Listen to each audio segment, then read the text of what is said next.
Alrighty, hey guys, what is up? How is everybody doing tonight?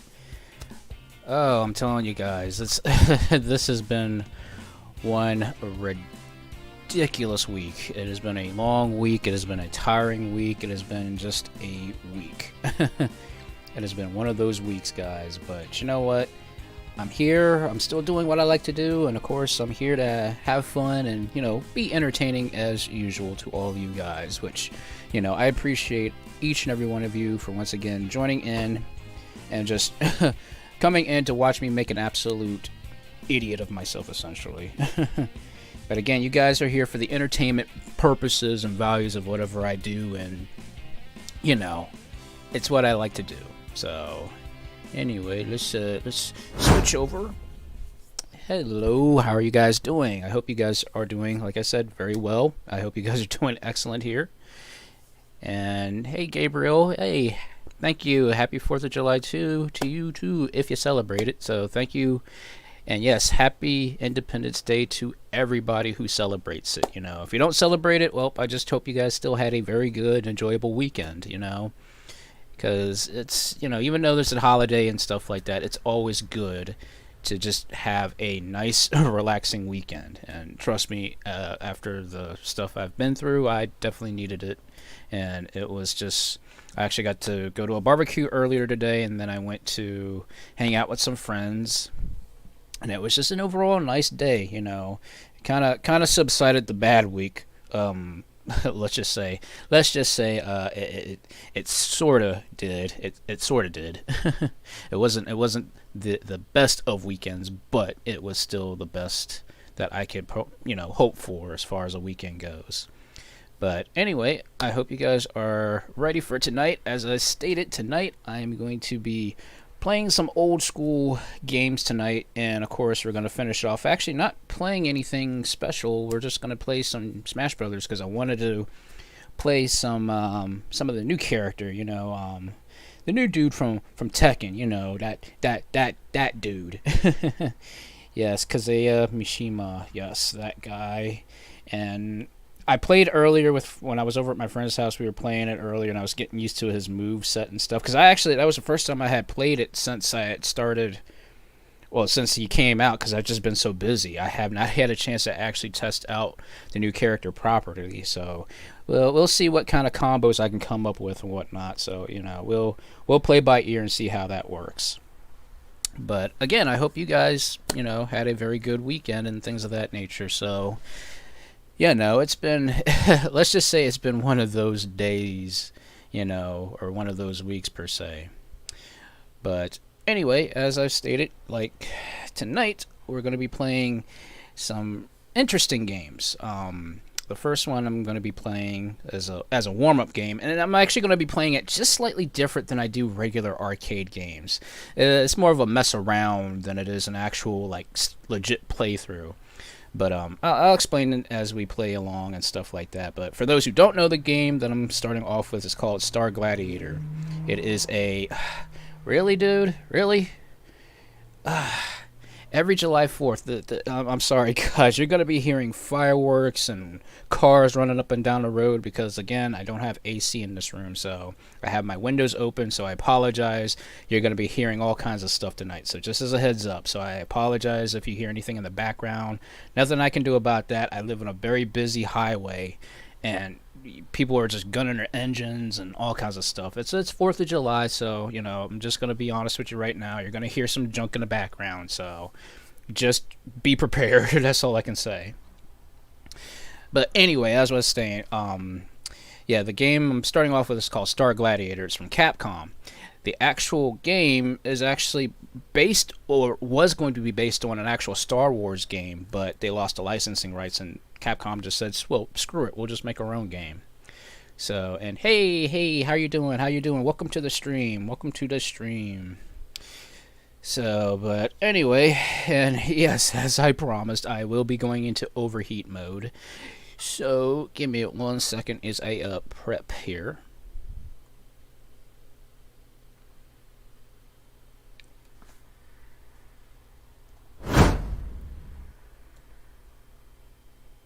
There we go.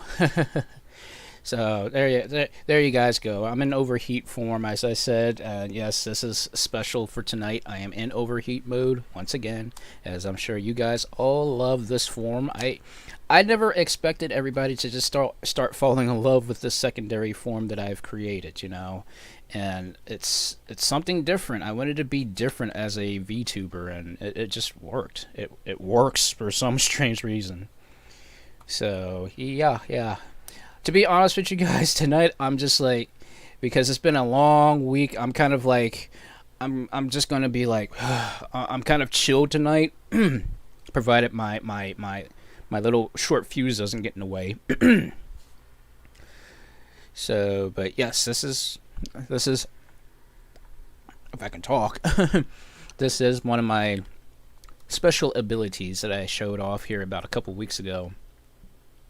And ever since then, you guys love it, and it's something that I'm going to do more often than not, probably. So anyway, just to let you guys, give you guys a heads up, though, that this is an emulated arcade version of the game. So, yeah. So, give me one quick minute as I switch and get this thing rolling here. So give me 1 minute here, guys. And once it's up, please let me know if it's too loud. If it's too loud or whatever, guys, I can definitely, you know, change the volume and stuff, because I don't want to blow your guys' ears out.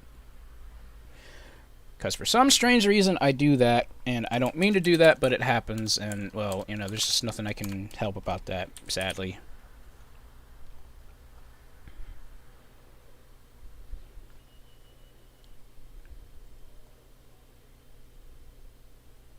So, give me 1 second here.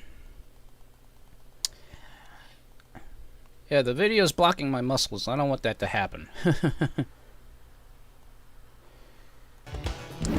Okay, we got volume, so I hope you guys can hear the volume okay. I hope everything's good. Yes, no, thumbs up, thumbs down. Let me know. So I want to make sure that I don't want the volume be too loud, and make sure that my voice can come through okay without any kind of issues.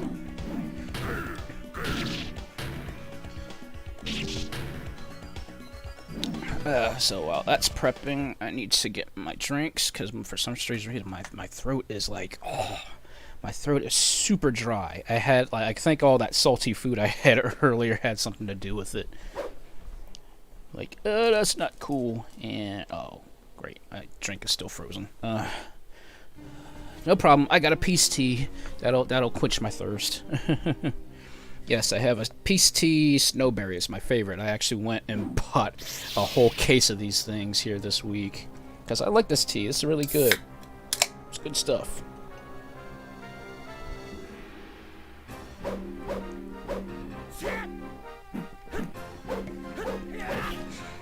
Alright, now let's see if my skills have still retained themselves since the PlayStation days.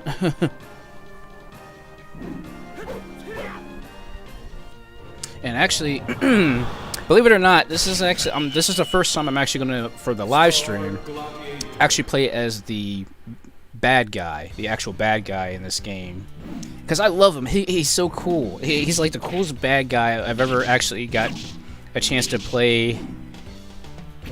And I was like, okay, I gotta do this. It's just it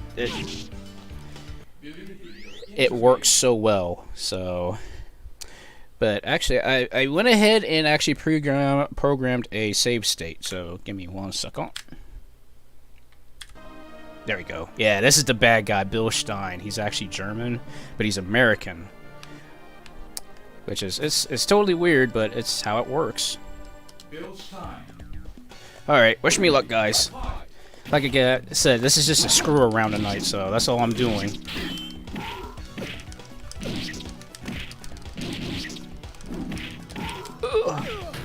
I gotta get used to my combos again.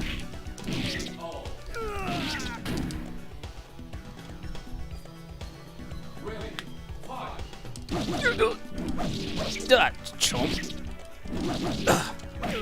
It's a Kevin Nash boot, right?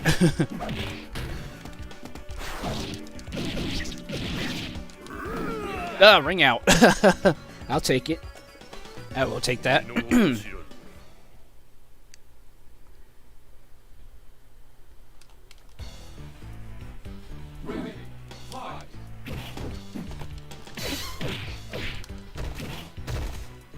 There we go. So I still kind of remember my combos. 1, 2, 3, 4. I still remember that air combo. Ugh, oh, come on. I almost had a perfect. Get off the stage. You deserve it.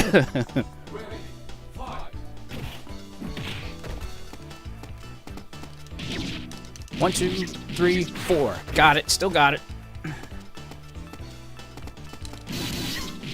Nice. Although it's slowly going to start getting harder. Sadly, but it's slowly going to start getting harder, so, you know. Great Zelkin. He's always been that character that's given me the most trouble.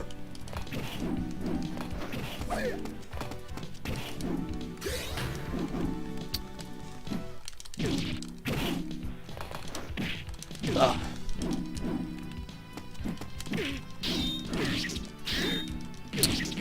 And of course he tends to always, like, after the third stage. Crap. He fell off the stage. Oh my god, he did a plasma counter and fell off the stage. That's funny.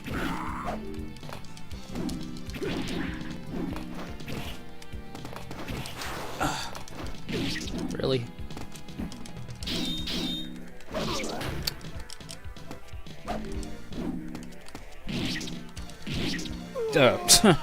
Double knockout. I don't care, it works, right?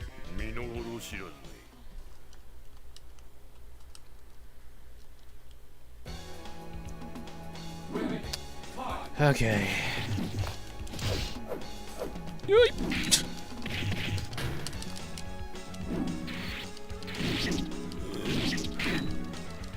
Got him.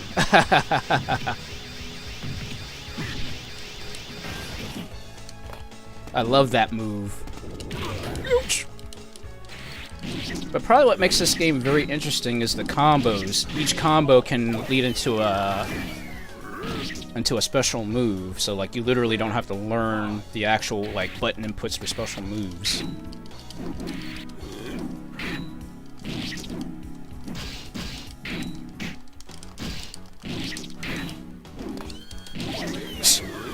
Okay, I'll just push him off the ring. That's fine, right?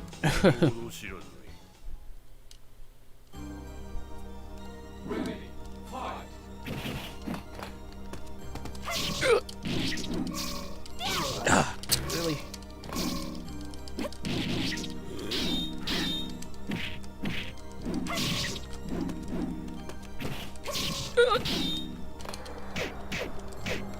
Yeah, see? Capcom computers always block about 95% of your attacks.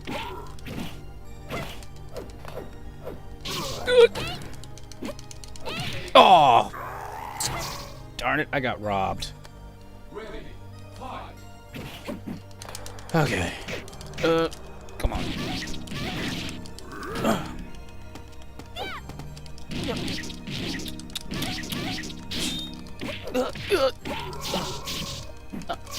Really? Ooh. Dude, that was a combo. That was a counter if I ever saw one.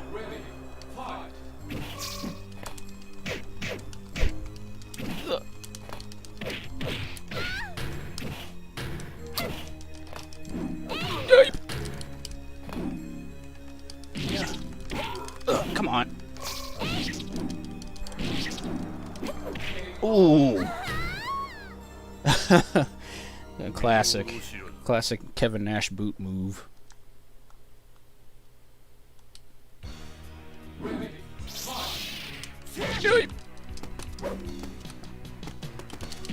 I keep forgetting about side dodging too.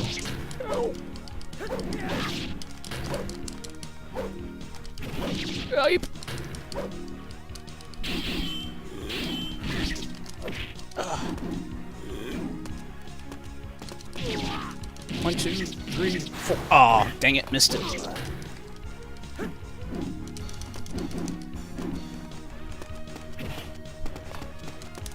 Oh, I shouldn't have did that. Yeah, I did it anyways.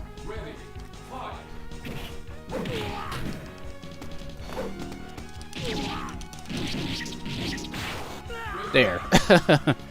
I don't care, it works.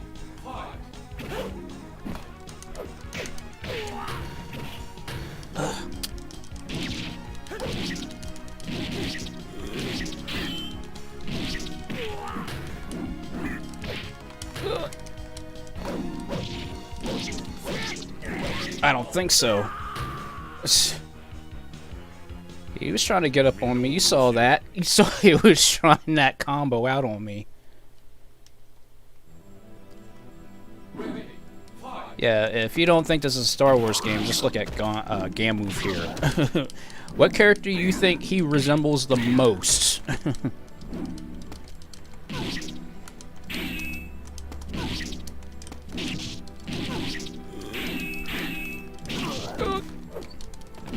Ooh. That was a good counter. Yeah, that's what I love about this game, are the ring outs. The ring outs are just crazy.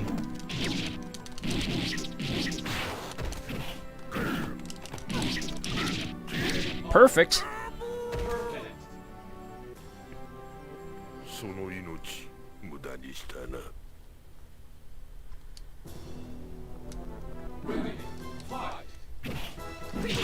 Oh, double first hit.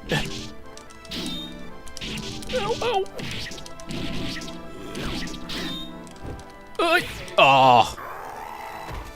And see, the damage counter on this game is extremely high. So like any kind of like moves you do, like you can literally take out literally like almost half health in one hit, which is crazy.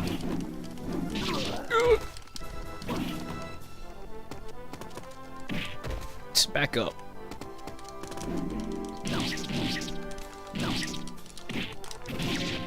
Nice.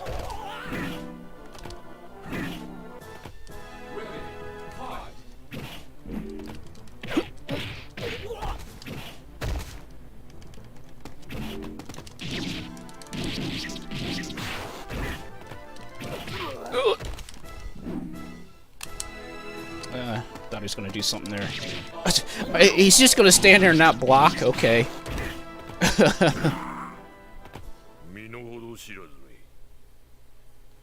Alright then, I'll take that. Oh yeah, Gore is extremely annoying.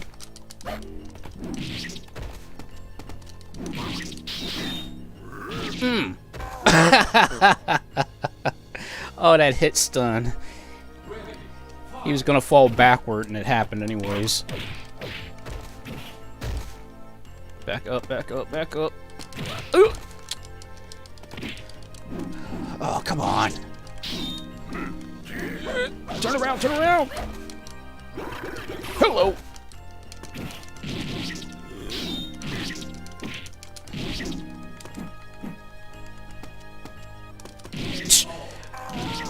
I knew he was going to do that. I knew he was going to run right towards me.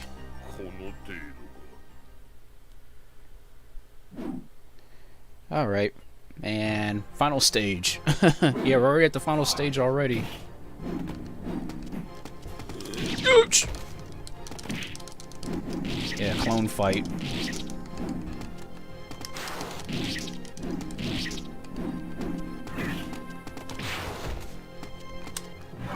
Disappear. Oh! I thought he would not be able to see that, but of course this is the computer we're talking about here.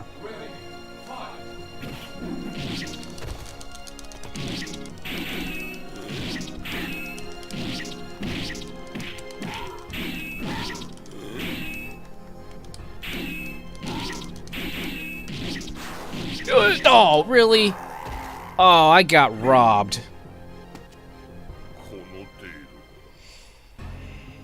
Yeah, that's what it sounds like. That's what he always sounds like.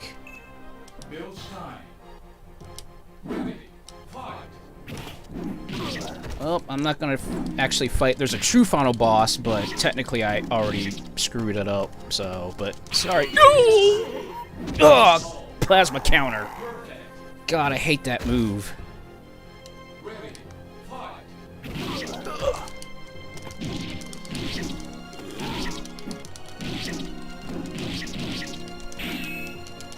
Oh, daggone it. I did it again. Jeez.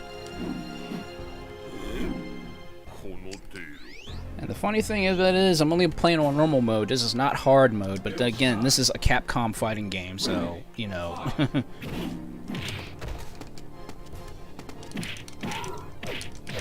Ouch. Ugh, come on, turn around, man.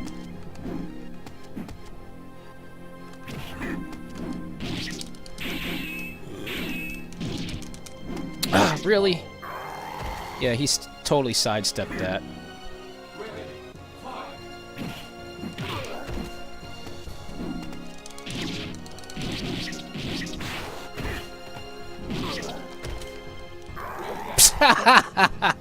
That's what you get. Totally stepped out. That was funny. Ouch!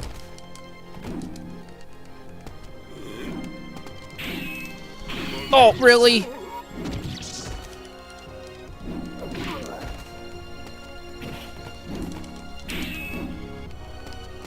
Oh. Okay, I can really see where this is going, guys. Okay, I think the ring out was probably the price of admission right there.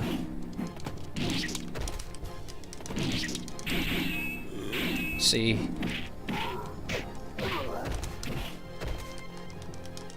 Oof.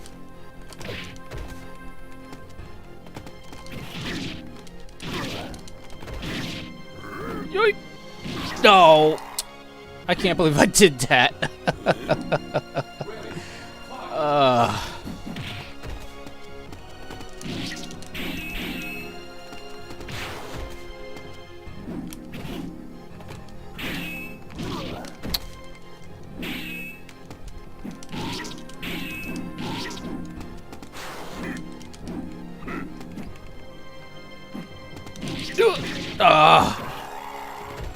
Man, I am getting whipped tonight. That's fine, you know. This is what happens when you watch me, guys. You never know what's gonna happen. I might have a good night, I might have a bad night. So.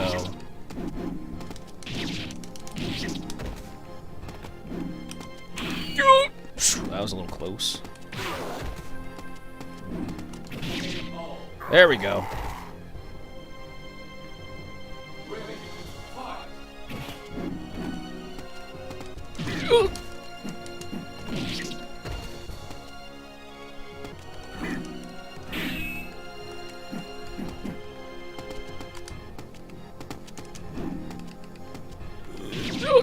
Dang it.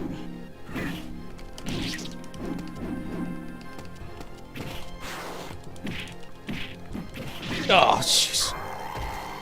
Yeah, I got screwed. I got screwed over on that one.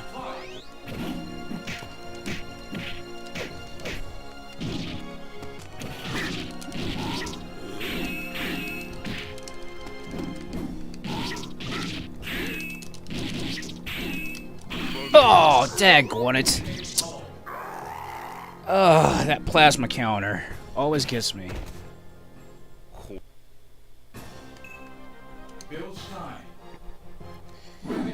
Hopefully not. Normally I'm a little bit better at this, but it's one of those nights, you know.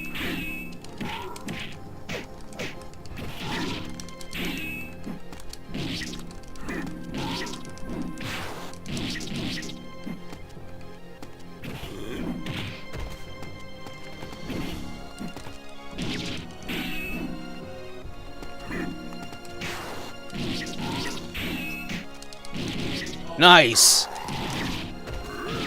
Dude, I just timed that block just right. I don't know how I did that. Whew, that was close. Oh!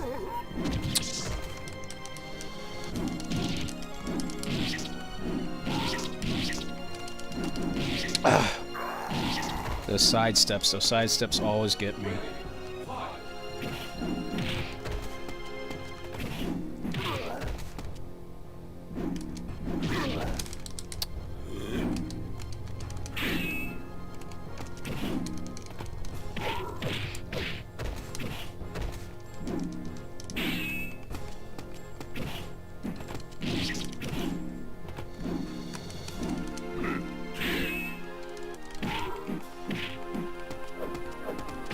Nice!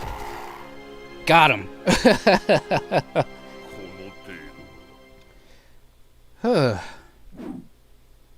Totally didn't mean to take that long, but he was giving me some problems.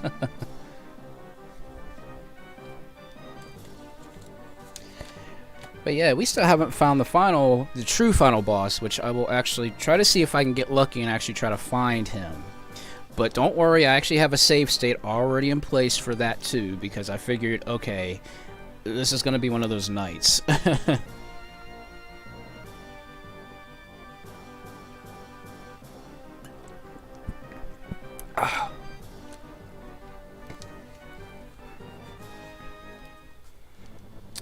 Yeah, maybe we don't have to go through the staff credits.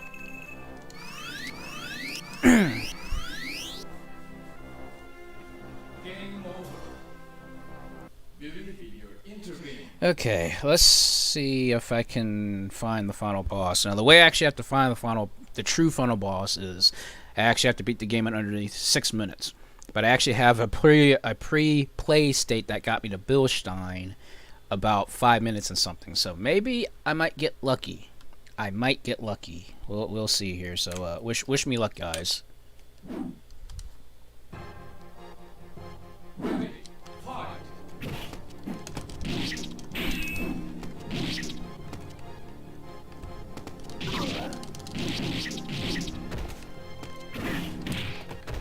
Oh, that was a nice mid-air counter.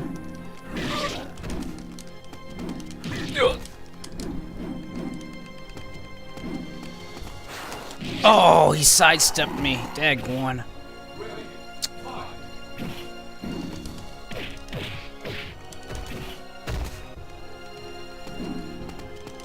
I mean, I have enough time. I'm gonna have to, yeah, I'm gonna have to like probably redo the save state. Yep. Yep. Have to redo the save state, guys. So yeah, it's gonna probably be like Spy Hunter again, probably. Hopefully, I can do it. Just all I can say is just cheer me on. That's all I can say, guys.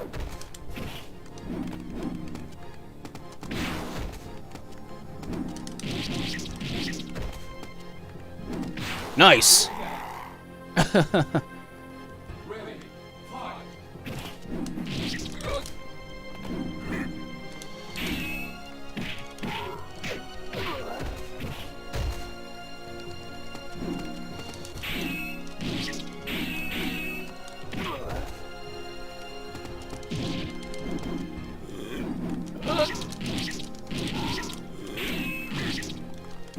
Oh, really?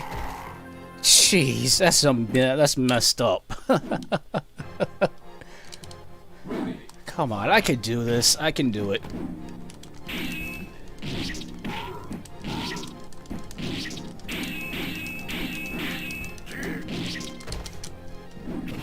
Oh, good God.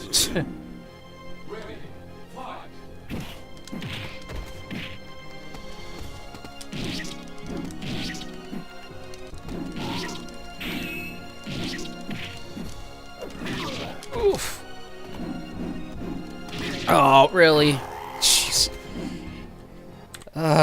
Give it another shot. I can do this, guys. I know I can do this. I've done this I don't know how many times.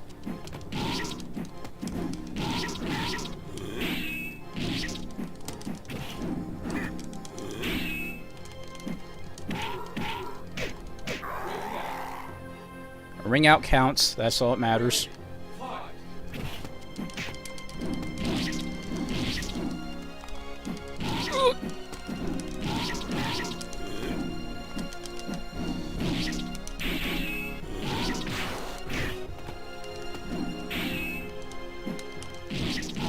Nice. I got it. I got it barely. But now you're gonna see the true final boss, and he's not cool at all.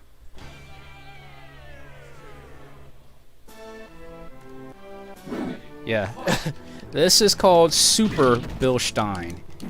He can teleport, you can't ring him out, he's got a freaking big sword, and most of his attacks do at least 1/3 of damage.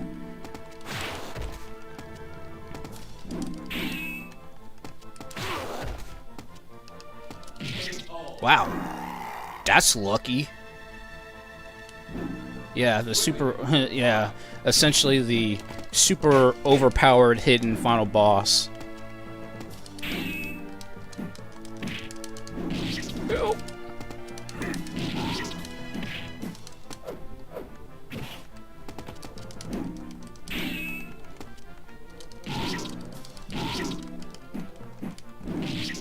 Ugh.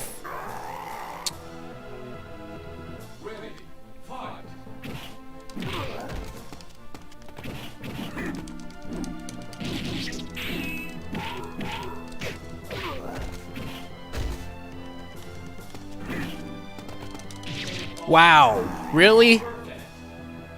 How come regular Bill Stein gave me such a problem and this guy was a pushover? That's messed up. And of course, if you do beat the true final boss, you get your true character's final ending. But this is why I like Bill Stein. Just read this.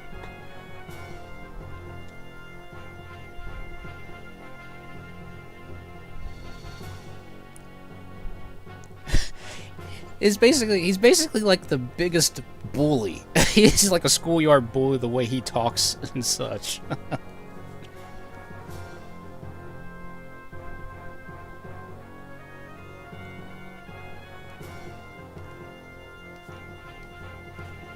Yeah, because I'm certainly not doing an attack on Capcom. I'm certainly not doing that. But yep, there we go. So yeah, that's Star Gladiator. At least the the bad guy version, at least, anyways. But I find it fun. It's a real fun game. You know, it's different. You know, but if you've played like basically any Soul Calibur game, it's basically just Soul Calibur, just with a Star Wars-esque theme to it. But yeah, that's Star Gladiator. Good stuff, but once again, it can be a major pain in the behind if you don't know what you're doing. But anywho, let's move on to the next game. That was a nice little warm-up match, although I was more expecting to fight the final boss far more often, like much more like in terms of continues than the actual regular standard version of him, which is like what kind of mess is that, you know? I never truly understood how these arcade games work. Like the true final boss is like sometimes it'll give you trouble and sometimes he won't. That just makes absolutely no sense. But anyway, victory flex there. I did something right at least tonight. But yeah, but basically, if you definitely want to play this game, give it a shot. I mean, you never know. You might end up liking this game. But anyway, now it's time to play some actual true arcade action. And that is with Elevator Action Returns. Now, if you guys have never played Elevator Action, it's essentially like Rolling Thunder, except you're actually, well, you're basically playing a, how can I describe it? It's essentially like you're like a spy and you have to go through these red doors in order to clear an area. So it's relatively cool. It's a relatively cool game.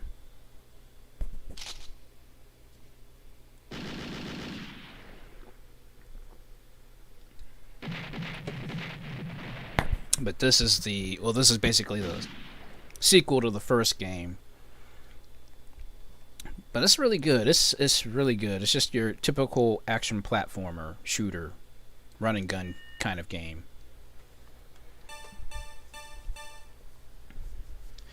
But the nice thing with this version, you can actually throw bombs and stuff, which is pretty cool. And yes, there's actually, you can play 2 players. The original game, you can only play 2 players, but it was not simultaneous.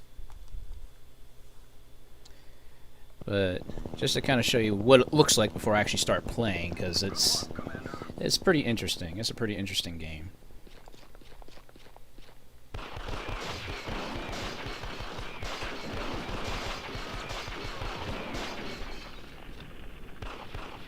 So as you see, you go through the red doors in order to clear that area.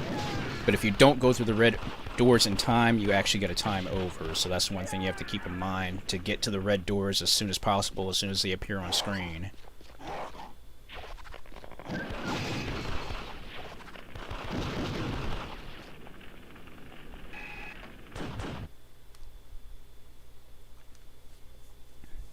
Alright, let's see how badly I can screw this up.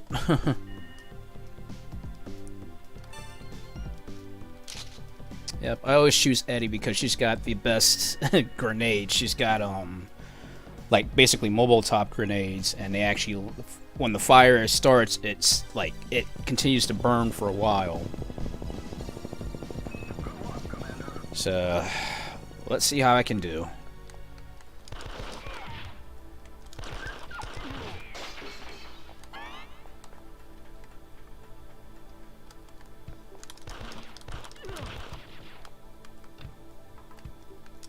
Yeah, 8 points. Can I make this jump? Yep. And yes, you have infinite shots, so you don't have to worry about ammo for your standard weapon. You don't have to worry about that.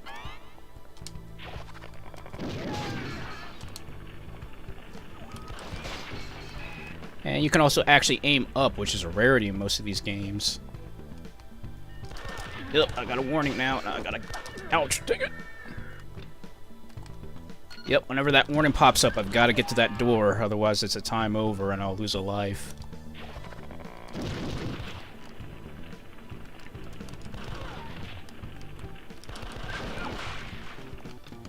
Okay, machine gun or rocket launcher? Why not rocket launcher?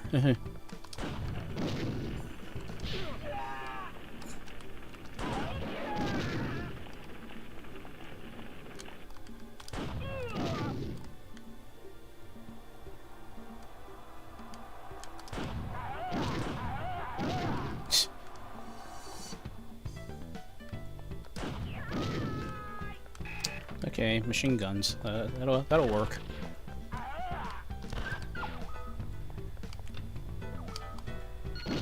Because you only get 20 rocket launchers, and those things are going to end up like not being effective.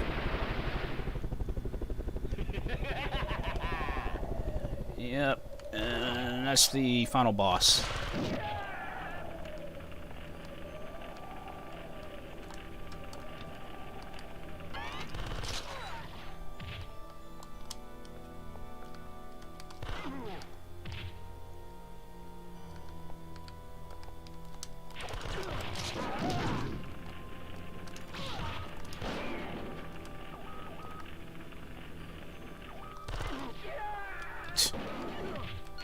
God, those those barrels are still killing people. I wasn't even paying attention to that.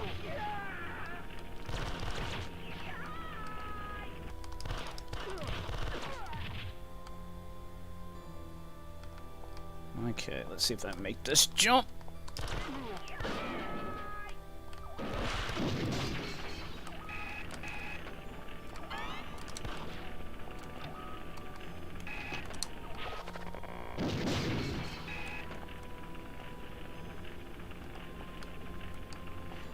Oh yeah, that's the one thing about this game, the death sounds. Dang it! If I can jump over that. Oh crap! I crushed myself. Daggone it. Yay!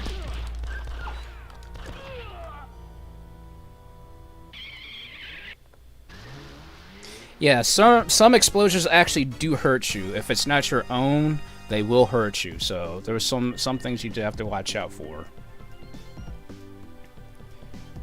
Alright, number bombs 2. Okay. Oh, the airport. Oh, yeah. Technically, it's like a stun. It actually doesn't damage you, it just stuns you.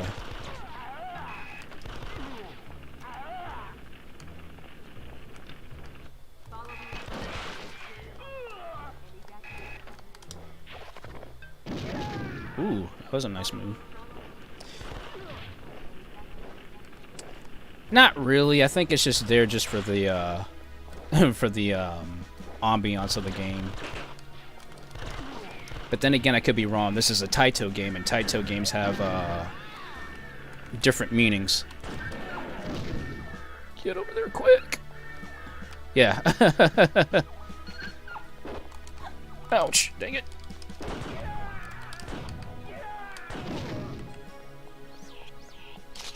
Hello. Oh yeah, and rocket launchers actually can block bullets as well, believe it or not, which is weird.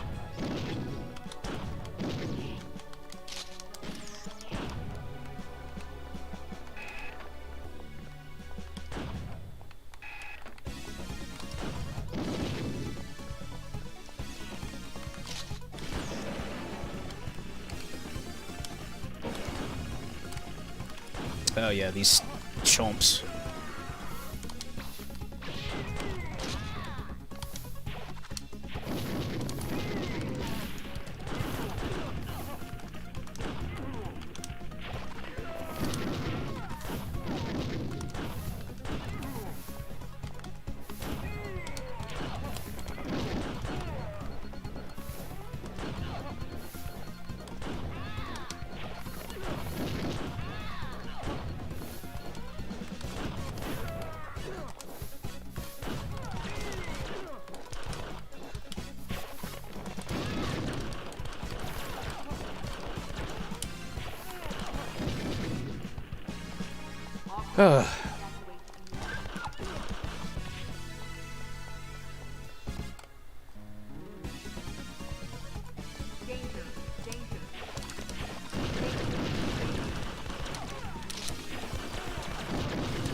See, that's why I love these bombs.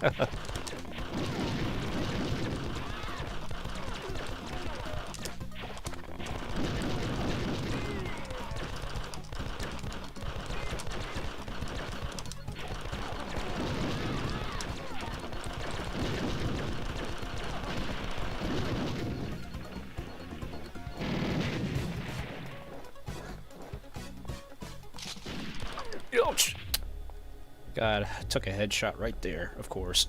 All that shooting and I ended up getting shot right there.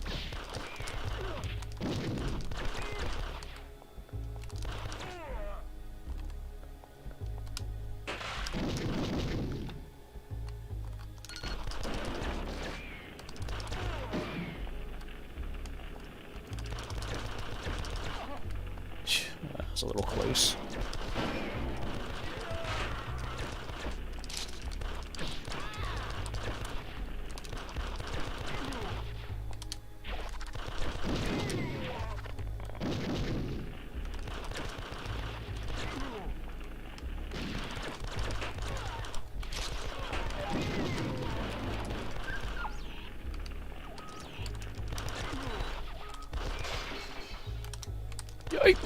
Ah, that guy popped out right behind those barrels, man.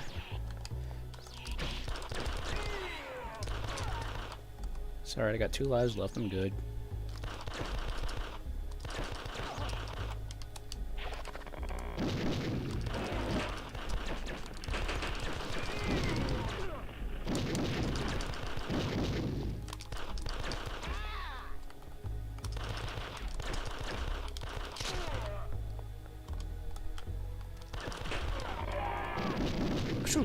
Okay, I completely forgot about those.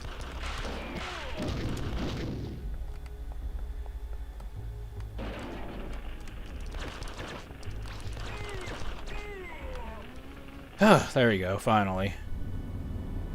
Crush the old order and create a new society!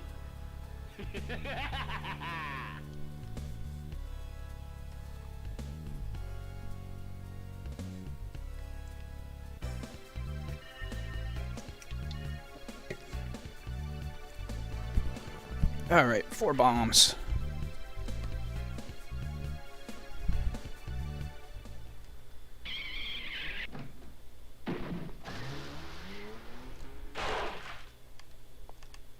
Yeah, that's very interesting.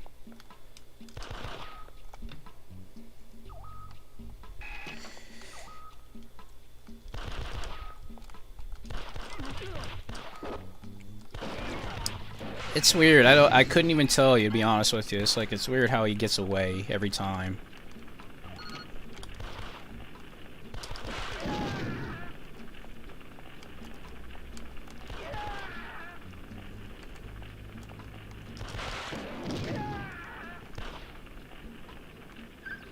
Yeah.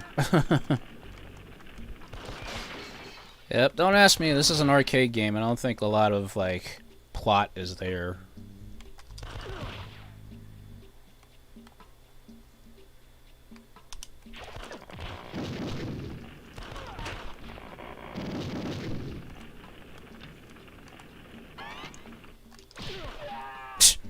Knocked him down.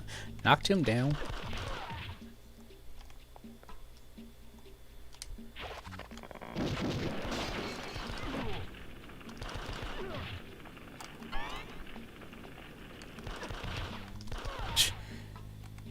You gotta love how these guys just keep popping out just to get shot.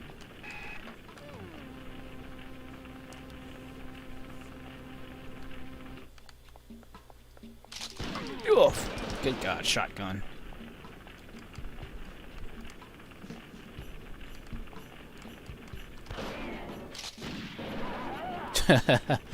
I love chain reactions like that.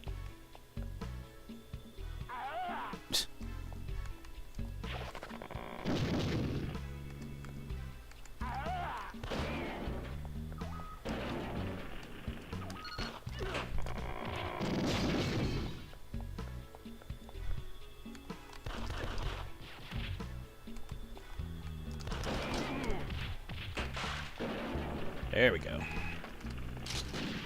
Whew, that was a little close.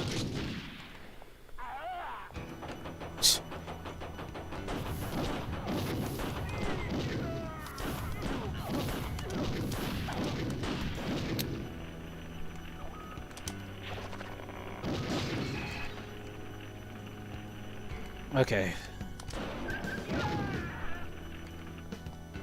That's why I love the rocket launcher.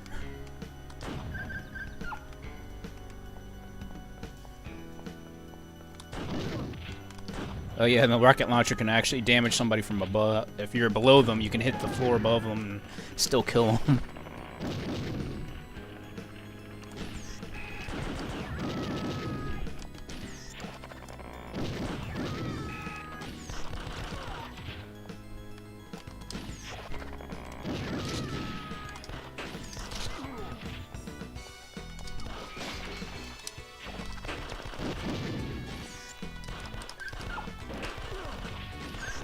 Oh, I need food.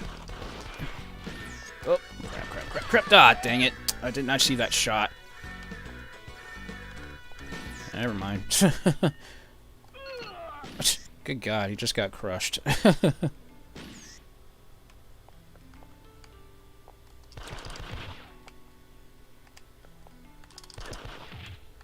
God, some of these guys take so many shots to kill, or you just rocket launch them once. Rocket launchers usually take care of the problem, normally. Die!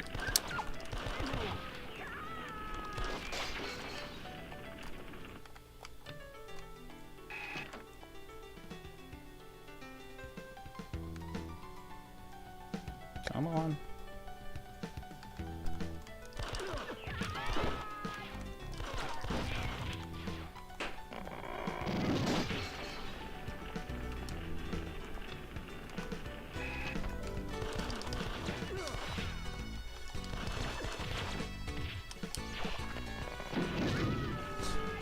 It's awesome just tossing bombs like that. That's like so satisfying.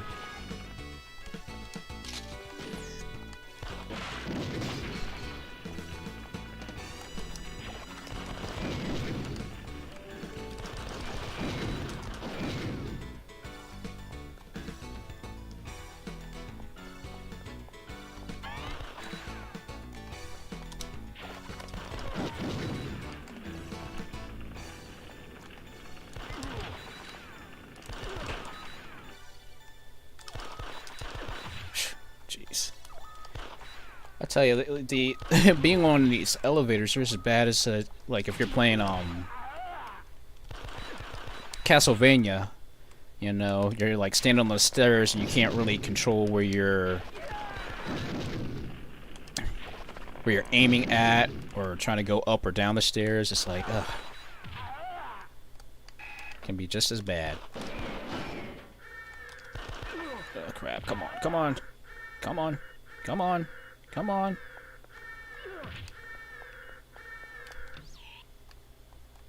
Okay.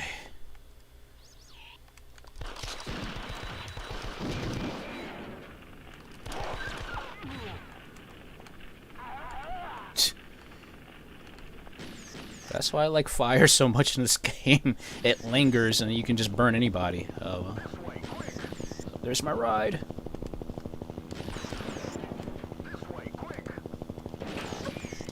Ouch.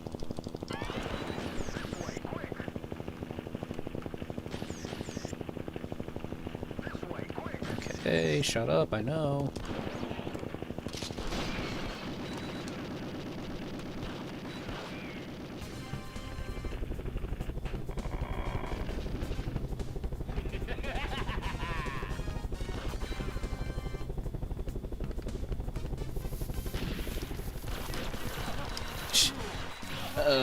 And they just come out of nowhere.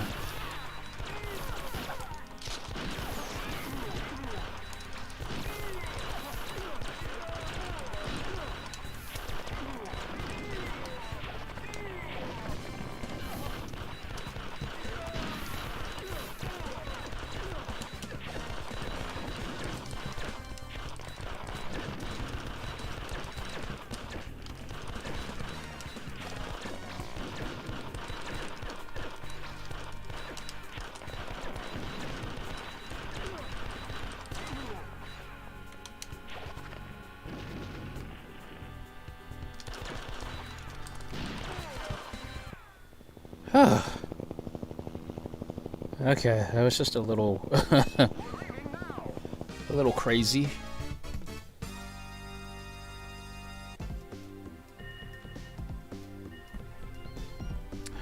Oh boy, 5 of them. Yeah, this is gonna be really fun.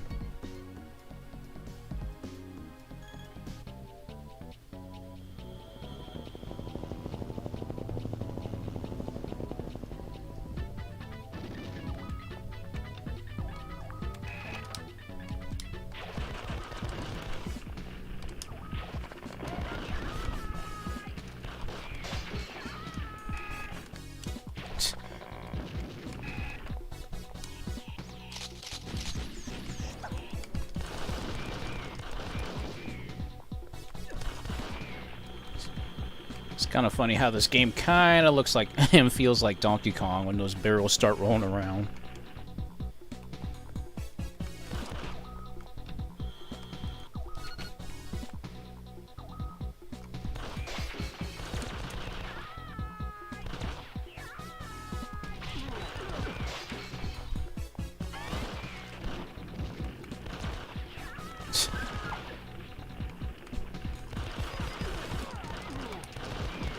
God, those army soldiers, those guys are the worst because they have those those shields.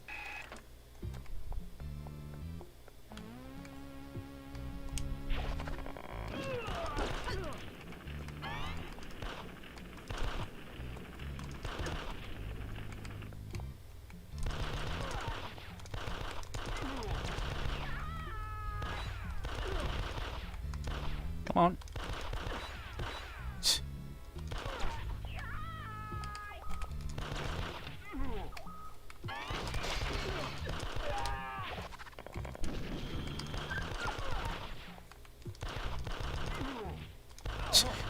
He was not getting away.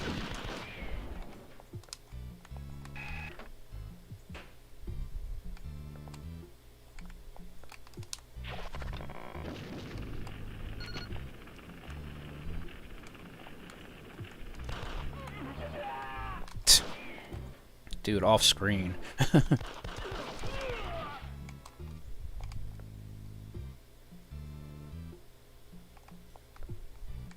Run!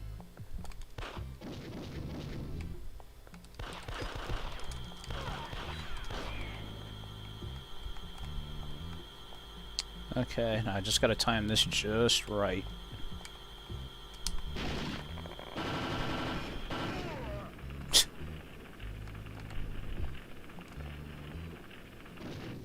That was a good bomb toss.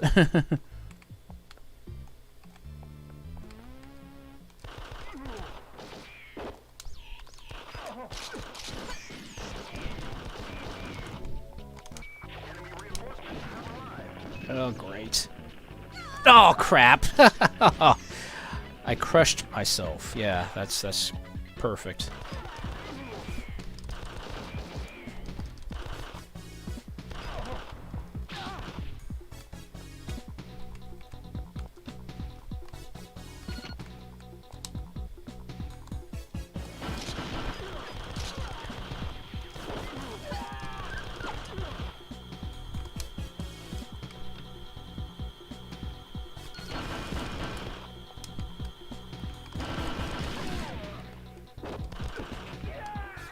Jeez.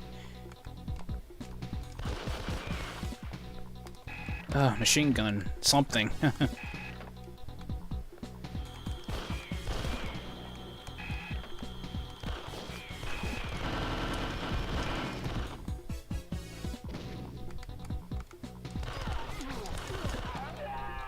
Did that guy just fall off?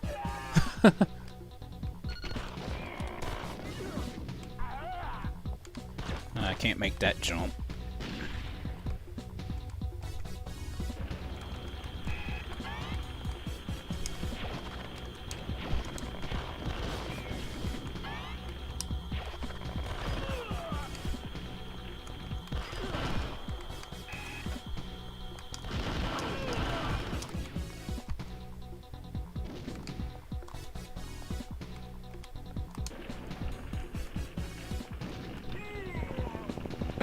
Okay. Well, stage clear is a stage clear, right?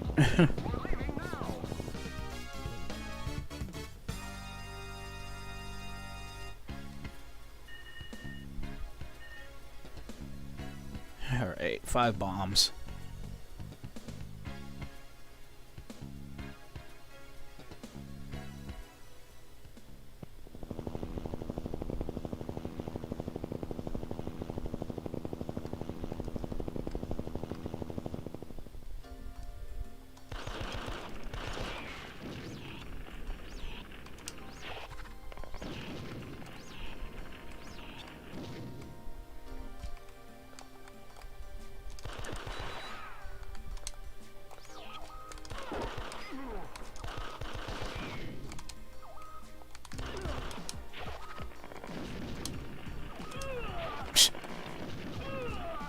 See, this is why I like that. That's why I like the firebomb so much.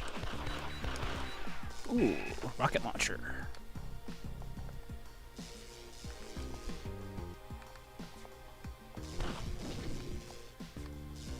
Oh, that's right. Dang it. That guy came out of nowhere.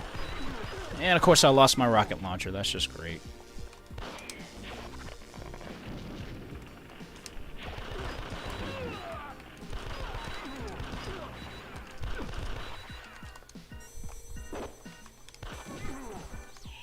Oh, dang it. Did not mean to run off like that.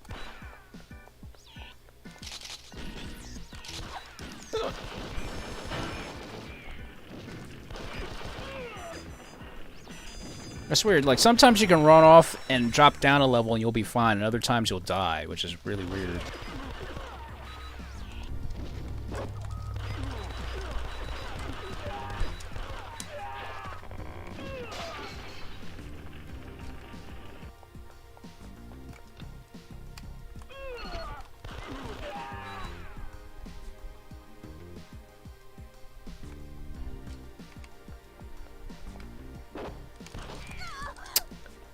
Ouch.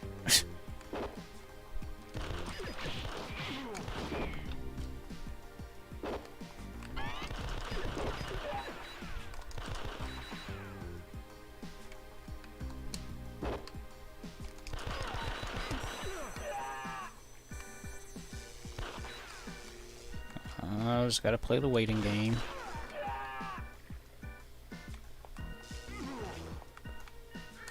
I know. Jeez.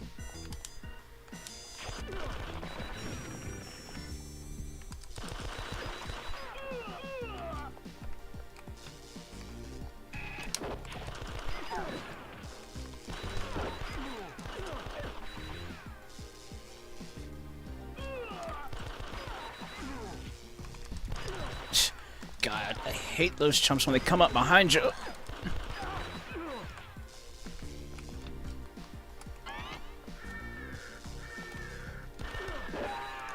Okay, I'm going.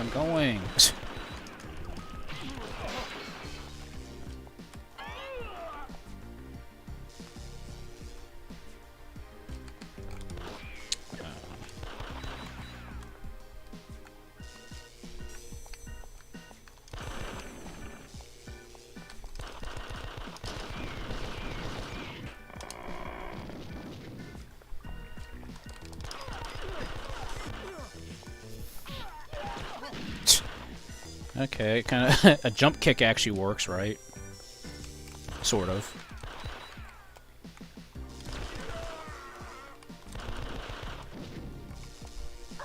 Ugh, dang it.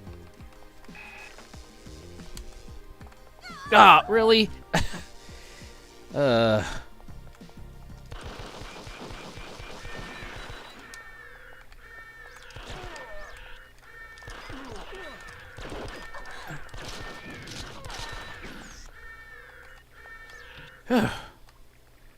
Okay, that was a little bit of a nail-biting situation.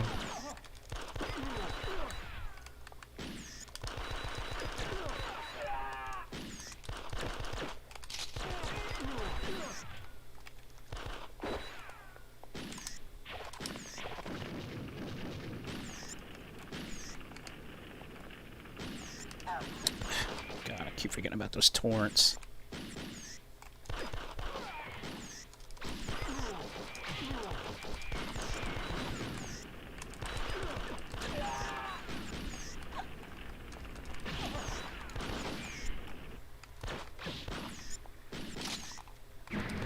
Ah! Totally forgot about that guy's flamethrower.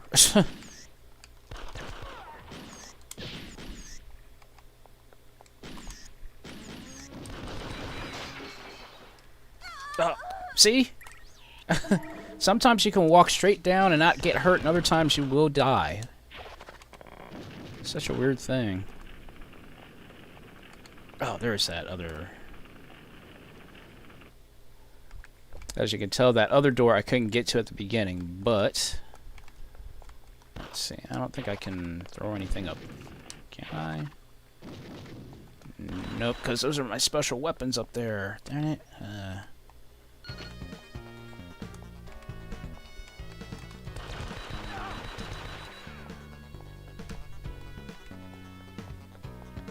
Oh, sorry, that should be okay. I got 47 bombs. I should be okay at least.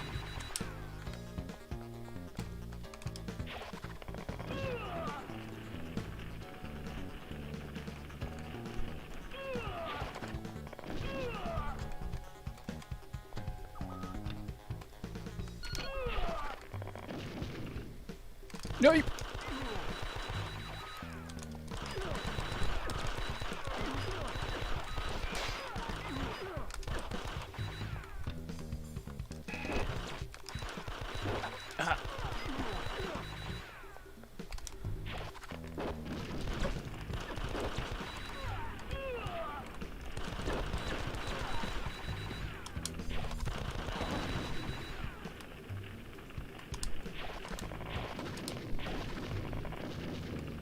Just like the whole area on fire.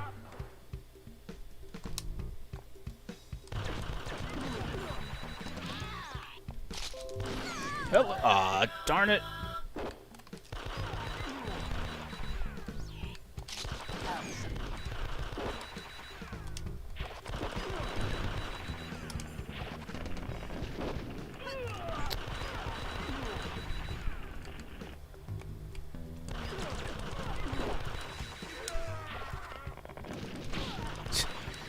This is why I'm glad that you have infinite bullets, because there's just no way you can get through this game without...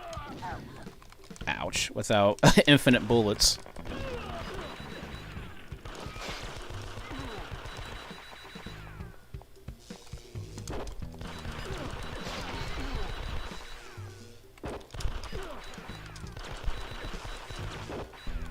Ah, really? I thought I jumped over that bullet.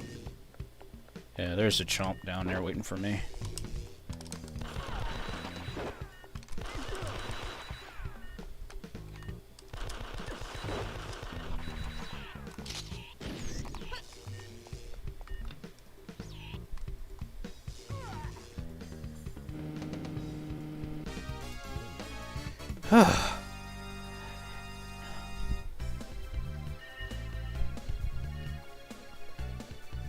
Final area, and of course no data, so I don't know how many bombs I gotta get. I don't know how many or how long the mission is. So yeah, this is gonna be crazy.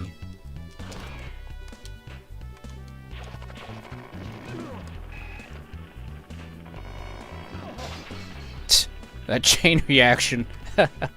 God, that's why I love this game.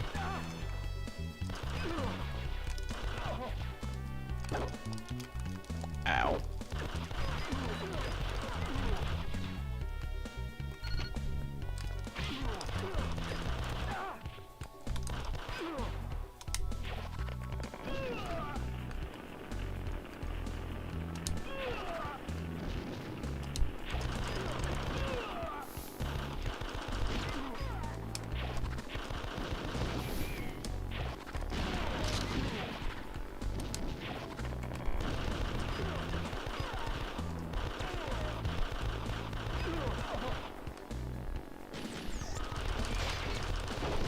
Ah, darn it.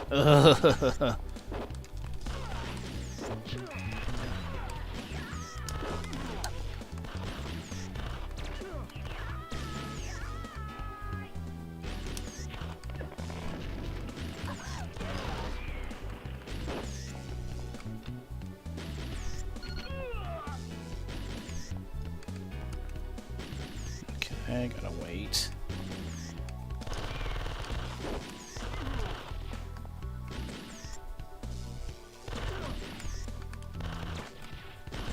Well, yeah, that's right. It's over here. I thought, I have to go down. No.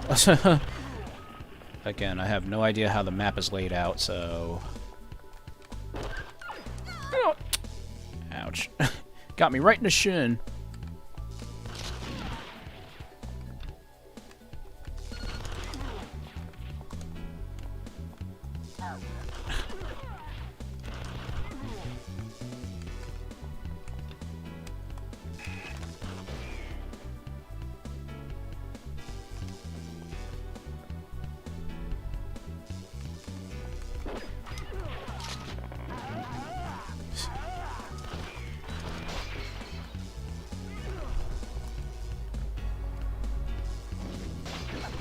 Ouch, I thought it was close. Thought I was far enough away from that explosion.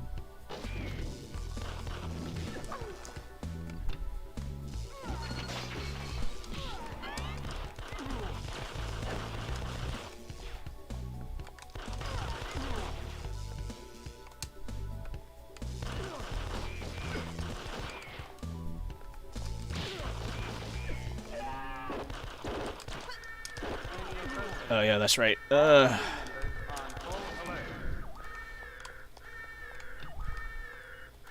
Okay, gotta hurry up. Time's running out.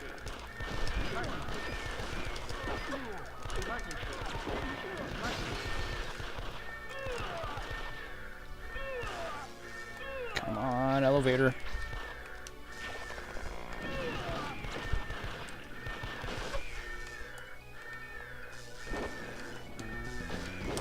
Ouch, dang it.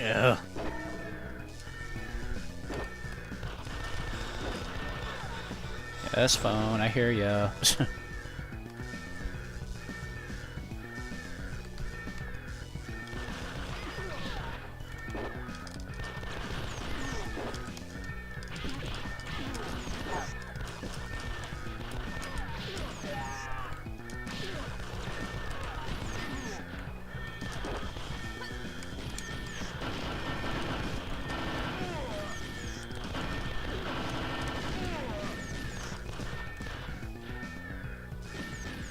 Come on, come on.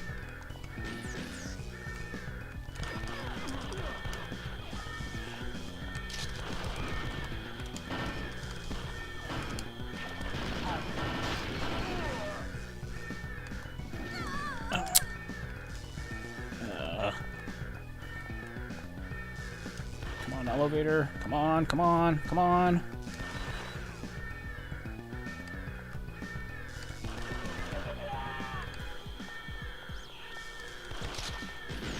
Ouch!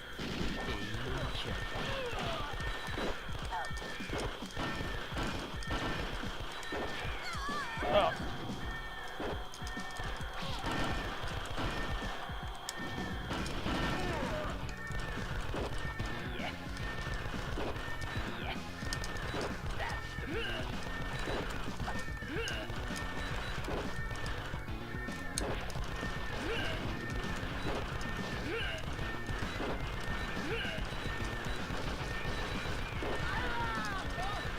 Got him. Come on.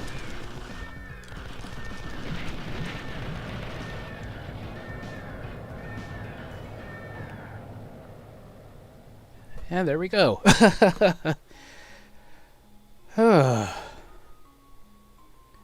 Sorry if I made you guys a little nervous there.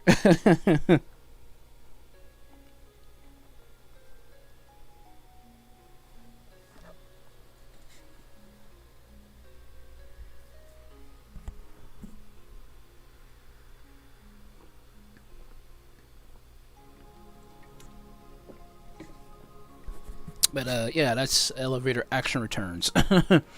Just a lot of shooting, a lot of jumping, just classic platforming action.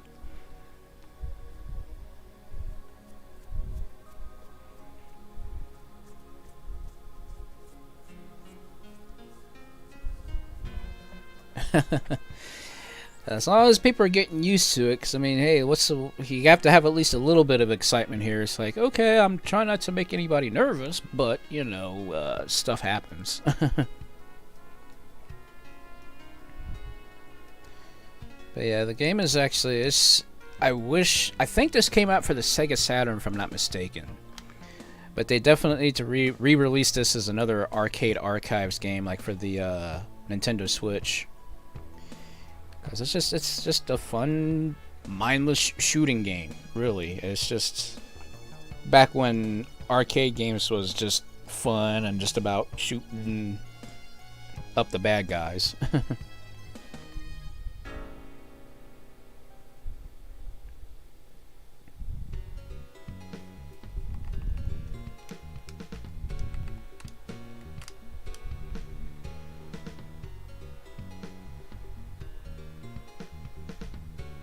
It took me 3 continues, but hey. Yeah, I got a good comment.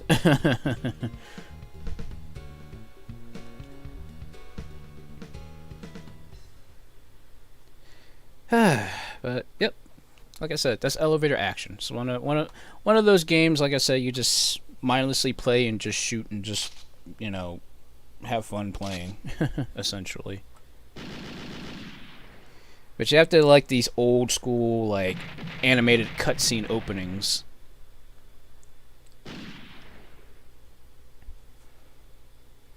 But yep, good stuff, good stuff. Now then, let's switch gears and yeah, I gotta dig out the old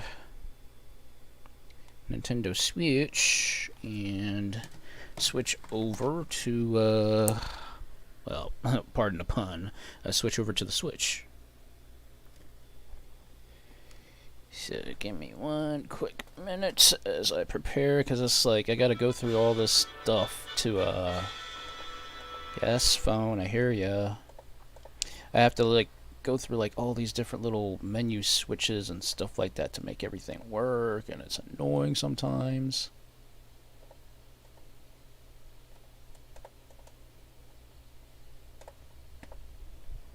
Note to self: upgrade hard drive. Upgrade monitor, because eventually I'm gonna have to upgrade a monitor here. I got to do that sometime or another.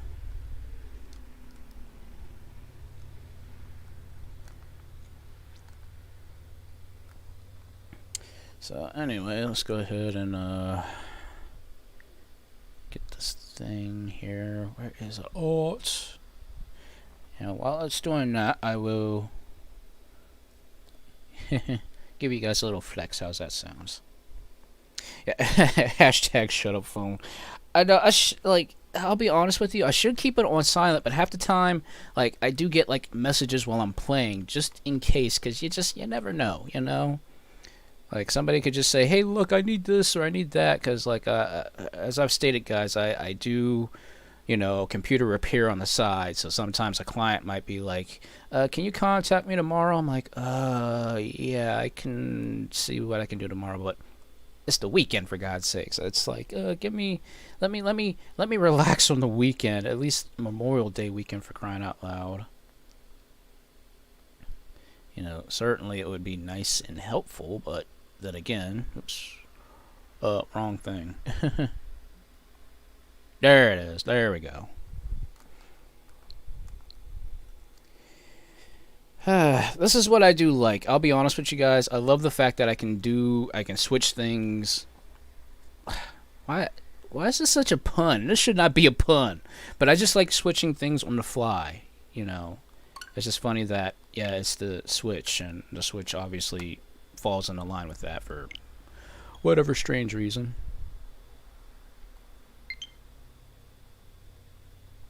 So, please let me know if the sound's okay, guys. I don't want to overdo anything here. But yes, Raiden, one of my favorite all-time shoot-'em-ups. This was the game that got me into shoot-'em-ups before. Like, I played 1943, I played 1943 Kai, I even played the original 1942, but this was the game that really got me into shoot-'em-ups. Still hard as crap, even on the easiest difficulty setting. But to let you guys know about how each version works, there's the international version, the one that I'm accustomed to, and then there's the Japanese version. The biggest difference between the two is if you die, you actually get sent back a little ways and you lose all of your weapons and power-ups and stuff like that in the Japanese version. In the international version, if you die, the actual game continues to keep going forward. But in both versions, if you do lose all your lives, it'll shoot you still back. So the Japanese version technically is harder because it makes you go back a little bit, while the international version continues to keep going forward. So it's one of those hit or miss sort of things.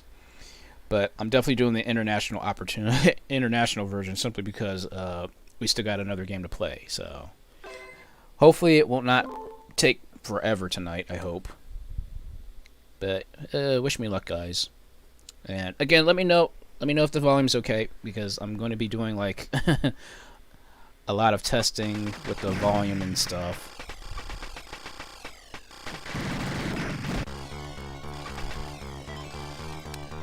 And like I said, watch me just botch this up, because it's going to I'm going to botch it up. I already know it already. Okay, thanks. Like I said, give me a thumbs up as long as it's all good. That's all that matters to me. Okay. Like I said, wish me luck, guys.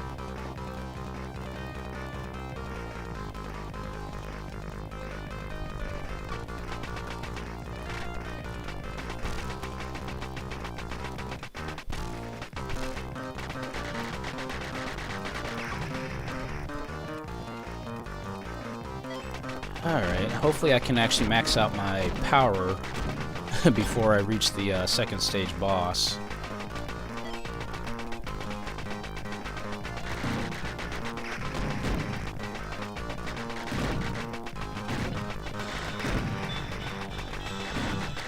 That's fine, I heard you the first time.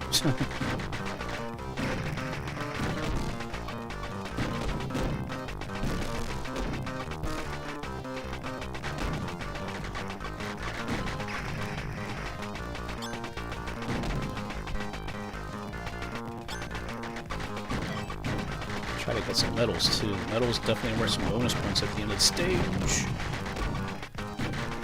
And see, if you're not careful, you're like not paying attention at all, you can get shot off screen too. Like these these games were meant to take your quarters.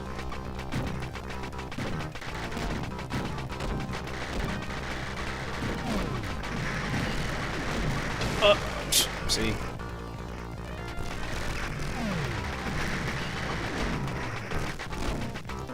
Oh, fairy. Huh, that's lucky.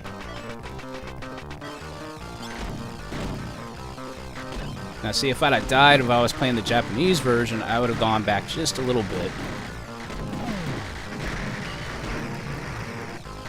See, I don't really like using my bombs up either, but sometimes, yeah, that's what they're there for.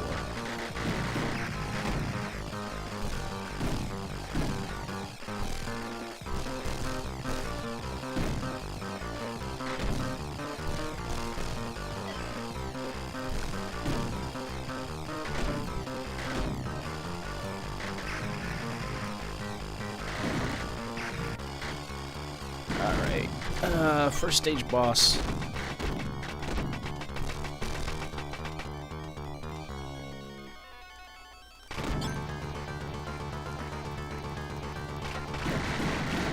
Stay right on top of him.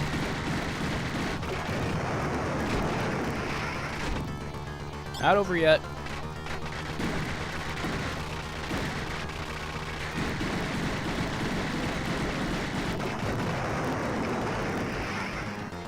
Now it's over. Yeah, there's 2 bosses at the very first stage.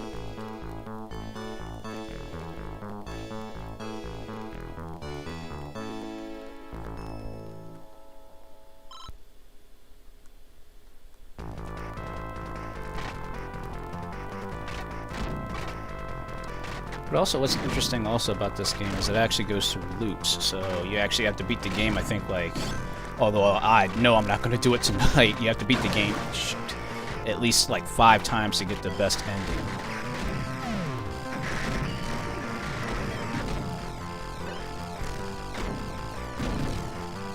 So basically it's like Ghosts and Goblins, but just 10 times worse.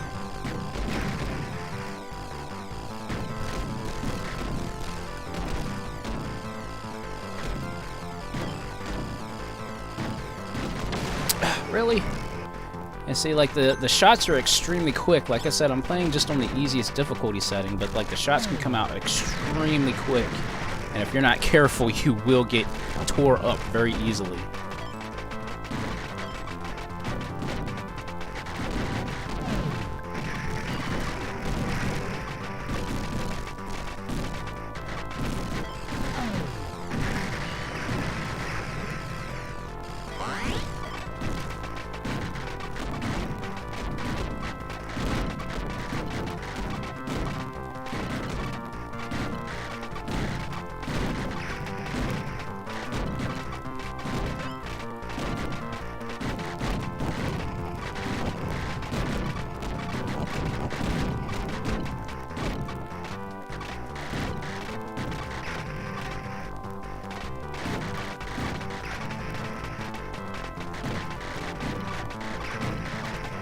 Homing missiles are really, really good in this game.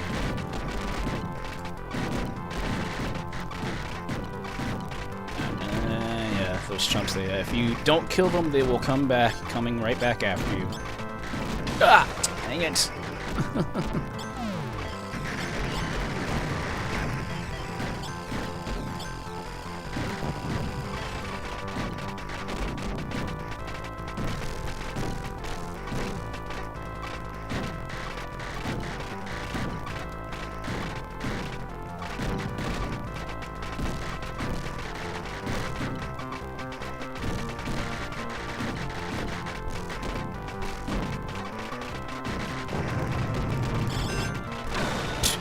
I got an extra life just in time.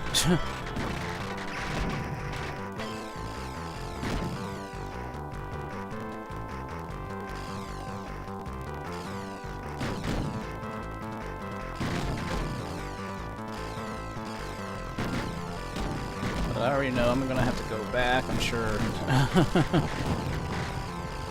It's like, don't expect an expert play tonight, guys. Please don't expect an expert play. I'm just... At this point, it's all about survival.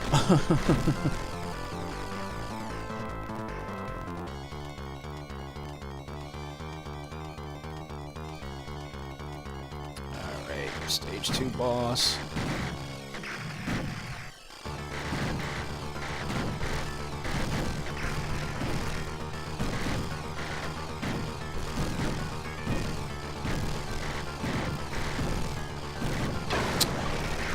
Yeah, Eric, fly right into the bullet, right?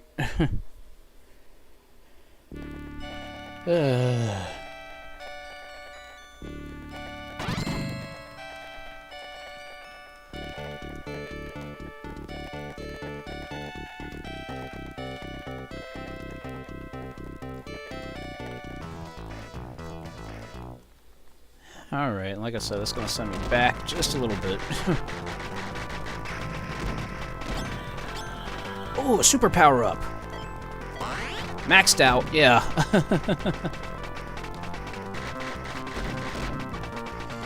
Yeah, it's always a stray bullet can get you when you least expect it. At least now I'm maxed out, so at least now I actually have a fighting chance. Although I wish I would have picked up the homing missiles instead of the nuclear missile, but oh well.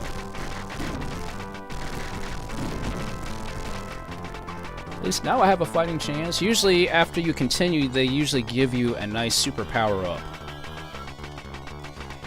Yes, it's nice. It's a very nice power up. I like it. I like it a lot.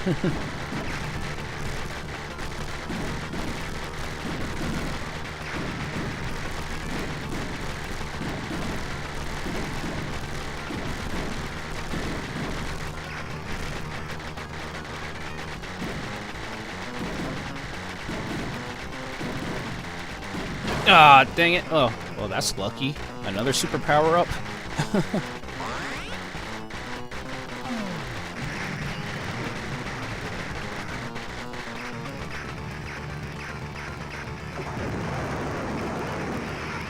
Wow.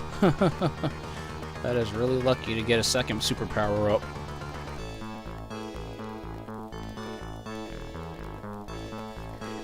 Alright, 2 stages down, 6 to go.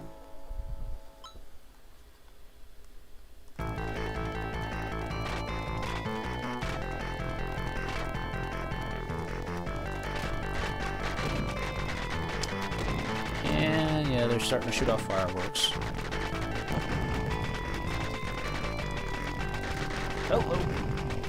See what I mean? Those stinking tanks, they'll snipe you.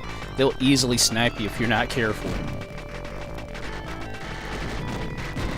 See? Yep, there it goes. There goes all my lovely power up.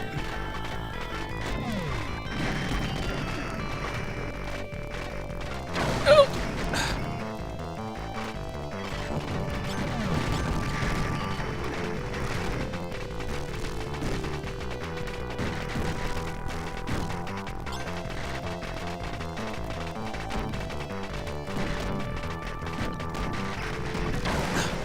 Really?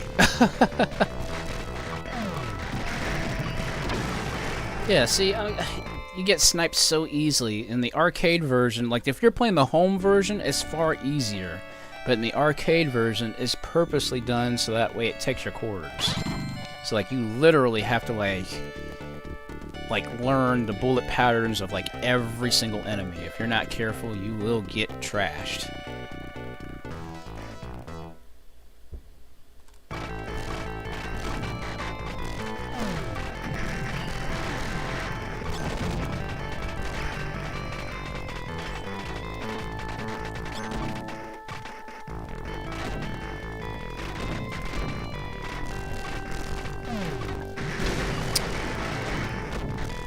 See.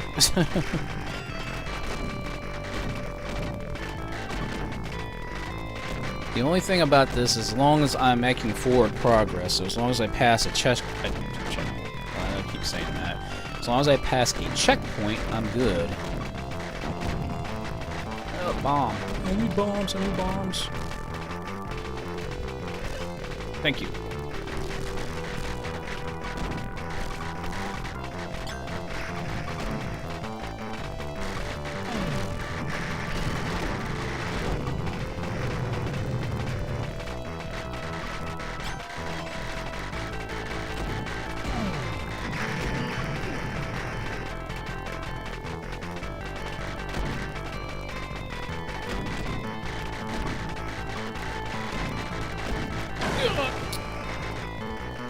I got caught, and there's nothing I can do about that.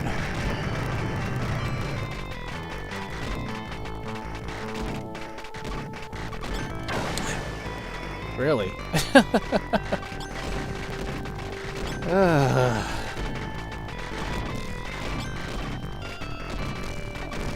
I blame the fireworks.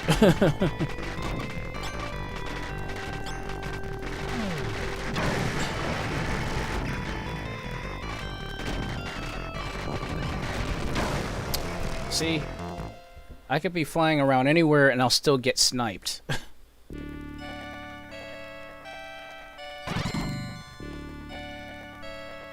I mean, yeah, as you can tell, my ranking becomes worse. Yep, I was so close to the boss. So close.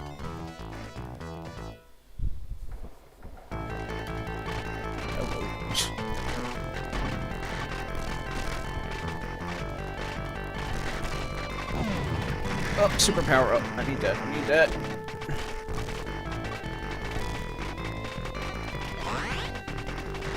There we go. Yep, like I said, I apologize if you hear any of the fireworks going off, guys. This is inevitable. Hello, that just grazed me.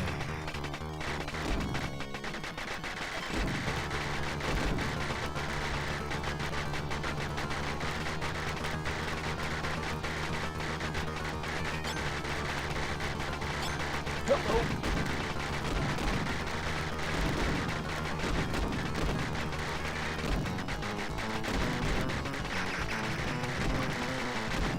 Yeah, dang it. Those super cannons.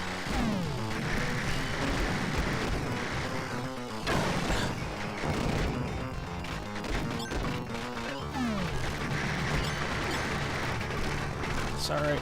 Using up bombs. I don't care. I don't care. Usually bombs give you an extra bonus at the end, but in this case, since I'm not going for a score,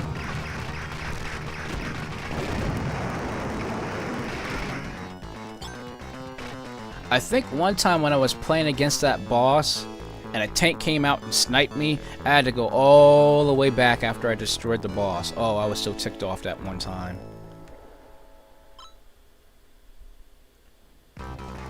Alright, getting close, guys, getting close. It's a slow process, but, you know, it'll work. I want to say there's some hidden things. Like there's hidden objects to shoot in this stage, I think. If I remember.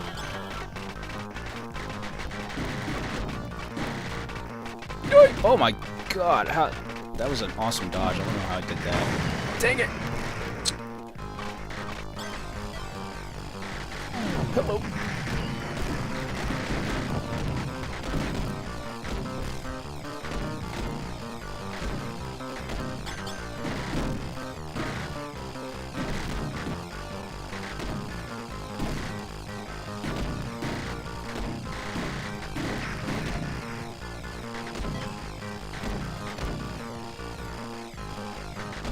Oh, no problem. Take your time. Take your time.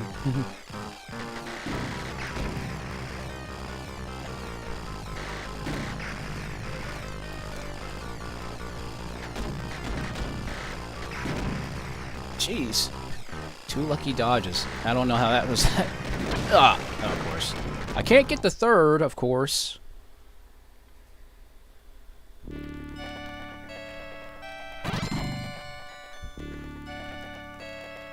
Okay, I slightly improved. Slightly.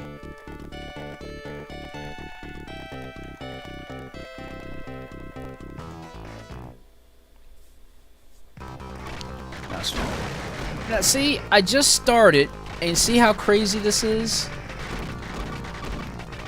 That is like, you see how unfair that is?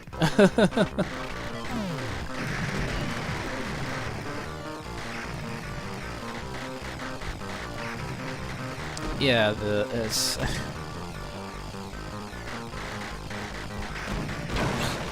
yeah.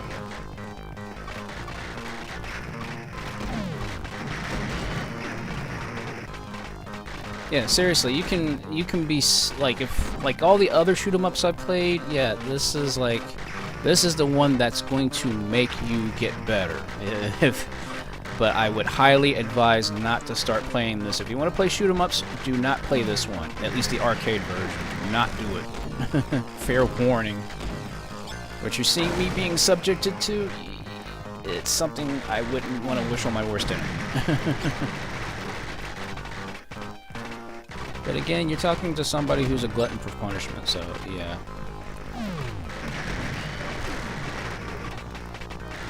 Okay, I'm out of bombs.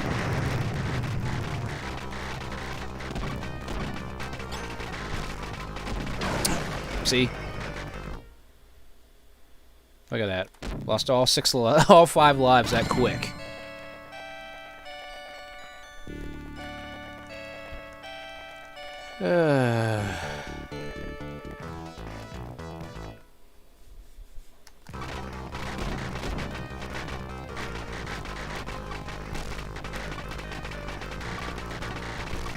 At least I make it. Yes!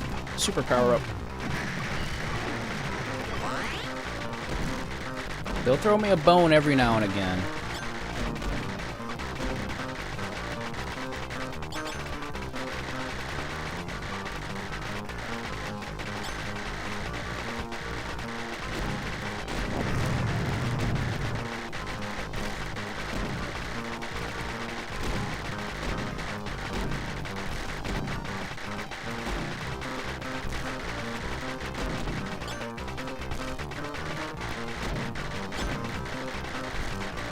Oh, really?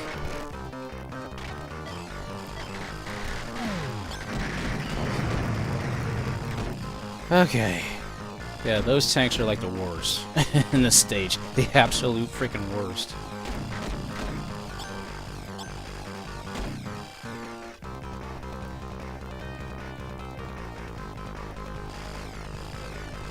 Yep, see? See how the tanks just, they just come out. They come right out and they'll snipe you.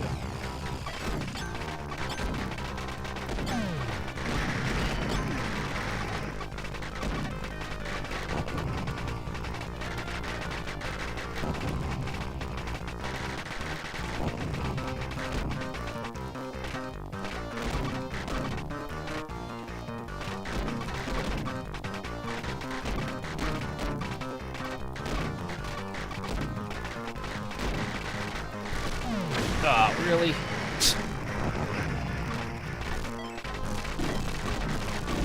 Like I said.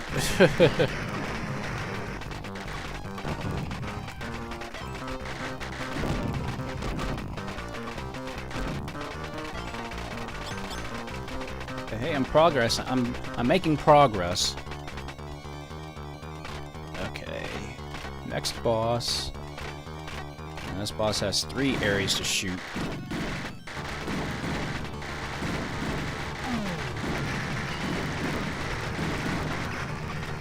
Hello. Oh, yeah, of course.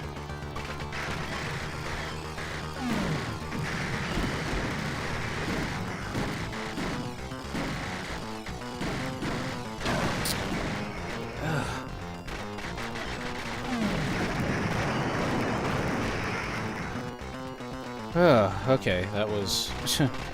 I'm not even gonna tote that up as skill. That was luck. That was pure and simple luck.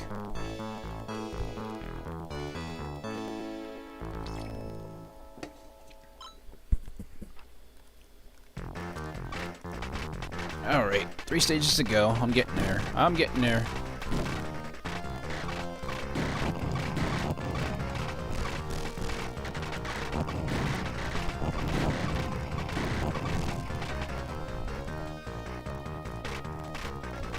Hello.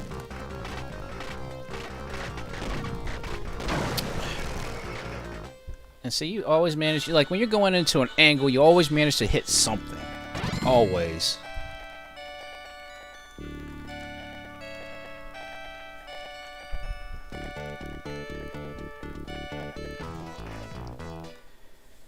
Yeah,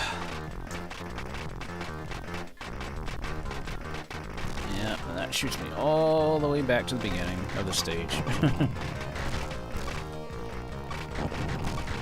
Now, if I was playing this true legit arcade style, I would only have 3 lives instead of 5. So basically, I kind of gave myself a little bit of a handicap. But this just shows you how tough these games used to be back in the day.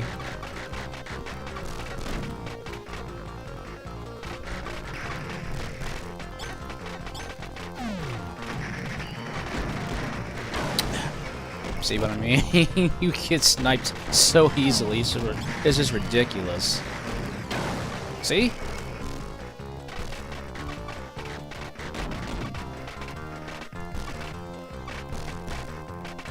So I know the Raiden project, the PS1 version of this game, it was they ridiculously toned down like the gun spread. Like, see that? And like my eyes are constantly like moving, but you can see just how crazy the gun speed is, or the bullet speed.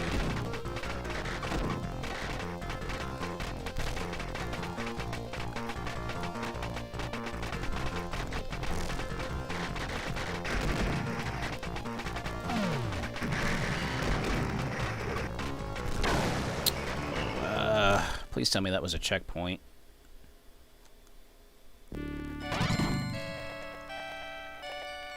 Yep, I didn't even rank in that time. Okay. Let's not have another attack on... Oh my god, really? Please let... No, I don't want to do attack on Tecmo again. Super power up! Super power up!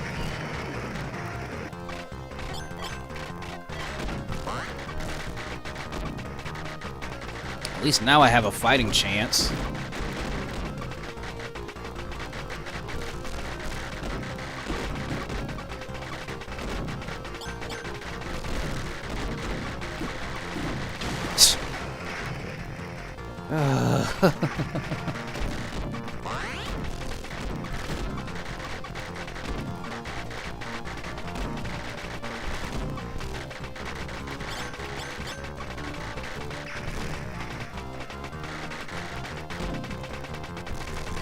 Hello.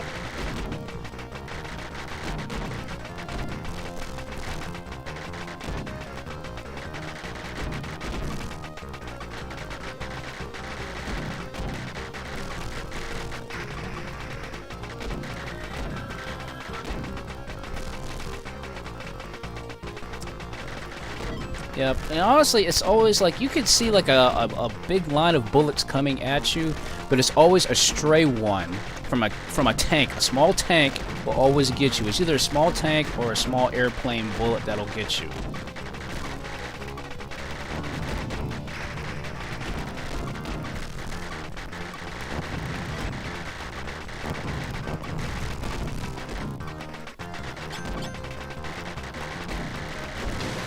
See?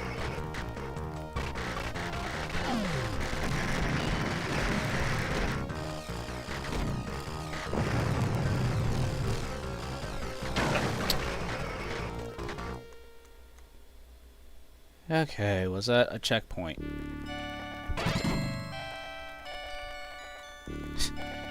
Yeah, I'm just filling up the leaderboard right now. Right?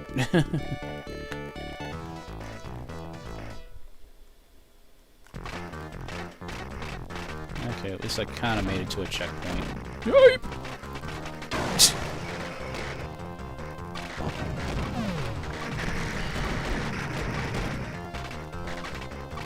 See, I know most shoot-'em-up experts will say the arcade version of this game is probably the most difficult out of like all like the original old school bullet hell type games.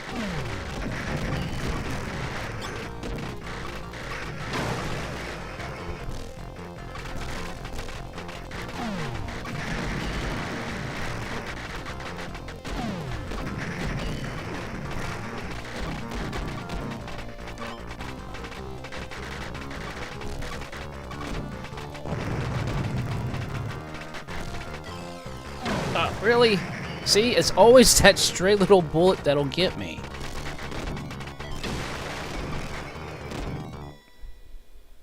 Yep, and of course, made it to the boss. And now it's gonna shoot me all the way back. Yep. So basically, this is the top checkpoint I can make right now. So like, I gotta like survive with everything that I've got in order to get past this part.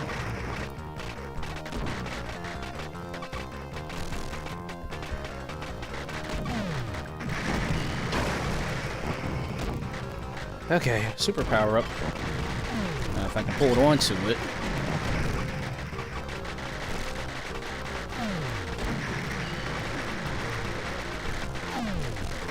Oh, really?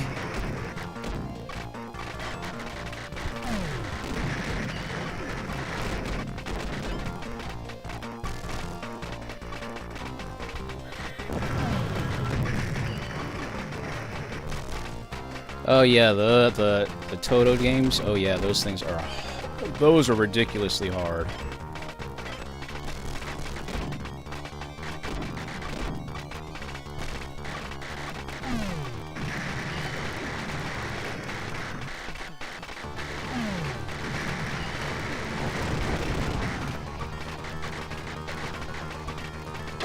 Ugh, jeez. No problem. I'm still good. I'm still good. I'm still good.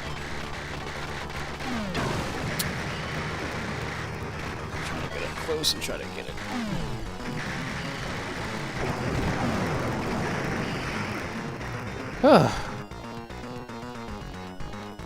I know with certain bosses there's a sweet spot. If you get up on top of them and just continuous fire, you'll kill them instantly. Like the first stage boss, yeah, they have a sweet spot.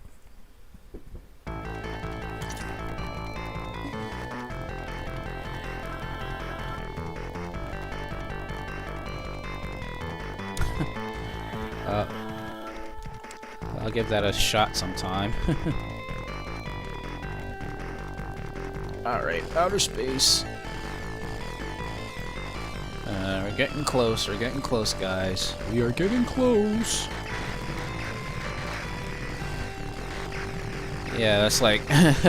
once you go shooting, like, out, and apparently as the storyline goes, your ship gets completely attacked. And then, like, now you're actually going into space now to take care of the rest of these crystals. Basically, the storyline happens is these mutated, like, alien crystals take over, like, all, like, forms of, like, army, like, great. Like, basically, they take over, like, all forms of armed military vehicles and all this stuff. To try to like to take over the world or whatever, like the the classic traditional like alien takeover thing. So now you're fighting in space to take care of the problem.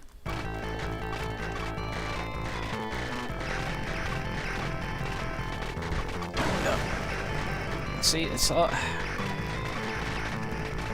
It's number one, like when you're controlling your ship does fly a little slower than a normal regular ship does, so it's like you have to like watch the timing of the actual bullets and such.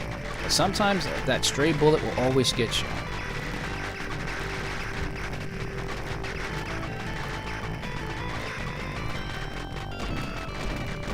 So I know if I was playing the Japanese version, we'd be here all night, guys.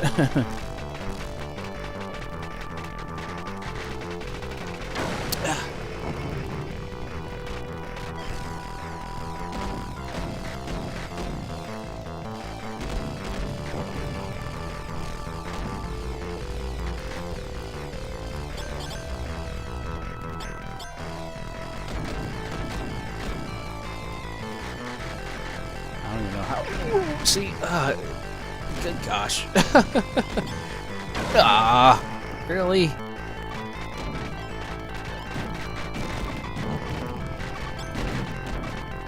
As you can tell, those ships, those are the most dangerous because they just come in and come out and just shoot rapidly at you. See? Straight shot. Got me.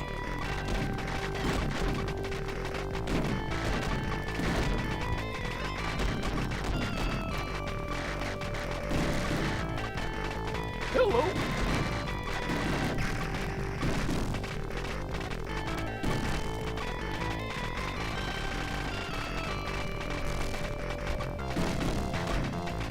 Now, how I dodged all of that, I will never know. Oh, really? I would have to fly around and get hit by a stupid freaking airplane. That's so messed up. All that cool dodging I did, and just to run into a ship. Yeah, they pop out everywhere. They'll just keep popping out.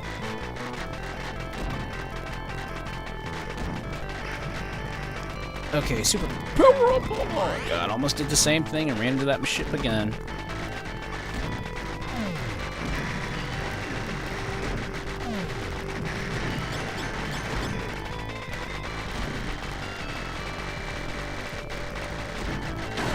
See, it's always that stray shot. That stray shot always gets me.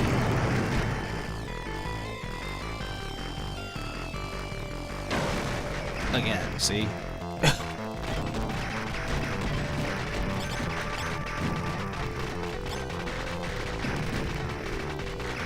I just want to get past a checkpoint. That's all I want to do.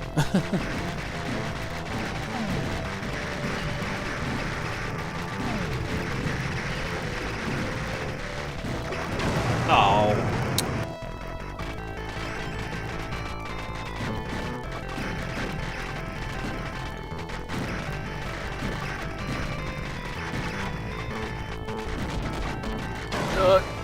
I thought that thing was going to strafe left.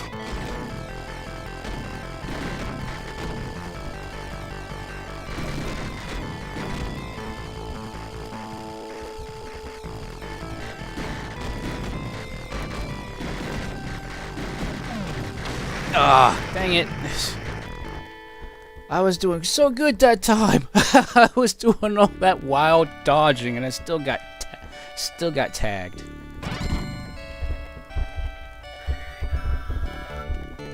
Yeah, the beginning is not so like bad, but yeah, when you Yep, sorry guys, the fireworks are totally going off now, the actual official fireworks, so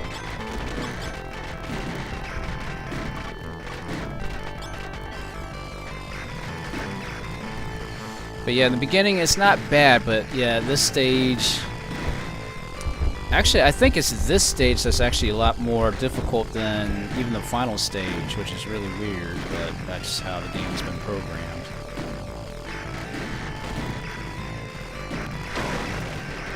Ouch. Asteroids, of course.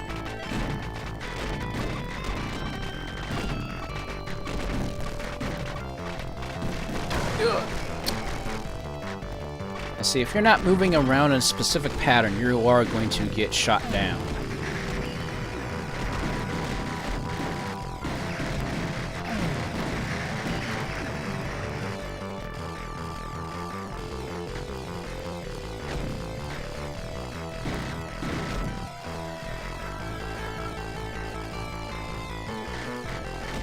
Yeah, it's just how it was back in the day. Yay!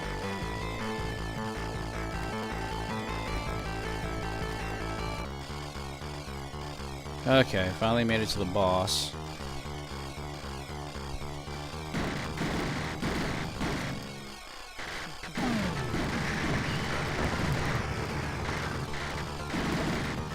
Oof.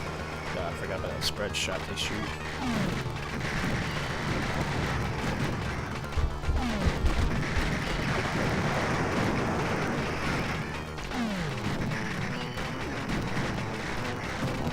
Dang it. No problem. Yes, I did it.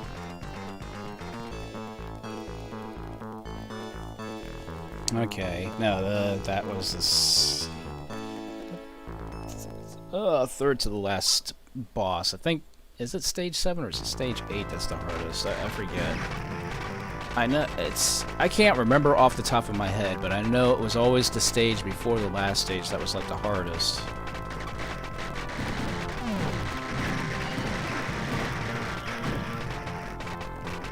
Yeah, it's basically how... Oh, dang it. That's basically how Ninja Gaiden Arcade went, if that makes any sense. The final boss was the easiest part of the whole game.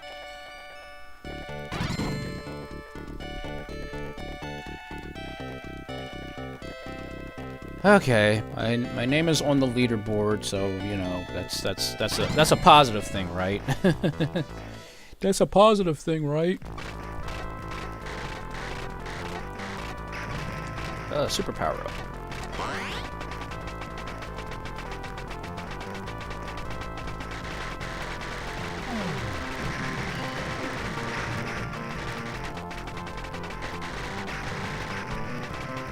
Those suckers always get a beat on me. Always.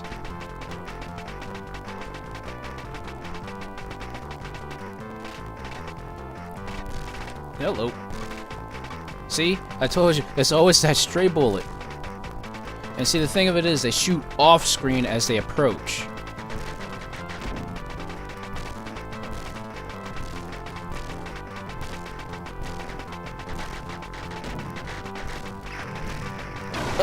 See?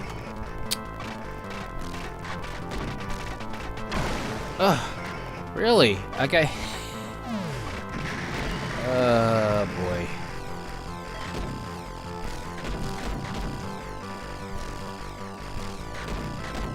See, I don't really like using the laser too awful much because there's just you can't really deal with small enemies.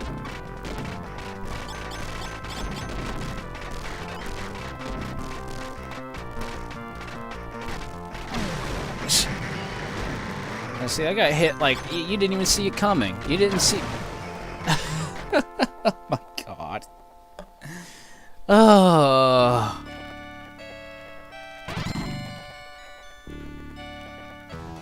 Yep, I didn't even rank in that time, but at least I made it to a checkpoint. So you gotta be ready. Like as soon as you start, you have to like move. Otherwise, you are going to get like shot. It doesn't matter.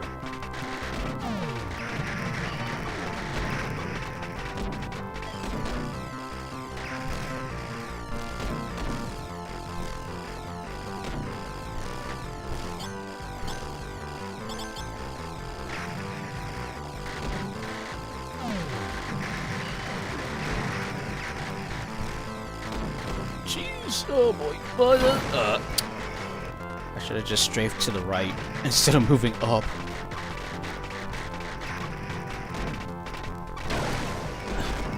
Really? No, I thought I tagged him and instead he tagged me. Don't worry. When I seriously. It's like you literally have to stay in the center of the stage, otherwise you're going to get shot or ran into.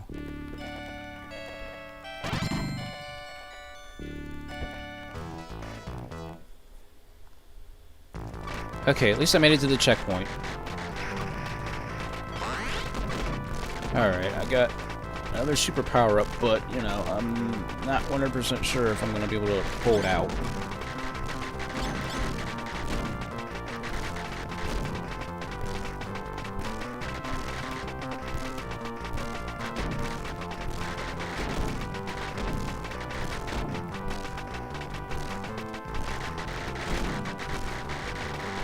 Hello.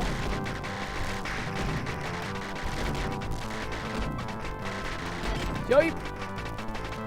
Homing missiles, homing missiles! Hello. Ah, dang it! Of course, I would strafe right into that.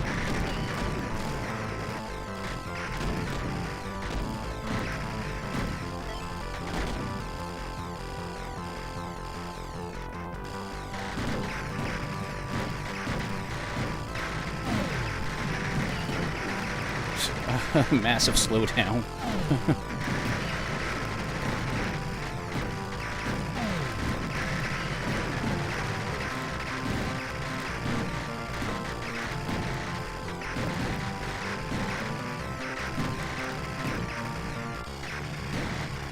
Alright, finally made it at least to the boss. So I'm doing something right. Ouch.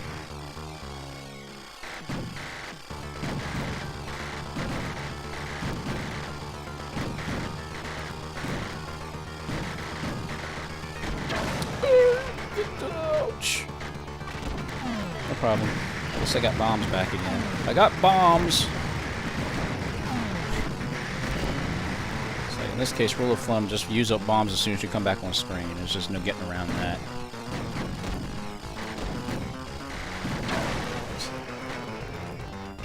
And of course, trying to remember those patterns. Really?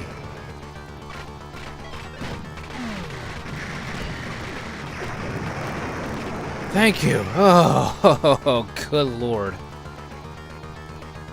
Ugh.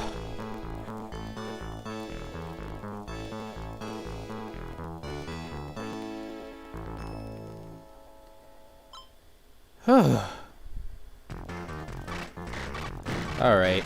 Almost there. Last stage, guys. And then we'll be focusing on Smash Brothers after this, I promise.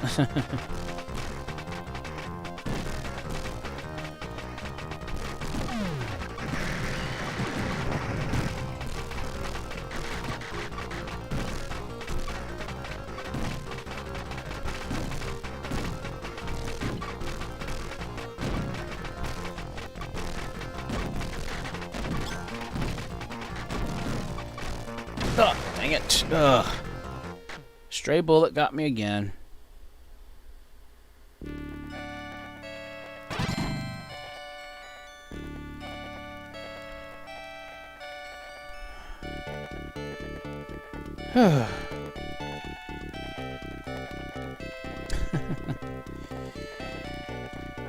Oh man.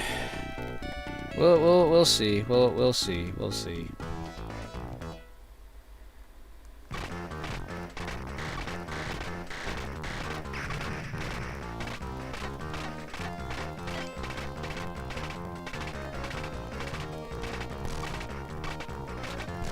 Yay!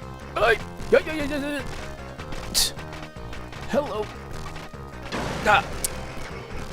Got caught in the corner again. Really? Really?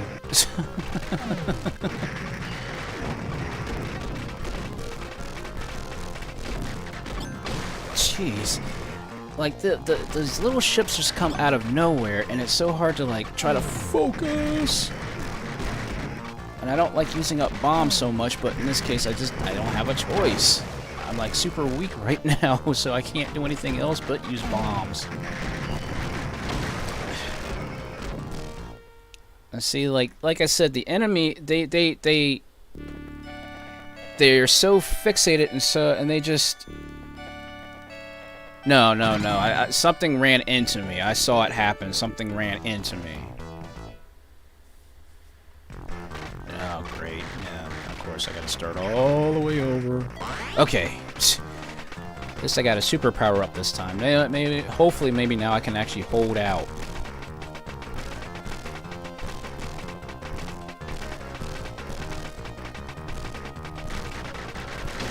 Oh, come on, really?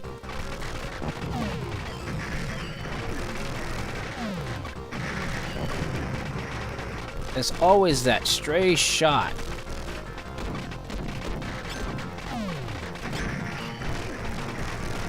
Yeah, the super power-ups help so much, but in this case, I'm just... It's always the beginning parts of the stages that give me the most troubles, because you just have all these ships that just come out of nowhere.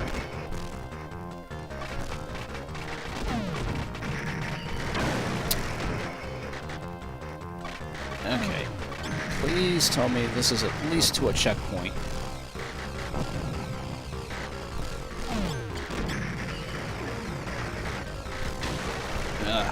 Yeah, I knew that was gonna come. I knew that was gonna happen.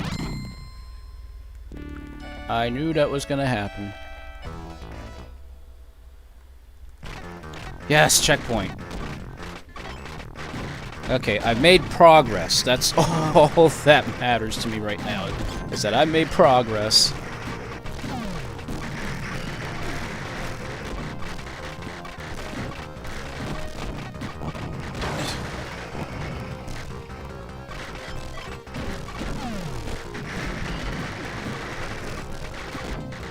yeah, it's this can get really ridiculous if you're not careful.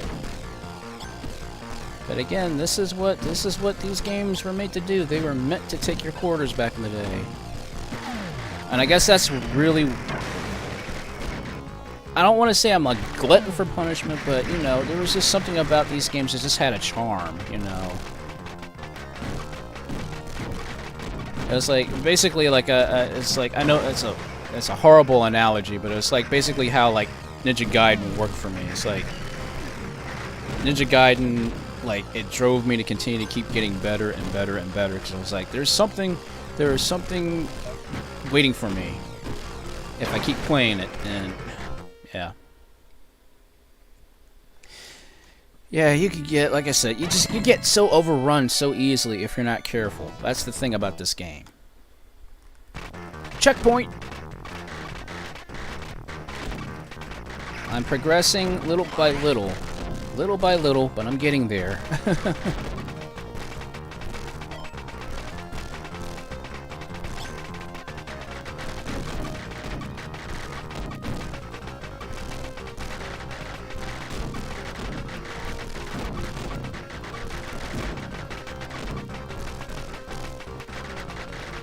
Hello.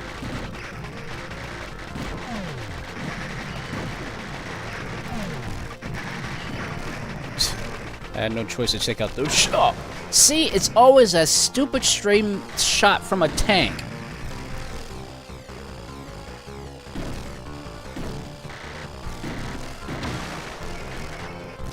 Darn it. Actually, yes, there is a character named Raiden in Metal Gear Solid.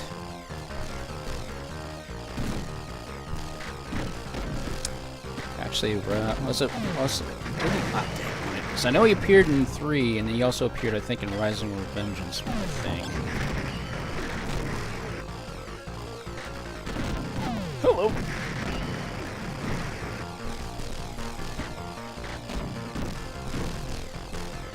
Hello. Uh-oh.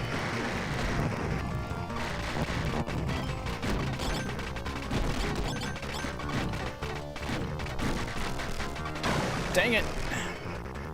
Please tell me that's a checkpoint. Please, just tell me that's a checkpoint. That's all that matters.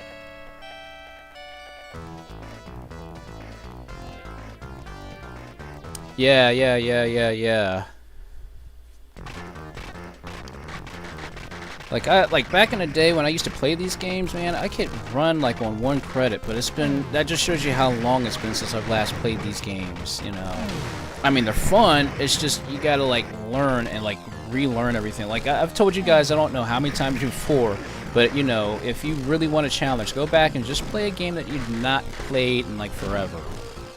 And I guarantee you will have just as much problems as I do playing these games. But again, it makes you, you know, appreciate your skills, you know, like how you could, like your muscle memory and everything like that. And see, like, already, like, I've lost all my lives already, see? Ugh.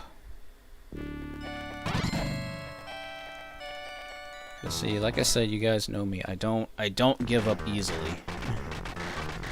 But again, I know, so time constraints, because I want to play Smash. I am playing Smash. I don't care.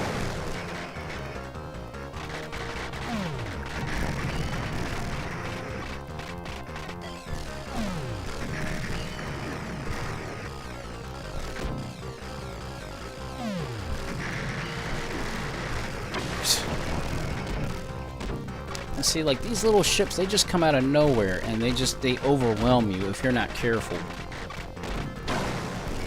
See?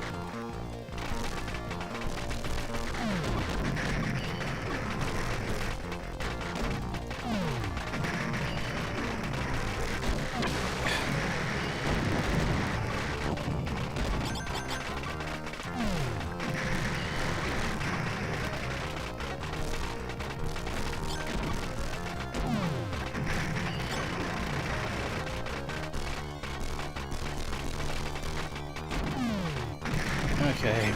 Made it to the boss, but I don't think I'm gonna actually make it. Yeah. So close yet so far.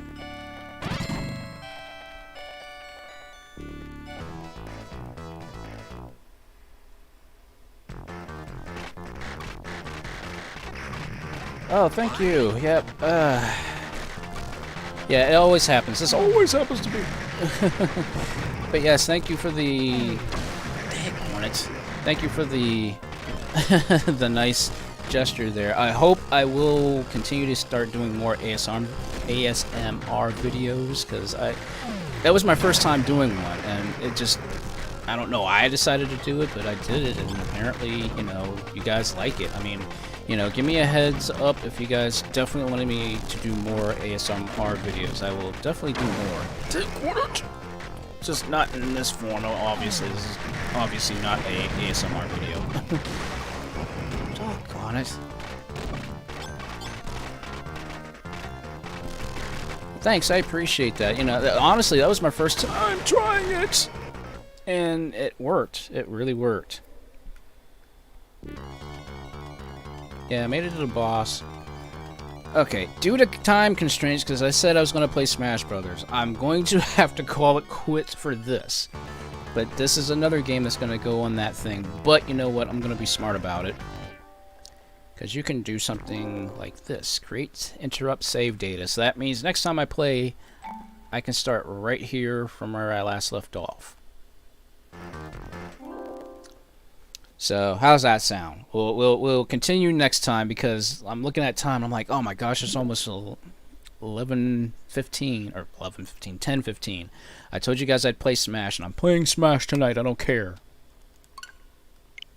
So yes, we'll come back to that, because I'm like, I love those games, but I know you guys don't want to see me keep failing over and over and over again. This is not an Attack On. You know, the Attack On series, that's where I'm taking complete and total revenge on a game. But that, you know, maybe one day I will do another Attack On, you know, shoot 'em ups.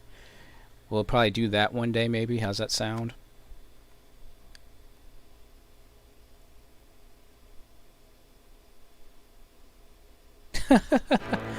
Don't ask me how I did that. I'm lucky, I guess.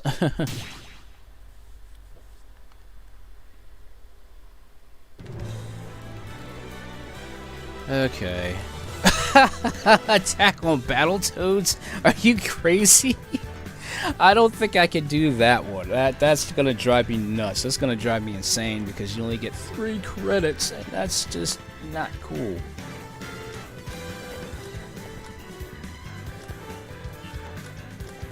Okay, firstly, I gotta hit the shop, because it's been forever since I've done any shopping. Holy crap! I did not realize I had that many, coins.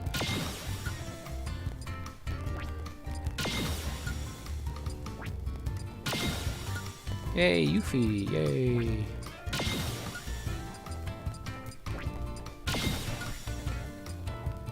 And just buy everything, because God knows I got enough. I got tons of stuff.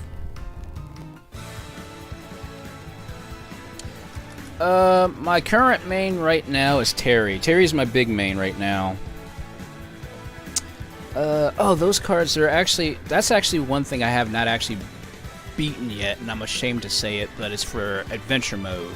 Those cards basically allow you to get special abilities for each fighter. You equip those cards to your fighter, and you'll be able to do cool things, have special abilities, but it's just for... You can use them in Adventure Mode, but you can also use them for Standard Mode too. But of course, technically, that's like not fair, you know. But yes, I've got to try out some more Kazuya, because I've only played him a couple times. So yeah. But I'm so glad they added so many songs from the Tekken series in this game. That is so awesome.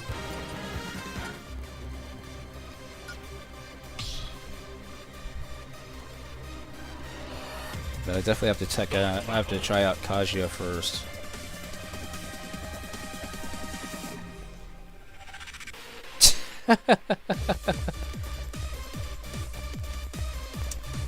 Oh my god, Battletoads, Ghosts and Goblins, and Ninja Gaiden 3 USA Edition all in one live stream. Oh my god, guys, we'd be here probably until next week.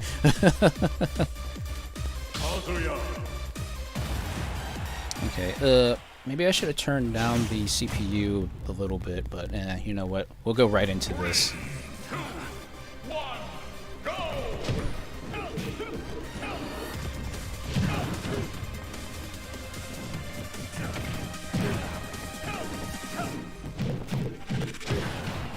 Yeah, I still kind of can remember some of his combos.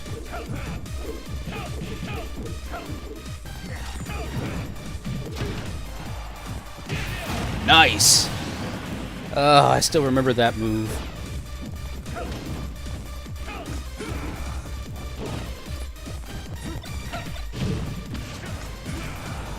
Ouch!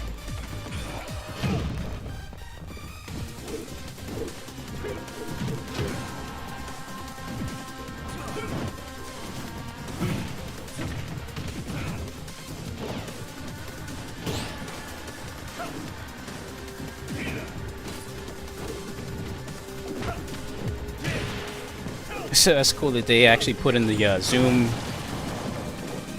when he does his throws, just like in Tekken.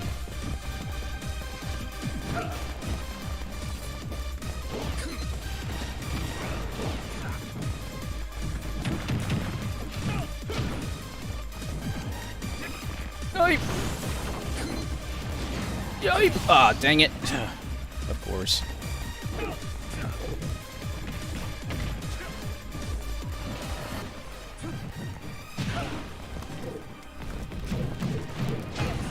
Nice. I love that spin kick of his.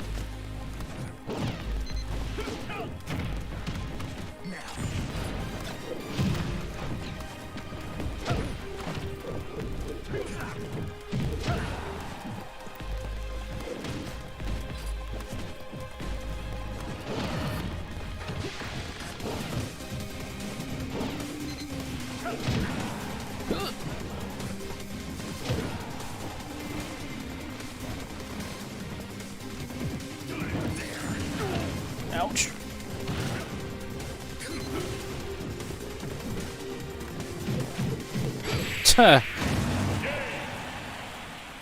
That sort of worked, right? Sort of. That's so cool. They added the voice to the actual announcer from Tekken 7 in it too. That's so awesome.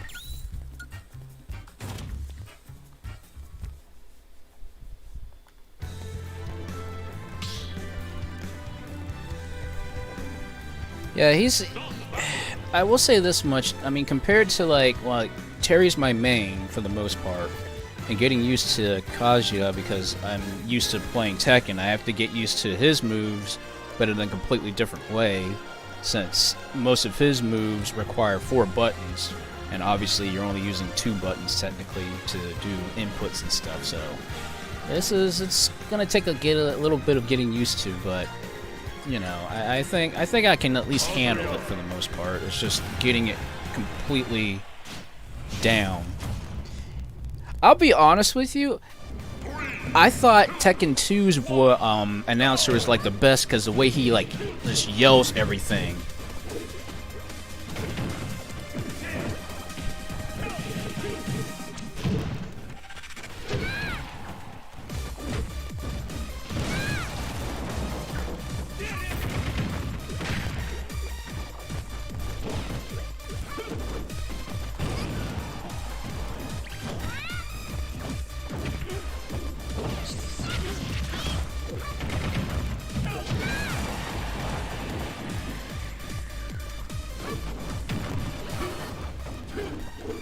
Yipe!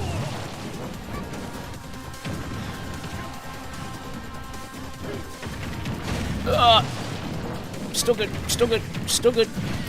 Oh, wow. That was luck.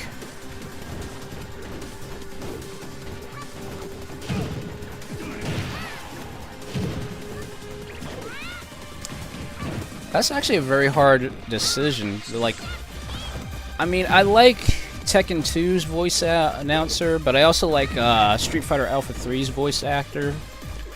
or voice announcer, because he had that positive stuff to say. You know, he was always like upbeat. Yeah, his grapples are very short, very, very short. So like you literally have to play up and close and personal with Kazuya. There's no way getting around that.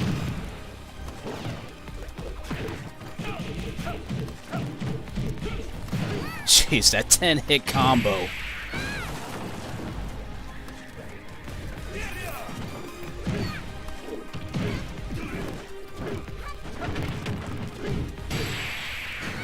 Jeez. Wow. Kazuya Mishima wins. Oh, nothing wrong with that. You know, everybody has their, you know, their influences. You know, something influenced you to like, you know, that voice announcer. You know, I guess it depends on how the voice announcer moves you. You know, how do the voice announcers get you pumped for playing games? You know, I mean, let's face it, the one voice announcer that we can all agree on that's like scary as heck is Shao Kahn from Mortal Kombat. You know, that's a voice actor that obviously can do whatever he wants to do and not care.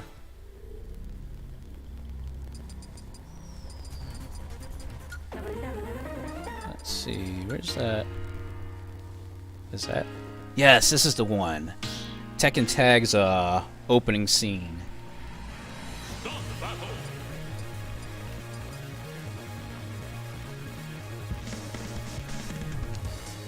Let me see, what other colors does he have?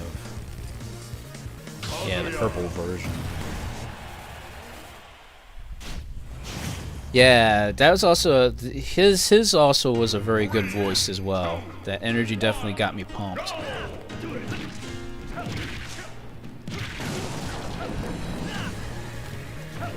Alright, Ike, you're starting to irritate me now.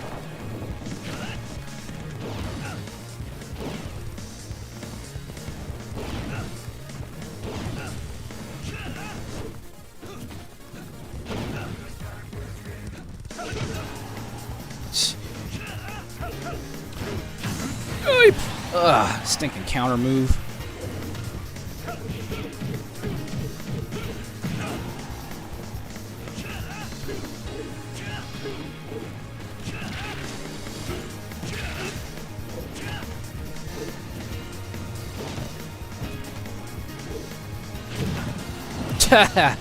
Oh, that Kevin Nash boot never gets old.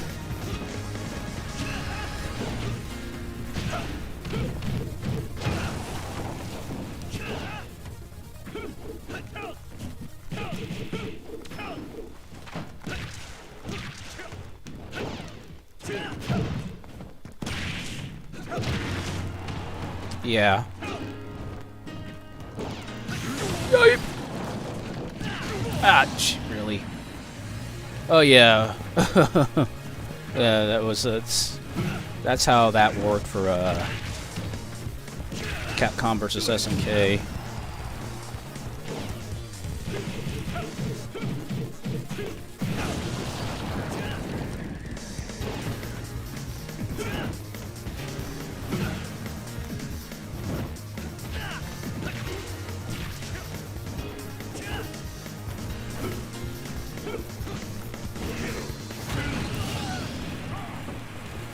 Yeah, Ike's making me work.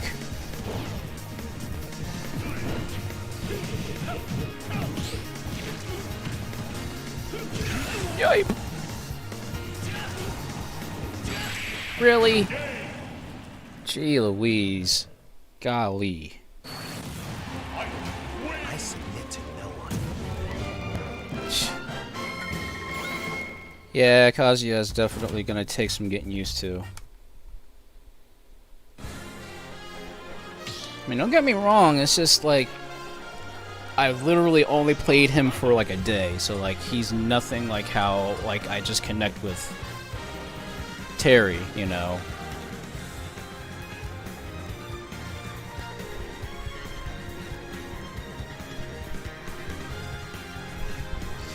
Yeah, that's the thing, you know. It's always seems to be my luck in some way, shape, or form, you know. But the thing of it is, you know, If there's one thing you guys are going to also learn about me, I like it when you come at me 100%. Do not pull punches. Just come at me, so that way that's how I improve. That's the only way you learn how to improve. If you come at me at 100%. That's all I ever ask when I'm doing a fighting game. Just bring your A game.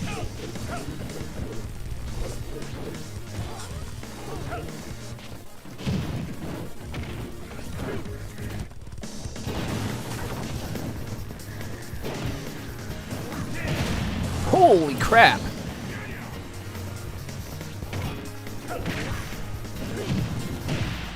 Jeez, that's about as bad as the Warlock punch from Ganondorf.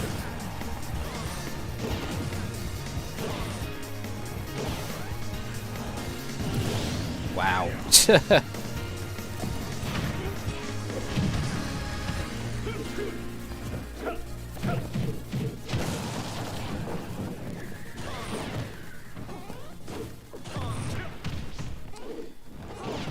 Yeah, fighting games are extremely hard, and just, you know, sometimes, you know, if you want to get into a fighting game, it's better to start off with something like very easy that you know you can do, because I know doing a lot of combos and button inputs, they can be extremely difficult, you know, like especially just stay away from SNK fighting games. That's my only advice I can give to somebody who's a newbie when it comes to fighting games, because I guarantee you those crazy pretzel style inputs are the worst to try to input.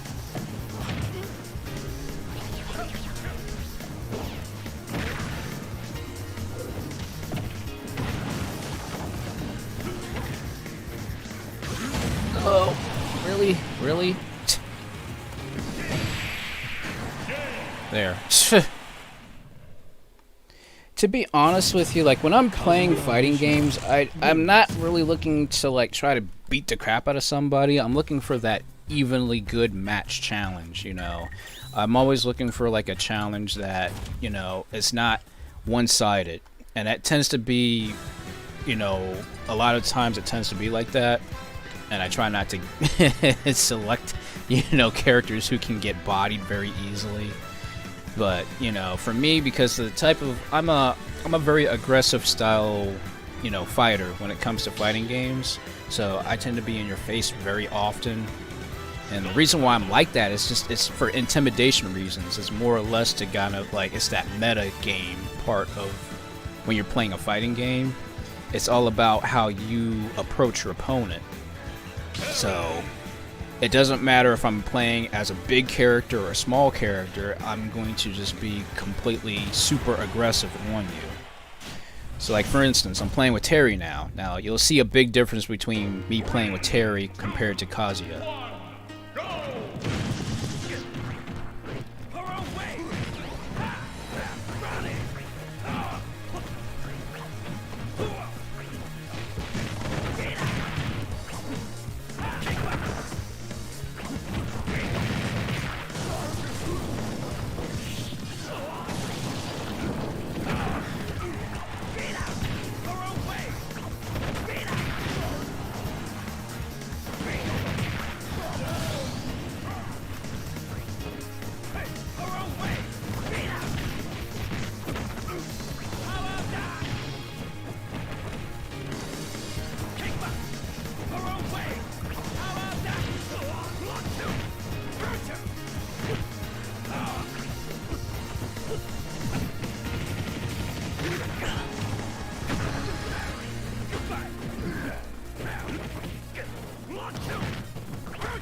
See?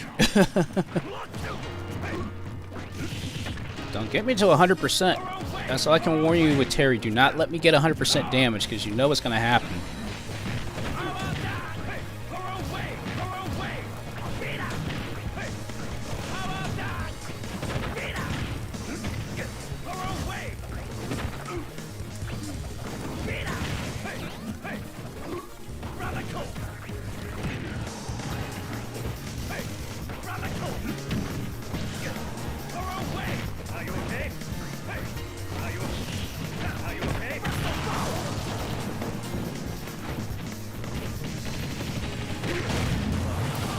Ouch, dang it. Okay, no problem.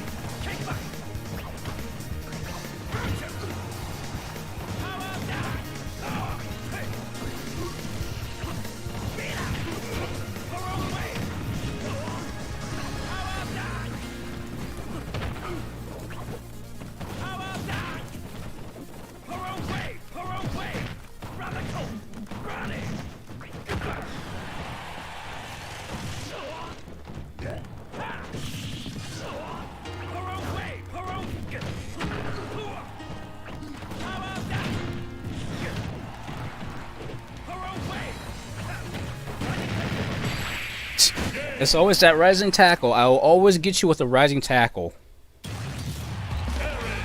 Yeah, I almost got it. But then again, I'll be honest with you, I have not touched Smash for like at least a month. I think the last time I played Smash, I think, was when I was at over at my friend's house. But again, we just played today, so literally today is the first day I've been playing Smash since.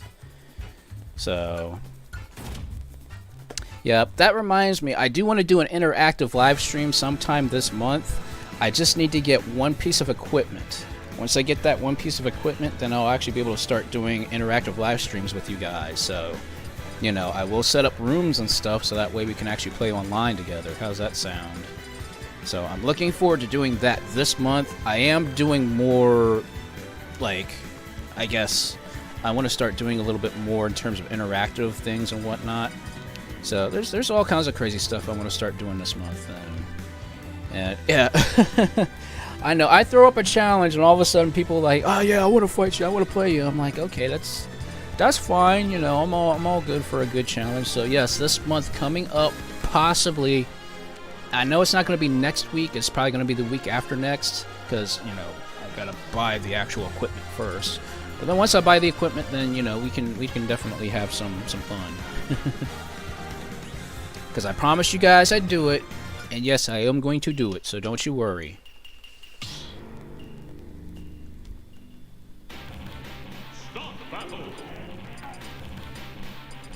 But you know what? I gotta mix it up a little bit. I was playing with my friends, playing with Pyra and Mithra, and I've been getting a little better with Pyra and Mithra. But see, here's one thing I love doing. You know, you guys are gonna hate me for it, but one thing I love doing is switching characters' colors, because it completely throws you off. So, like, obviously I'm playing as Pyra to start off with, but of course her colors are normally red, right? Well, in this case, you don't know if I'm going to be Pyra or Mithra, because now the colors are completely opposite. So that's the cool thing I love about sometimes these meta game portions. But look at that. Pyra is just extremely powerful, but then Mithra, oh, she's a speed demon. She can make Sonic look a little slow almost.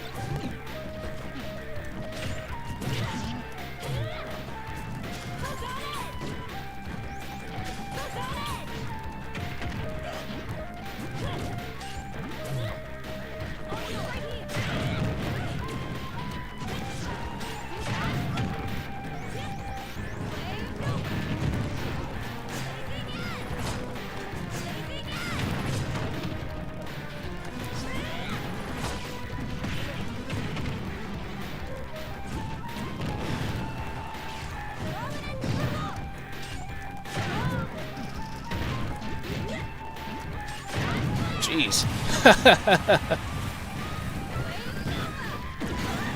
Yeah, I don't know how true that is, though, but you know.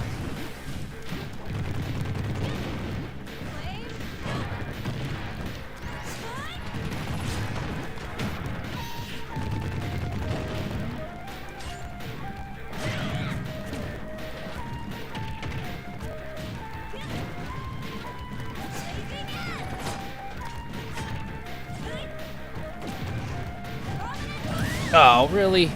Of course Rob would do that.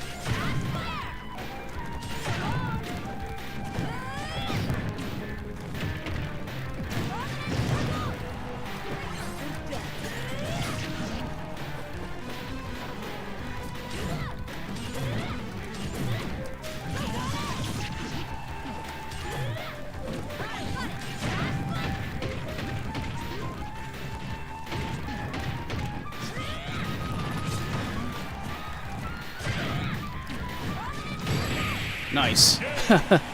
It counts. It counts. It counts. I don't care. It counts. Power the Aegis. But see, Pyra is so... Her flame abilities are extremely powerful. Just her up special. I mean, good God. It's like a cannonball of some sort. So I've been feeling it with her just a little bit, just a little bit.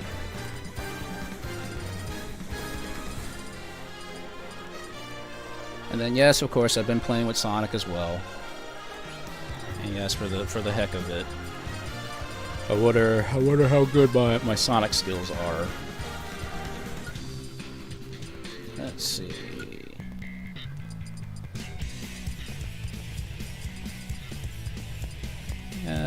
You know, screw it. Let's do City Escape. Why not?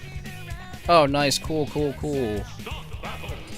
I know. I just got. I did buy the costumes for the Mii Fighters, even though I really don't play as the Mii Fighters, but I had to show support.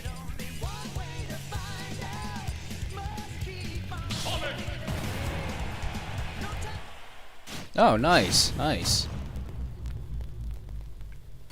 Better late than never, as they say.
I try not to do these battles where I'm like these endurance fights where you just drag the fight on until somebody gets tired and starts making like a lot of mistakes.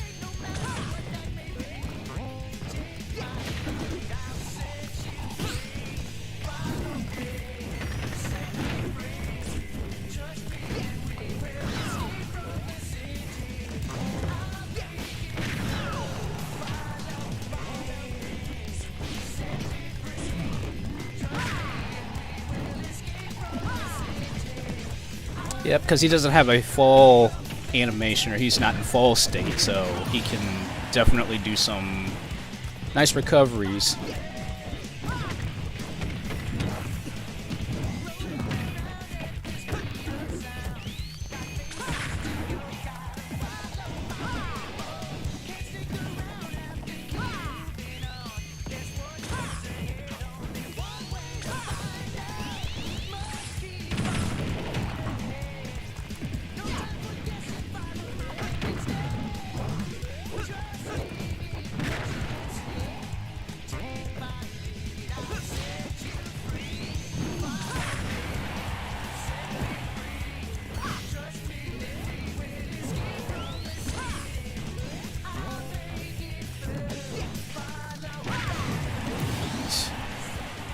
That forward smash. Sonic's forward smash is like so good.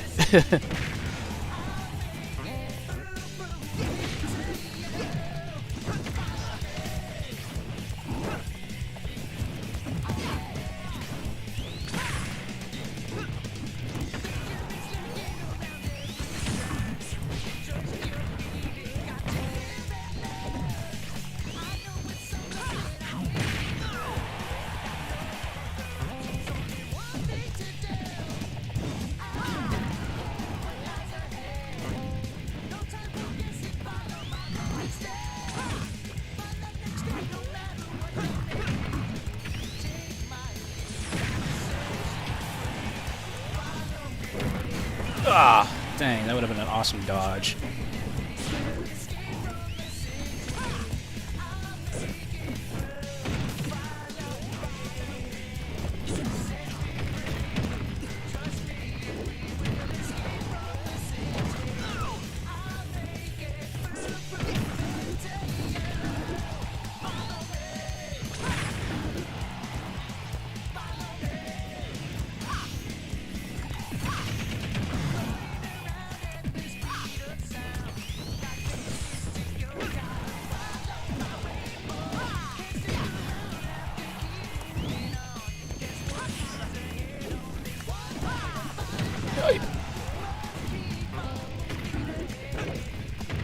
Yeah, essentially. Boom! Ho ho ho! Whew. My favorite Sonic song of all time. That's a hard call. So many good songs, but it's... I'll be honest with you, that is an extremely hard call. Me being a huge Sonic fan. There's so many good ones, but I like, I like Ice Cap Zone. I like... Well, pretty much I like almost all of the Sonic 3 songs. Sonic 3, not Sonic and Knuckles, but Sonic 3. Has some good, decent ones. But if I had to be honest, if it would be my favorite Sonic song of all time, I'd probably end up saying Sunset Hill from Sonic Advance 3. I think that would be like my favorite one of all time. But like I said, that's just me. I mean, when I grew up playing with the Game Boy Advance games, those were some of my favorite games to play, and I really enjoyed those. So yeah, Flying Battery has a good beat too. Like, it's just, like I said, it's so hard to choose, you know. Like, I could sit here and I could probably like re-listen to like all those songs and such like that, you know. But I definitely know Flying Battery had some good ones. I know Death Egg was good. Death Egg was really good. Death Egg from Sonic and Knuckles, that was a good one. But like even the Angel Island one, Angel Island Act 2, that was also a really good one. So, but like, it's like, don't ask me to pick just one, because when I start thinking like, okay, I have one, at least one from each Sonic game, at least one. So it's just, it's an extremely hard call, you know, but I'm sure you guys also have like, you know, your favorites as well and stuff like that. I can't say which is right, which is wrong, because obviously any one that you pick is going to be right. You know, even Sonic 06 had some good tracks. Let's be honest, the game sucked, but it had some good soundtracks.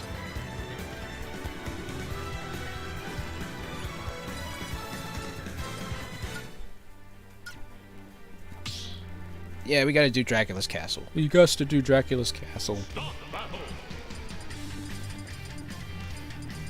I know, it's a little normal, a little less normal for me to like play with other characters, but with me playing with my friends, I'm like, okay, I gotta practice playing with all these other characters so that way I'm just not a one-trick pony. That is just some straight up luck. I would be playing Richter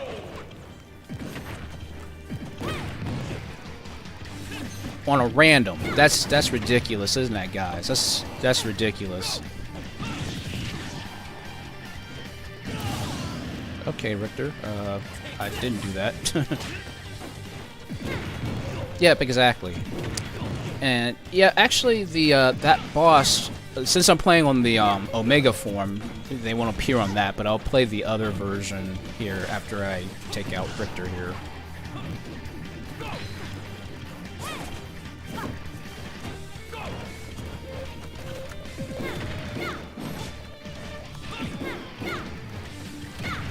I told you, I should go play the lottery tonight, guys. The fact that when we were playing earlier at my friend's house, I somehow got Ken, of all characters, were random.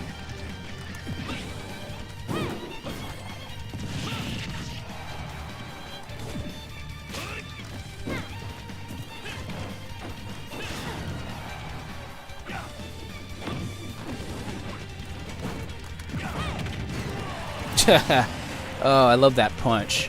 Min Min is so good.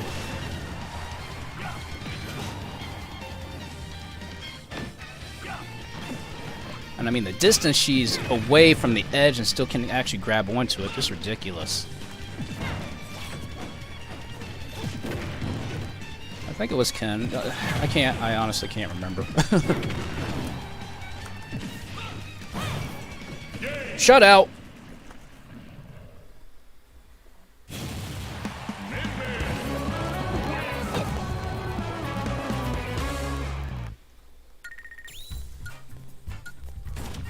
She's my favorite noodle girl.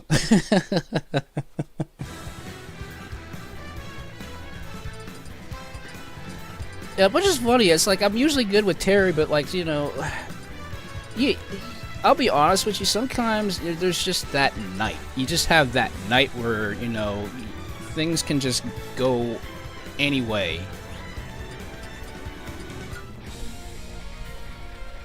Why couldn't they have had? They could have. I wish they would have brought in the Super Castlevania 4 version of Bloody Tears. I think that's my favorite version of it all time. And then Cross Your Heart. That's not a bad. It's not a bad one.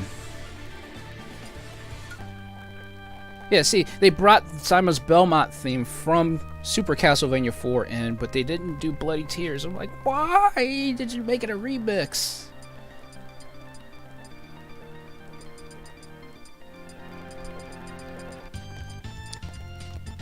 But, you know, there's not much we can say or do about that. Whatever's in the game is in the game, and, you know, that's it. Yes, Rondo of Blood for the win.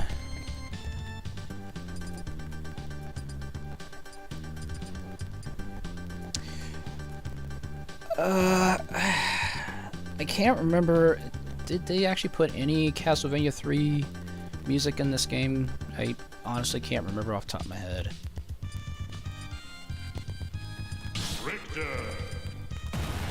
Why not? We'll go with the theme here. It's Inkling, of course. 3, 2, 1, go!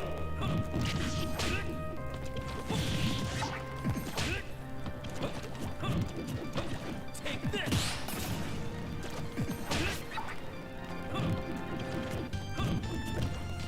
Take this!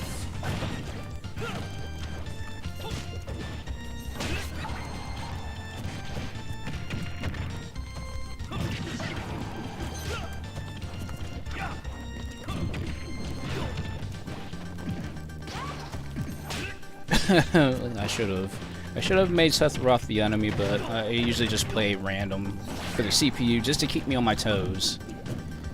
Because I'm gonna be honest with you guys, I play Bison so much, I know how Bison works, but I'm horrible with a lot of other characters that I don't play against in Street Fighter, so that's one thing I try not to do anymore, but only because I have such a strong hatred for Bison.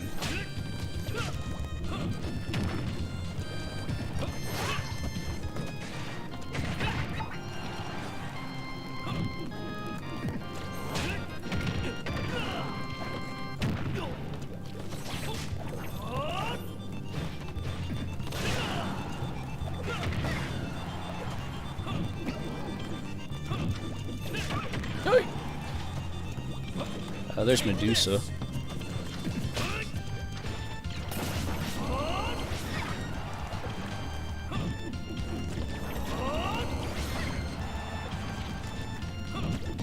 Nice! You just got the axe.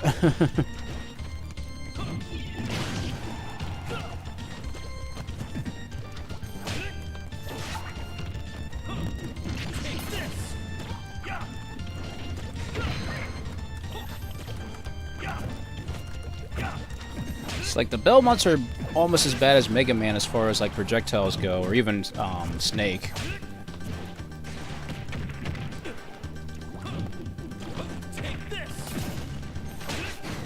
Good God, really? Oh boy. Yeah, I wasn't getting out of that. Oh, the mummy. That's right.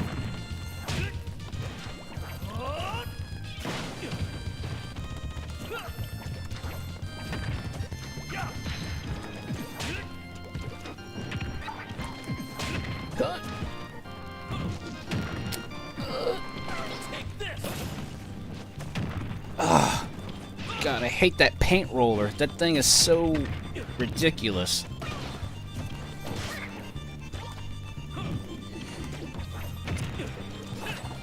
Yeah, I tend to play that endurance game. I don't know why I do that, guys.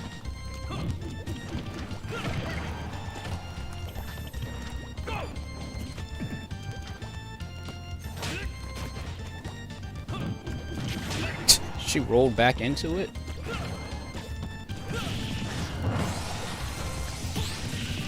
Oh, there's death. Ha! And that's fitting. Death appears and I killed Inkling. That's fitting, isn't it? That's right, pretty anime boy.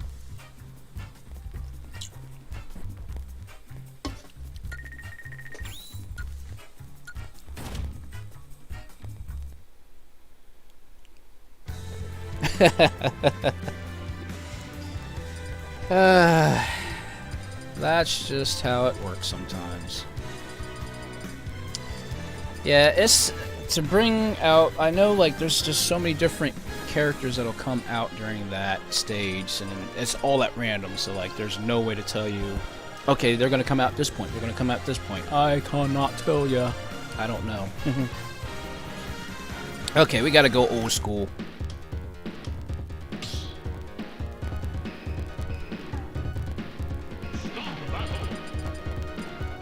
Now, I wonder if my Ken skills can still stack up.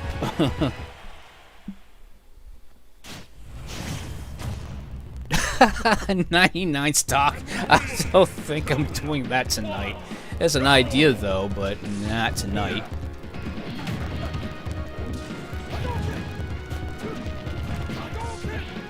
Maybe I should have played Ken's thing, but oh well.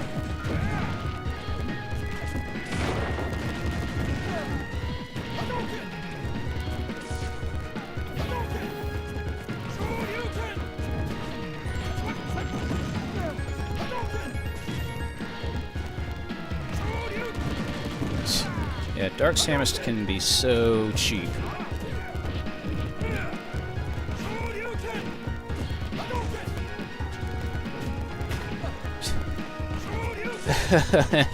Endurance match. Yeah, that's more for practice. That would be a practice thing, going for 99 stock lives.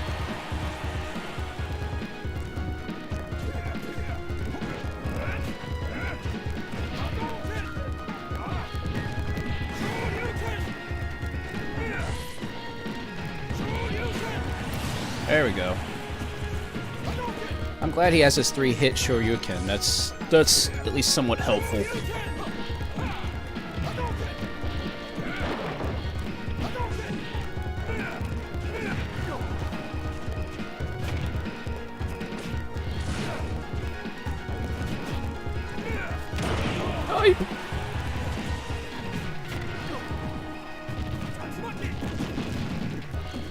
I don't think so.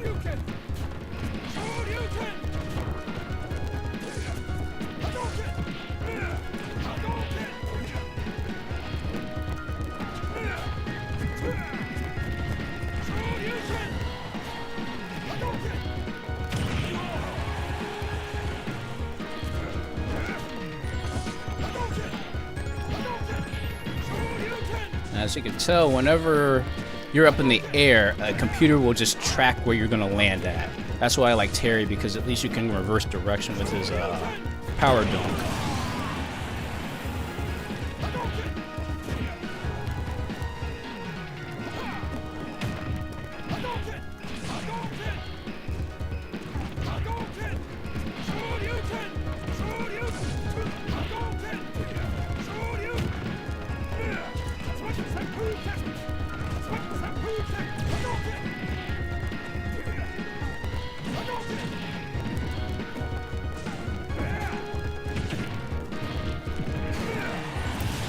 Oh yeah, I forgot about his kick inputs. That's right. Don't worry, it happens to the best of us. You'll shake that rust off, no problem.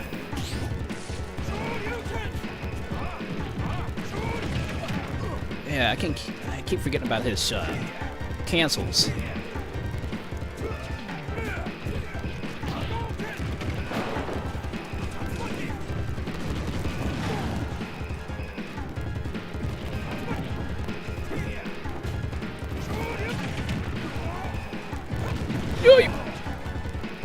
Still good.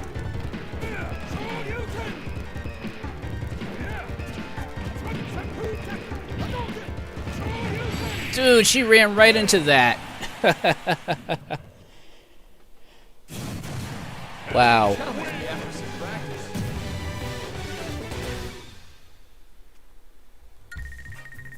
Like, why would you run right into a sure you can? That's not it's not gonna help you. It's not gonna help you.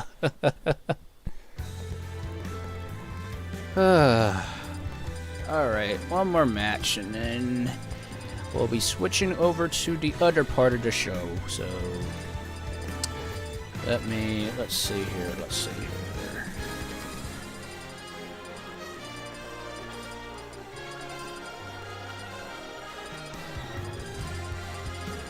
You know what? Let me do this one thing. This is an idea that I had, and I think I did it before I became a live streamer. I live streamed it before I became an actual Vtuber. But this is a very interesting match setup that I had, where it's a special type of special smash. And I just want to see if I can still do it. So it's a Mega Smash with a bunny hood. Weight, light, speed, fast.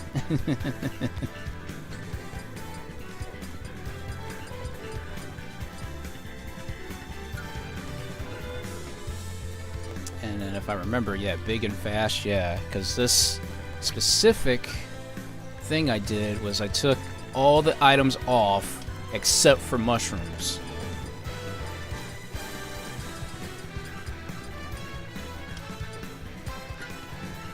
Yep, so everything is off except for mushrooms. So like you can even get even bigger in this mode. So I just want to do it just to see what it's like, just to see what it's gonna feel like, because it's been a while.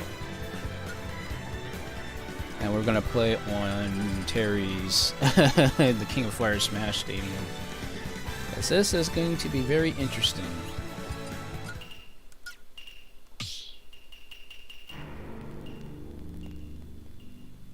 Start battle.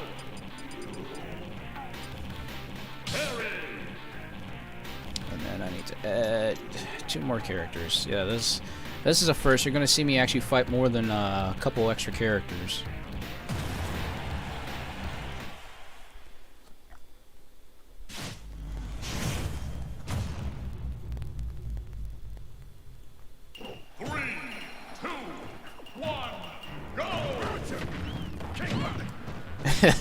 This is gonna be wild.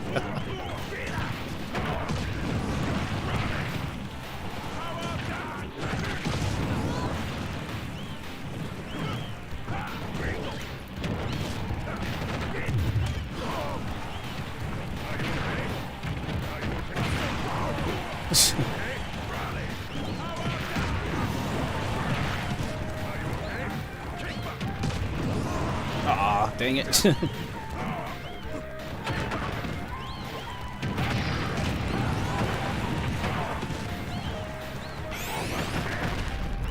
Of course I missed that.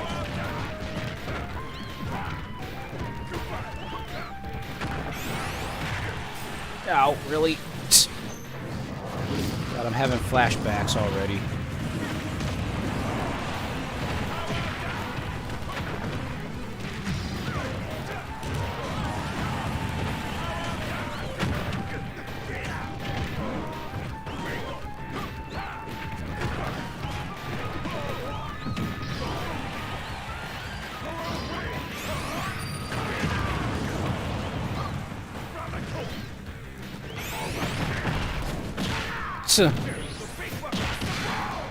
Yeah, that's how fast it goes.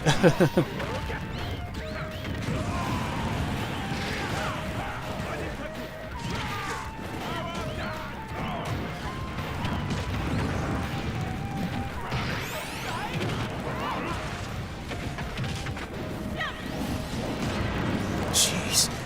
I'm telling you guys, it's so hard to like watch what I'm doing.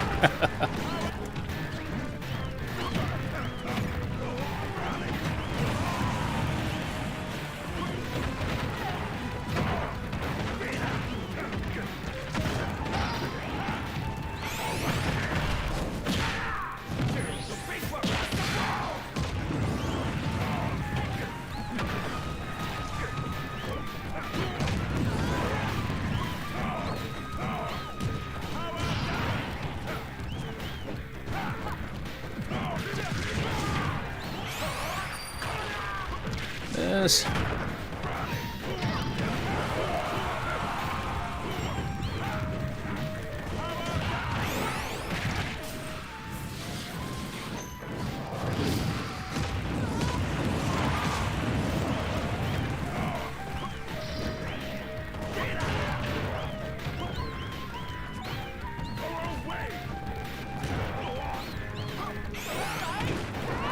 Oh, what? She caught me in midair?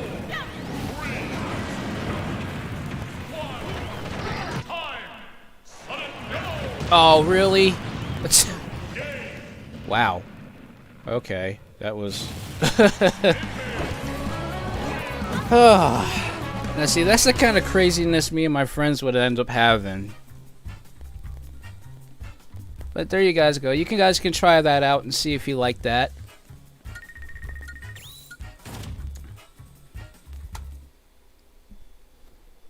But yep, that's something different to try out. So yes, it is. It's essentially you play with all the items off except for super mushrooms.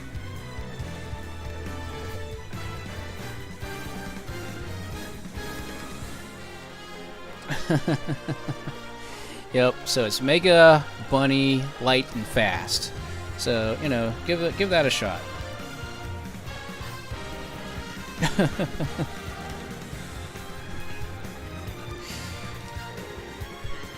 Oh, wow. That's a heck of a setup there. But, anyway, guys, that'll be it for at least the games. You know, I wish I could have done at least a little bit more, you know. But it depends, you know. The more people who subscribe, the more people who like this video, like my videos and stuff like that, I'll be able to start doing stuff more throughout the week and whatnot. I'd love to do an actual live stream throughout the week. I'd love to do that.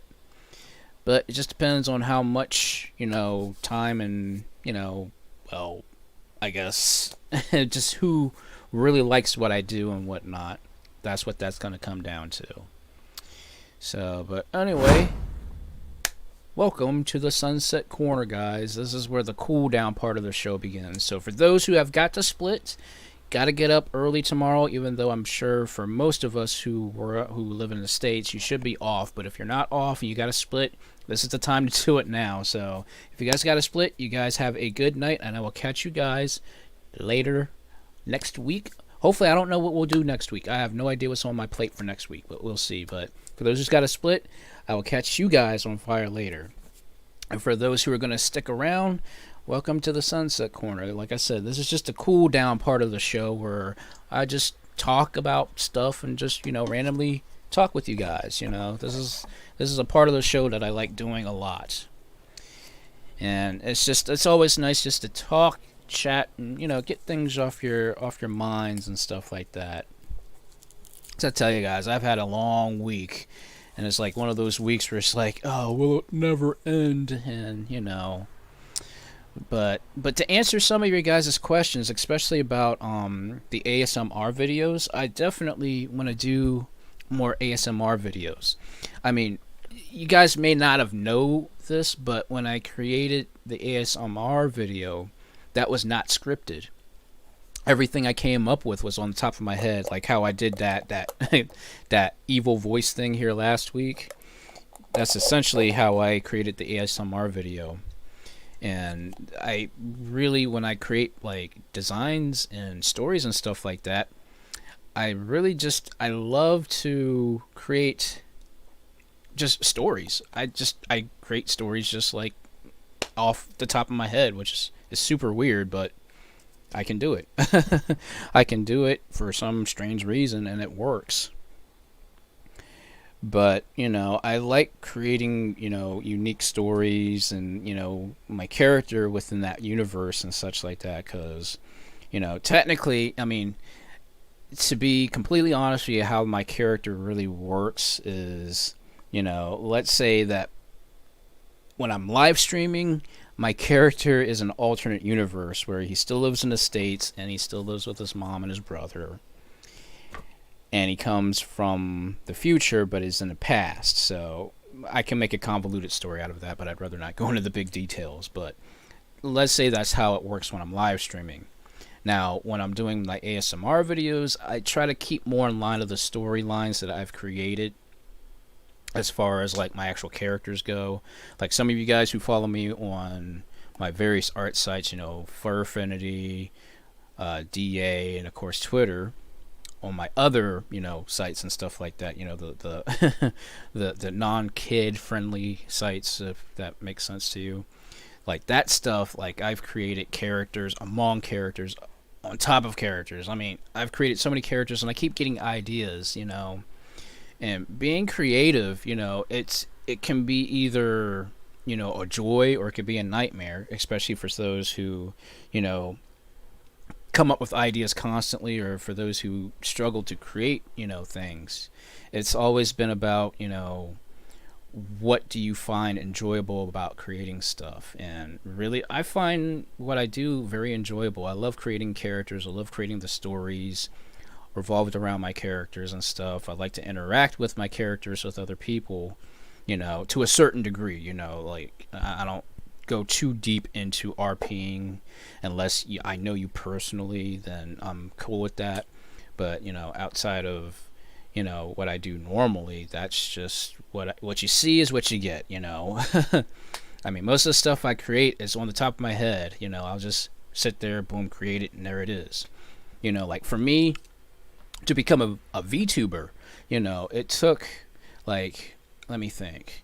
I think I started when I got inspired by, you know, the Hollow Live stuff. I got inspired by Hollow Live to do this, but I didn't really start evolving to do stuff until I think it was in February.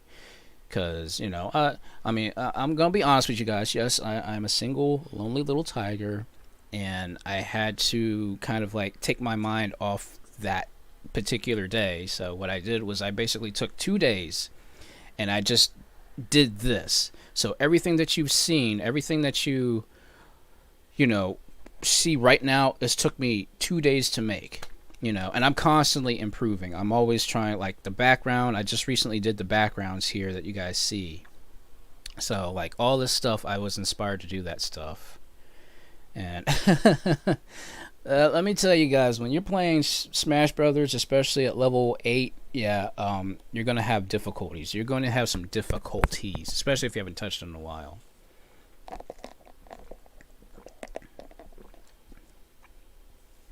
But, you know, to be honest with you guys, I enjoy playing video games in front of you guys. Yes, I am not the best. I am not the greatest. You know, back in the day, back when I was younger, back when I had all the time in the world in my hands, I was like that person to go to play video games with and stuff, you know. I was like that person, but now how the internet has changed so much now, you know, anybody can be an expert, but it just takes time and really diligence, you know, and discipline in order to be where they're at now, you know. I mean, there's a difference between pushing yourself, but then when you're playing games to earn a living, you know, to me that's no longer an actual, you know, fun thing. And what I mean by that is like when you actually go to like these tournaments and try to win money, you sit in front of the TV 8 hours a day playing video games to get good so you can win a prize money to get you through like that next week. You know, that's a big gamble if you ask me. And at that point, it doesn't seem, there's no fun to it, in my opinion. You know, video games shouldn't be necessarily work in that aspect, but then again, that's just me. You know, I've seen the documentaries with, you know, these huge, massive, you know, top named people going to these tournaments and winning tournaments and, you know, making the name for themselves, but it takes a lot. And I'd rather play games and have fun and just remember like the good old days, you know, like when I was playing earlier. Those games take me back to where I was just enjoying, you know, games for what they were. And to love games how they are, even to this day and age, is still something short of a miracle. Because I mean, anybody could just say, "That's it. I'm done with gaming."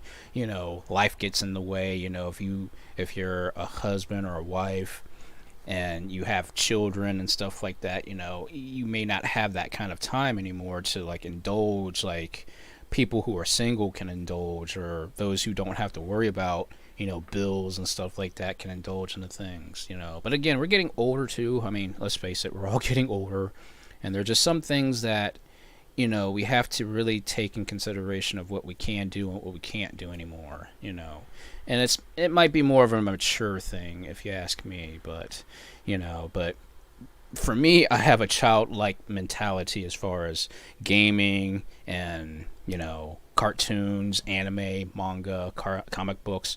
That's the stuff that still brings me enjoyment in life, because, people always expect you to be like, okay, you're this age, so that means you can't do this anymore. You can't do that anymore. Everything is okay as long as you do it in moderation, I'm not like, oh yeah, today this new game comes out and I'm going to take off just so that way I can play this game. Like, okay, that's kind of pushing it a little bit too much there. Like when your enjoyment involves like your finances and stuff to that point where you're taking off work just to do something, it may be okay maybe every once in a long while. I can see that okay, but if you're doing that on a constant, everyday, ongoing basis when something new comes out, and okay, you got a little bit of a problem there. But again, I'm just going by what I think is okay as you get older and stuff like that. So, like, I'll still, like I said, like, I've got Hulu. I got Hulu Plus, with the TV thing on there. I got Disney Plus. I got Netflix. I got Paramount Plus. So that way I can watch all these old school things. In fact, there was I forget there was another one that came out. I think it's called Tubi, and it's got like a lot of the old school stuff. Like it's got Garfield and Friends, and even some of the Sonic the Hedgehog animated shows back in the 90s. When Jaleel White did his voice and stuff. That's the stuff I like, because I mean, not to be offensive to those who do enjoy the new stuff, but the new shows just don't click with me anymore. There's nothing charming about them, if that makes any sense.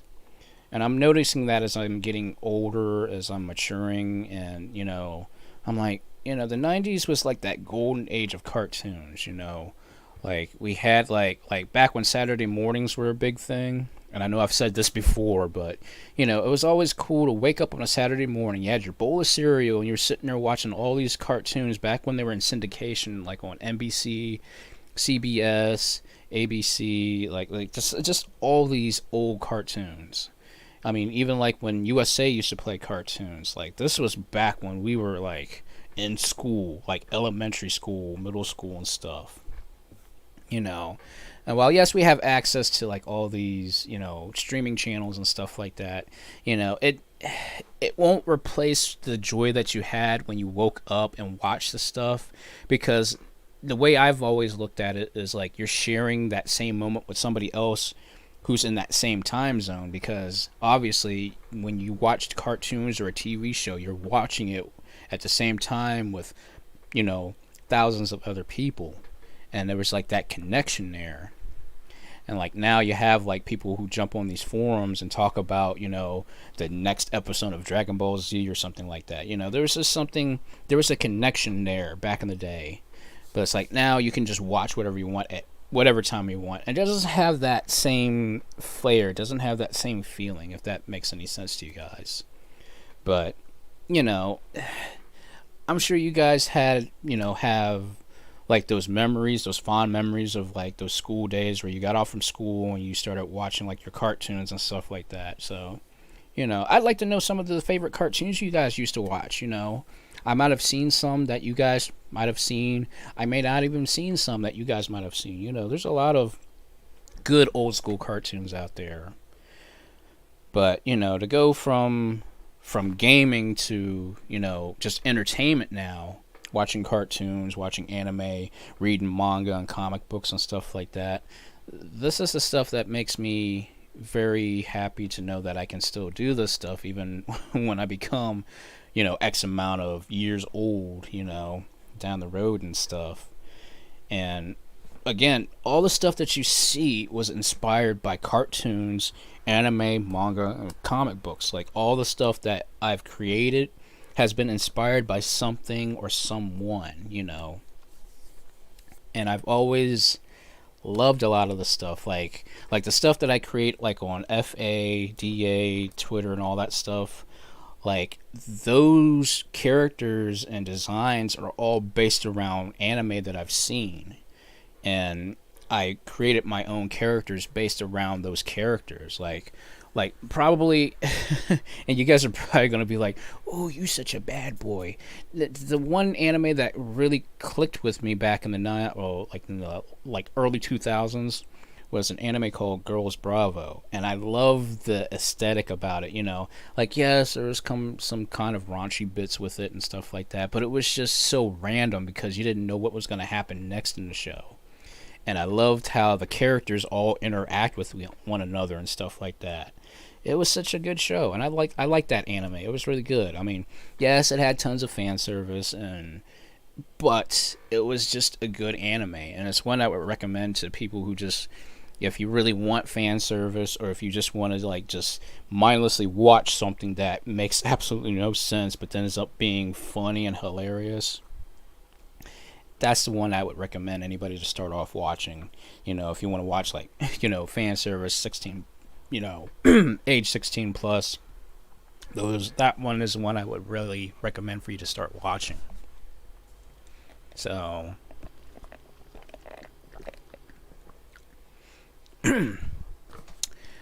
but yeah, I mean, influences come anywhere, and that's what I've always enjoyed about anime and stuff like that, because anime just throws you so much for a loop. I mean, yeah, there was cartoons like what was it? What was that one cartoon I watched a lot? Oh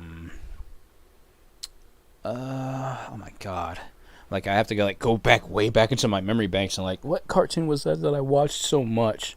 And it wasn't Sonic the Hedgehog. I mean, Sonic the Hedgehog was there, but there was one that I watched a lot, and I think it was on CBS, I think. Felix the Cat. That's right. It was that Twisted Tales of Felix the Cat. It was really, really weird, but I loved it because it was just that stupid, weird crap that you would see, But I mean, Felix the Cat has been around for years. I mean, in fact, I think, correct me if I'm wrong, but I believe that Sonic the Hedgehog was actually created from the idea of Felix the Cat because they look so familiar. They look so similar to one another. And Felix the Cat came out in the 40s and the 50s. But that was one character that I kind of resonated with, and I think that's probably why I like Sonic a lot, because they look so similar. So it was something that I remember fondly watching and enjoying, even though it was just stupid, crazy stuff that played, but it was, that cool stuff. But that was me back in the day.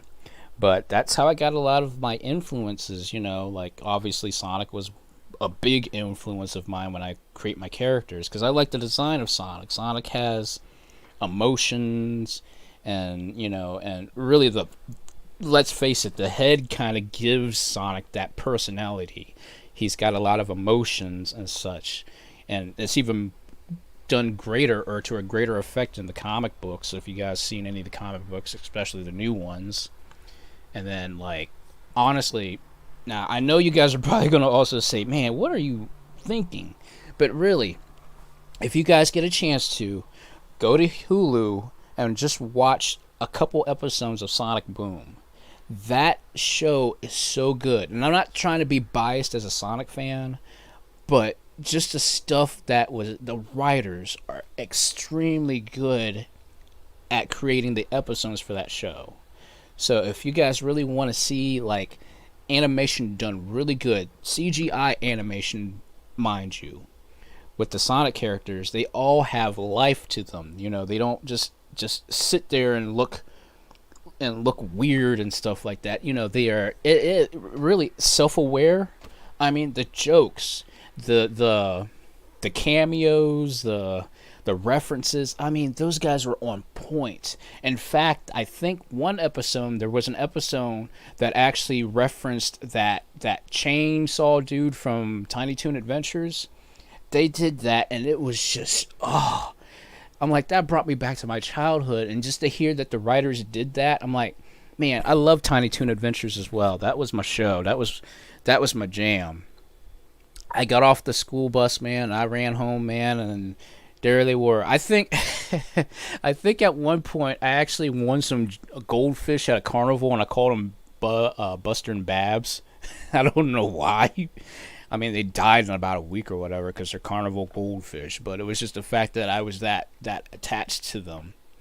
It was just, it was crazy, you know. And this was like between like when I was with Sonic, but Sonic didn't like establish himself just yet. And when I loved Buster and Babs, I loved their antics. I loved everything because it was like at the time you grew up at that 90s era, and like all the stuff that was relevant in that era you connected with. I mean, not like today's era. I mean, I'm sorry, but there's just a lot of stuff I just don't get right now. But, you know, it's weird to go back and just remember this stuff. I mean, I was such a huge Tiny Toons fanatic that I actually got the Tiny Toons video games. I had, I think, a couple of the VHS tapes, I think. But now on Hulu, they're on Hulu now, along with Animaniacs, both the old school season and the brand new show. I mean, there's just a lot. I mean, I'm sorry I'm sitting here reminiscing about my past and remembering the good days of the childhood era that I grew up in, but it's good to go back and just, you know, enjoy those old cartoons and those old shows that really, they inspired you. They inspired you to, if you wanted to be a comedian, you could do it. If you wanted to be somebody who wanted to be like an action movie flick star or whatever it was, you could do that. You know, there's just a lot of stuff just to remember.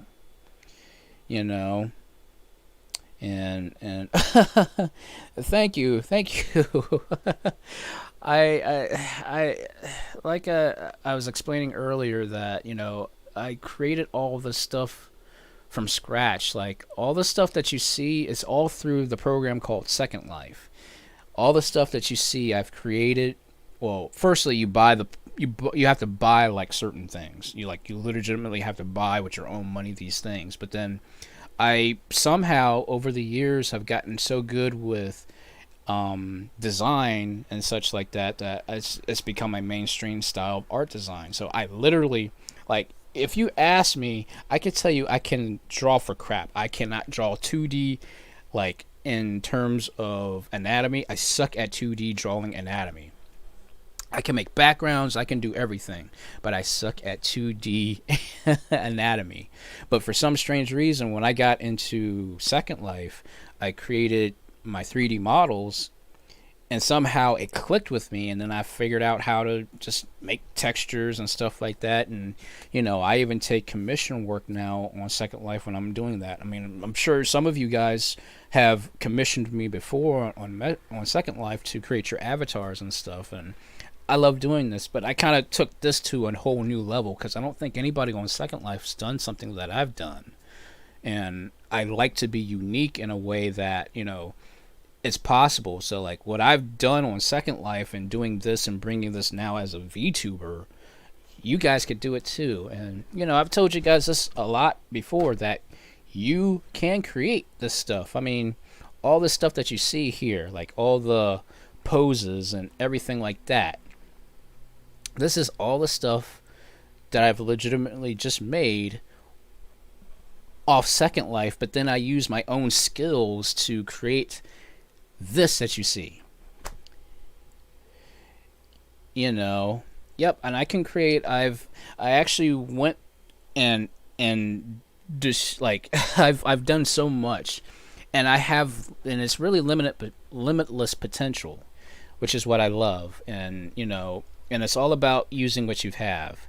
And this is what I like to do. I like creating stuff in so many different ways and whatnot, you know. So, but again, this is like my Overheat form. This is the form that people love Overheat form. I don't know how you guys love this form so much, but, you know, but this was something that, you know, I wanted to create Overheat form as a way of like saying, you know, this is me being as, you know, confident as I can be, because I'm a small person. I mean, I'm smaller than average as far as like actual sizes go.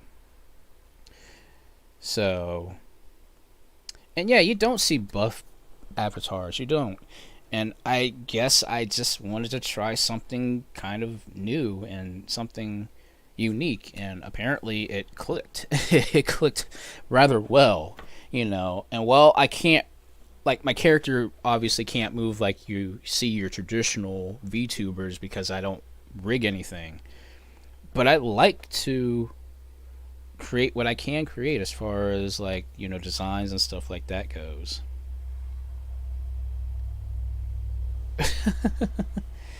Now, and that's something there. Now, talking about Smash, I mean, as I've stated before with Terry, Terry is really good if you know what you're doing with him, but sometimes, like, even the computer can't control Terry as well as a computer should, really. So, but I'll be honest with you. I mean, I used to play level 9s all the time. I used to play against level 9s all the time. But then I'm thinking, wait, there's no way in the world a level 9, a human can do the same stuff a level 9 can do. So that's why I dropped it down to at least a level 8. That way it seems more in line of what a human would do. But again, this is the experiences I've had playing Smash. Especially, I mean, I played the original Smash Brothers back on the N64. Then I went to the next one, which was Melee, and then I went to Brawl, and then the ones on both the 3DS and the Wii U, and now finally Ultimate. So I am a veteran in Smash Brothers. But, you know, if I were to tell you guys, you probably wouldn't believe it, but I was a terrible Smash Brothers player back in the day. I was horrible at it because I couldn't get the grasp of it because I kept treating it like I would a traditional fighting game. And it didn't really click to me until I played Brawl, is when I did that, you know, when I connected. And yeah, like I've seen professionals play against level 9s, and that's like just, oh god, I don't have that kind of time to get into Smash Brothers like that. Because really, it's like what Sakurai said, and I mean, he really does make a strong point about this, is that it's a party game. Well, it's a lot of fighting mechanics in it, but it's really meant to be played as a party game.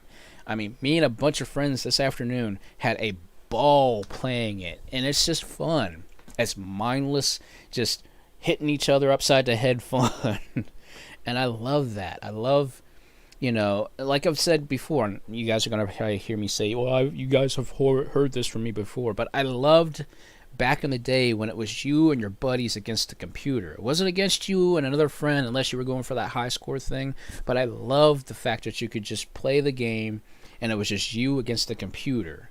It was nothing like, there was no like ill will between you and your friend unless you were playing Battletoads or, God forbid, Mario Party. But that was the stuff that we used to get into. And, you know, while, yeah, exactly, like with the competitive scene games and stuff like that. Competitive games, like, I'll be honest with you guys, I do have that competitiveness within me. And that's just because of how I grew up. Because back in the day, it was always about being number one, especially on the playground. Because I'm a veteran of the old school console wars. You know, back when we were talking about this on the schoolyard. And it was just, that was rough. That was some rough times because, you know, you were always getting into those arguments like what game was better, which character was better, and, you know, all this stuff. And I think that's how I got my competitiveness, just from the console wars, because me and this one person, we'd be going back and forth to see who get the fastest time in Sonic and stuff like that. It was crazy. And yeah, you know, there was a lot, there was just so much like back then that I truly missed to today's standards, which is why I'm glad they're doing like these arcade archives games. Like when I played Raiden earlier, I'm glad they're bringing these kinds of games back to the forefront, because now people who of the new generation can experience what we experienced. But yeah, sadly, couch co-op is just dying. I mean, look, we got consoles, and consoles don't even have ports in them anymore. Everything is wireless. Or if there are ports on them, but there are only 2 ports. There's no longer 4 ports. Like when like the Dreamcast and the GameCube came out, there was 4 controller ports in those systems. You know, but now everything's kind of representing back to like the old NES days and the Sega Genesis days where there was only 2 ports on the thing. Yes, I know. Everything is wireless, but it's the fact that most games now are only for 2 players, if you're lucky, you know.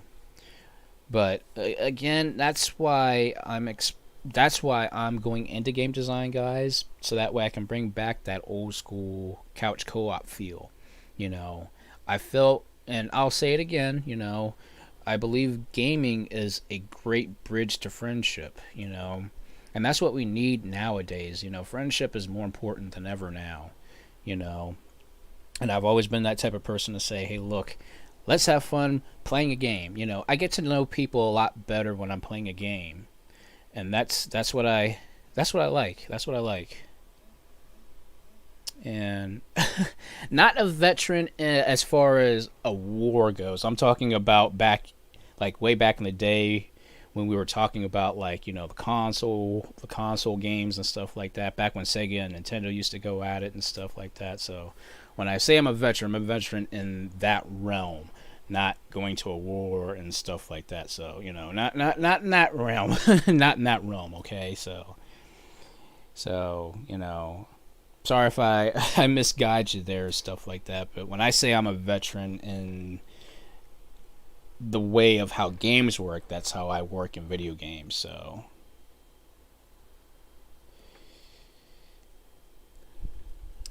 but yeah, so yep, so I apologize if I said the wrong thing there, but yeah, I'm not a veteran in that form factor, so you know, but that does give me an idea. That gives me an idea for a character I could make, you know, so that's something there I could do. But yep, I'm not army material. I guys, I'll be honest with you. You could show me some of the stupidest stuff and I'll laugh. That's the one thing that you guys will be able to do to me every time, is when you tell me to laugh about something or don't laugh about something, I will laugh. And I hate that. I hate that so much, because it's like I try my best not to do it and I end up laughing. And I'm just not like that, honestly. I'm too much of a happy, chipper, fun person to be all hardcore and everything like that. So, you know, but you know, if I did go into the army and stuff like that, God knows I'd tell you guys all the stories and stuff like that. I wouldn't hold anything back. But yeah, I'm definitely not army material. My character looks like he's been through the 90s really good, as those army, like 80s action flicks and stuff like that. He could be somebody like that, but yeah. But yeah, I crack up too easily. Like this stuff, like, what was it? The other day I was like looking online at some stupid stuff, and I found out like these off-brand like products. Actually, you know what? Maybe I can pull it up real quick, because I was crying on it. It was so hilarious, because it was just something that, like, it threw me for a loop, and I'm like, that doesn't make any stinking sense, and it was just funny. It was hilarious. But let me see if I can pull up the video here really quick, because I thought it was the funniest thing I've seen, and I've seen some funny stuff, but it was just the funniest thing when it came to, like, these off-brand, like, you know, these generic brand names for foods. It was so hilarious, because it really threw me for a loop, and I'm like, that doesn't make any sense at freaking all. But apparently it hit home rather rather fun, you know. Firstly, let's turn off all this stuff here, and let's see. That's a generic brand foods.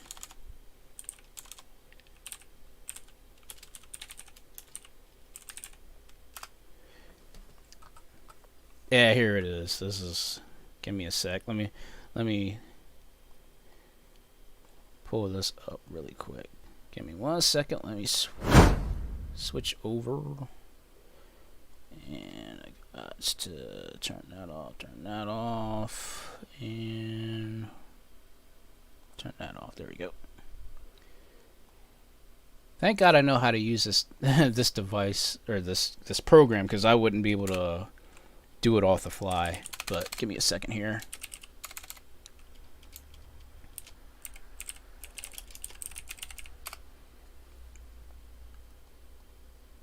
Yeah, so give me 1 quick second here. Cause this is hilarious. Just listen.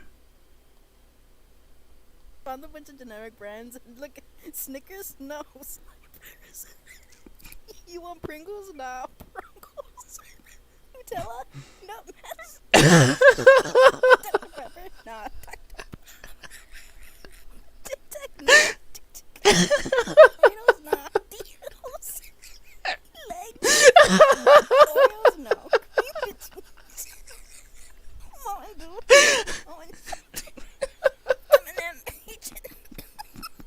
Kit Kat? Nah. 4 fingers? That's so stupid. Oh my god, it's so stupid, but it's funny. Oh my god, that is some stupid stuff, guys. That's so it's just so funny. But yeah, that's the stuff that just, it cracks me up, and I don't know why it does, but it's just, you know, there's just a stupid stuff like that cracks me up. Oh my god, but yeah, like like I said, that's just stuff that just I don't know why, but it's funny to me, and I'll lose it. I lose it over the stupidest stuff, to be honest with you. So, oh my god. But yeah, like and see, that's what I like to do. I like making you guys laugh. If I can make you guys laugh and be entertained, but like, if you would tell, like, honestly, if you would tell me not to laugh, I honestly would start thinking of that video probably, or something stupid like that, and I would like have to like bite my tongue not to say anything or laugh. So that's why I would say I am not army material. But yep, I'll be honest with you guys, just you gotta laugh. You have to laugh. If you don't laugh, you're gonna go nuts, you know. Laughing is a very, very important part in life. And if you don't laugh, you're not enjoying life, you know. Even to some point, you gotta laugh at yourself. God knows I do it all the time. You guys literally hear me laugh at myself from my mistakes. You know, and there's nothing wrong with, you know, laughing at yourself. It's as long as you're not, you know, doing it to a point where it's like you're offending your own self, you know. You still have to give yourself some kind of self-respect, you know. But for me, when I'm playing video games, guys, you're either going to see absolute failure or just plain win, which obviously sometimes happens and sometimes doesn't happen. But there, I just gave you something to laugh about and something else to just think about in this in this realm of our crazy lives and stuff like that. Because I'm going to be honest with you guys, I hate drama. Drama sucks. Drama sucks so bad. Drama is something that we shouldn't really need in our lives, you know. Because let's face it, you turn on the news, there's drama. There's just constant stream of drama and negativity and stuff like that. And I try to be this person, guys, to try to get you guys just to laugh and not think about, you know, the stuff that you're dealing with, that you're going on within your lives and such. I don't know how, I guess, good I am at it, but I mean, I'm doing something right apparently, to the point where I'm still getting people to come into the shows and stuff, you know. And yeah, I mean, if I can reduce stress, if I can reduce drama in your guys' lives and stuff like that, I'm happy to do what I'm doing, you know. I like to make people not think about stuff. Like, if something's on your mind and it's driving you crazy, come into the chat, come into the live stream, listen to the videos that I make, and just take your minds off of it. It's like you know how some people drink themselves to be happy? Just kind of think of me as that thing where you can just enjoy not dealing with life in a general sense, you know? And that's how I've tried my best to listen to my own words and follow my own instructions. And even it's hard for me sometimes, you know? I could be in a slump and, like, I won't get myself back into, like, working order until I do something, or even Sunday nights when I do this, because, like I said, this is a therapeutic time for me, so I can just talk whatever's on my mind and get stuff out on my mind, and, you know, hopefully you guys agree with the stuff that I do too, you know. I'm not perfect, I am no psychiatrist, but I'm somebody who just likes to just say what's on my mind.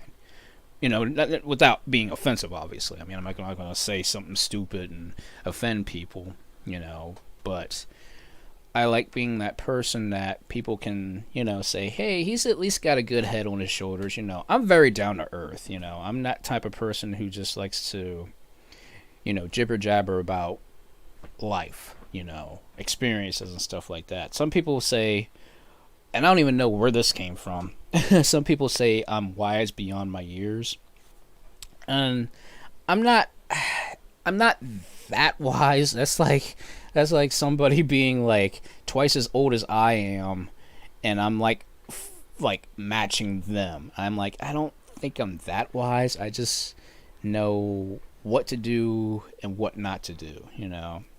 Because, like, and I'll continue to keep saying this, guys. I know you're sick of me saying it, but I'm going to continue to keep saying it. Basically, as long as you're not doing anything to yourself or others, life-threateningly, meaning that it's a life detriment if you do something, as long as you're not hurting yourself or others, physically, mentally, or financially, you do what you want to do with your life, you know. That's how I've always lived my life. And that's my philosophy. It's a simple philosophy, very simple, very easy, but sometimes it's hard to do for some people, you know.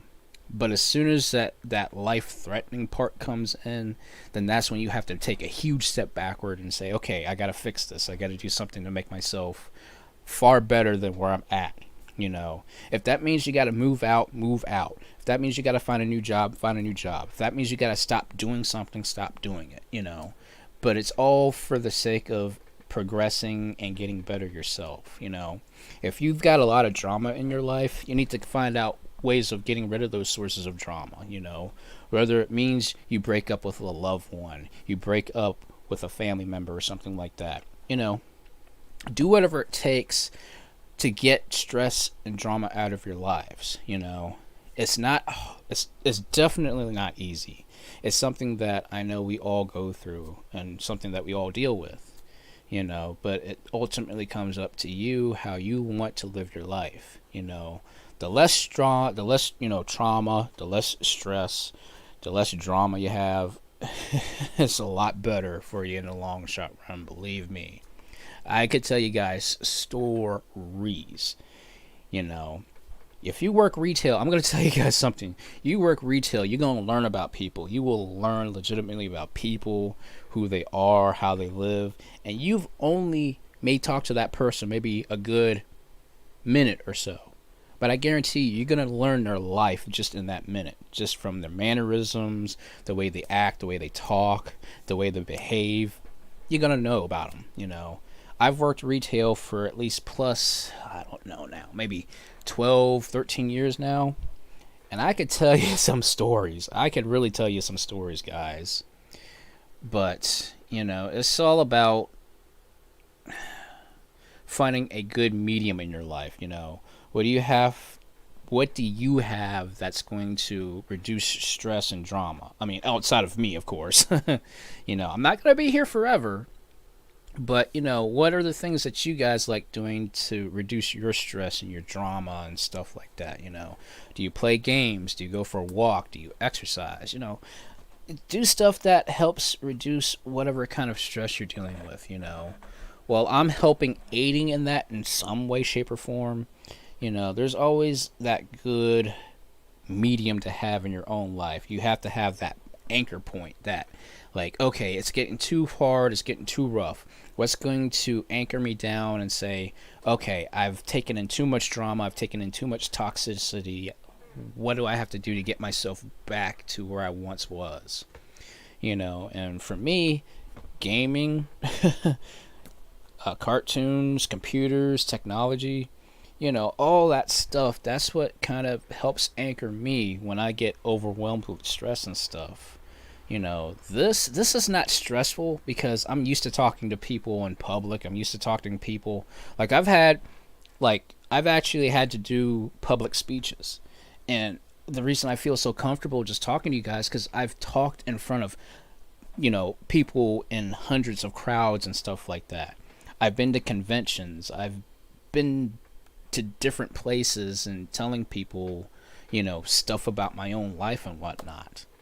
And I'm so used to it that what I'm doing now, this is just a cakewalk, And it's not a thing where I feel confident where I'm going to be like that egotistical person, like, well, I can do anything I want. No, I'm not like that. I'm that type of person who just, I just have the experience of talking in front of people, and I can do it without even batting an eyelash, When I go to karate, I'm actually somebody who is actually a leader at karate. Well, was. I don't know if I am now because I've been in karate due to coronavirus and stuff like that, but I would have to lead classes, I would have to do stuff in front of people, even on my own. That's not very easy for anybody just to pick up and do, but once you do it, it's very easy, I think somebody once said, it's easy once you do it the first 1,000 times, and that's very correct, If you do something 1,000 times, it becomes extremely easy, or those who like work out and stuff like that. I know some people that actually don't start counting, like if they're doing push-ups, they're going to do their push-ups, but they don't count as they do their push-ups. They're going to start waiting until it starts hurting, and then that's when they start doing their counting, and that's how they get stronger, and that's how they progress and get better at what they're doing and stuff. So, it's weird to talk about how we progress on and get better and improve ourselves. Improving one's life is always a challenge. It's always something, because you're doing something different. You're doing something that you probably don't do on a daily basis. And it's something that I would recommend anybody to try, Like I said, me doing this, I never thought I'd be doing this. I never thought I'd be doing what I'm doing right now, But again, it's part of that progressive change, And I feel a lot more confident in my skills knowing that I can do this. And, to me, this is like, it's like muscle memory, I just do it and I just have fun with it. Because really, I mean, some people, they play by a script. Guys, all the stuff that you see me doing right here, right now, this is not scripted. Everything that you're hearing me talk about is off the top of my head. It's basically off the cuff. And for me to do that and not think much on it, that's like, I don't even know how to describe it. It's like wild. It's crazy because some people need to have a script or need some kind of like line of dialogue or something to go by, like a schedule or something like that. Me, I think when I do this, it makes it more human, or it makes it more like real. It feels real because I'm talking to you in a way that's not scripted. It's not on a piece of paper. I'm being the real me, and I like doing that. And I know that sounds weird. It sounds nutty, but that's how I do this. Because if you tell me to follow a script, I'm going to botch it, because I'm going to be like, wait, did that come first or did that come third? I'd rather just do me and be me and just have fun with it.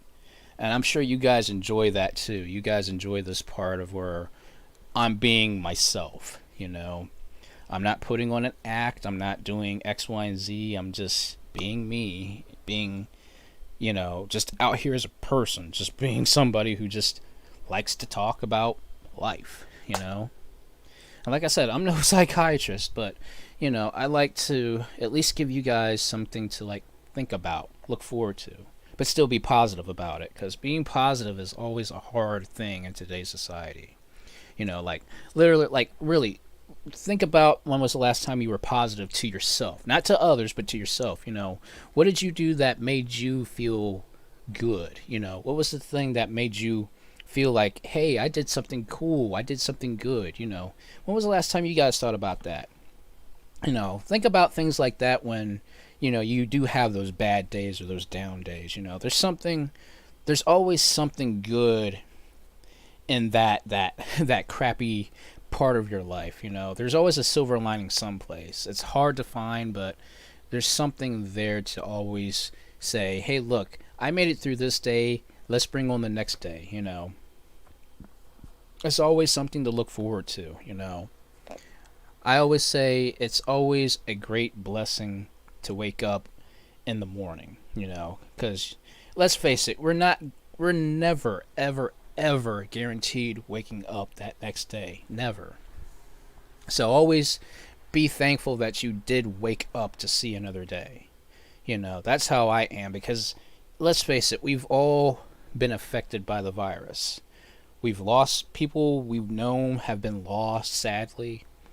And not trying to be, a jerk or trying to be self-centered about it, but, be thankful that you were lucky enough to wake up that next day. You're not in a hospital bed. You're not trying to breathe. You're not trying to, be on edge about, am I going to live? Am I going to die or whatever?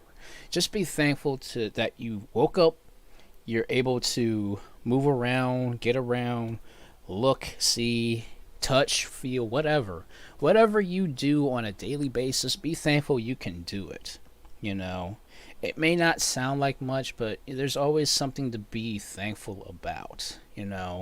I know people that have lost their legs. I know people that have lost their arms. I know people who sadly don't have it all together mentally. I know these individuals, but thank God, they are still at least living. And they're still enjoying their lives because they're able to do whatever it takes to enjoy their lives. But it's always good to have every part of you able to be moving and stuff. I mean, let's face it, guys. If I lost my arm, obviously I wouldn't be playing games the way I'm playing games now. So thank God I got my arms. Thank God I got my fingers, and I can have fun doing that. I don't like to go off on a tangent subject like that, but, you always have to be positive and be thankful about something. Like I said, so much drama, so much stress in the world, and there's always there's some type of good thing to say, hey, look, I'm happy that I have this. I'm happy that I can do that. I'm happy that this is going on in my life, It's always something good to be thankful about, And I'm always the type of person to try to say, hey, look, at least look at it this way. You did this and you had fun doing it, It'd be different if you did something and didn't have fun with it, right? You're here and you're having fun watching me talk and play games and have fun. So, obviously you're enjoying that.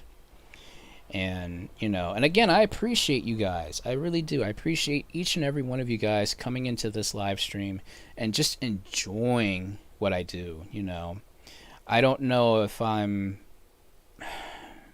know I'm not a professional. I know I'm not perfect. I know I'm not any of these big name live streamers out there. But I'm not trying to be famous in a way that's going to be like, oh, I got these many followers, I got this many likes, I got all this stuff. I'm not about that, because I know that's going to come. That stuff is going to come, and I'm not going to be that type of person to throw that into somebody else's face and say, hey, look, I can do all this, what do you have? I'm not that type of person. I know where my loyalties lie. I know where my how can I say this? I know where my morals lie, I know that I always have to respect everybody.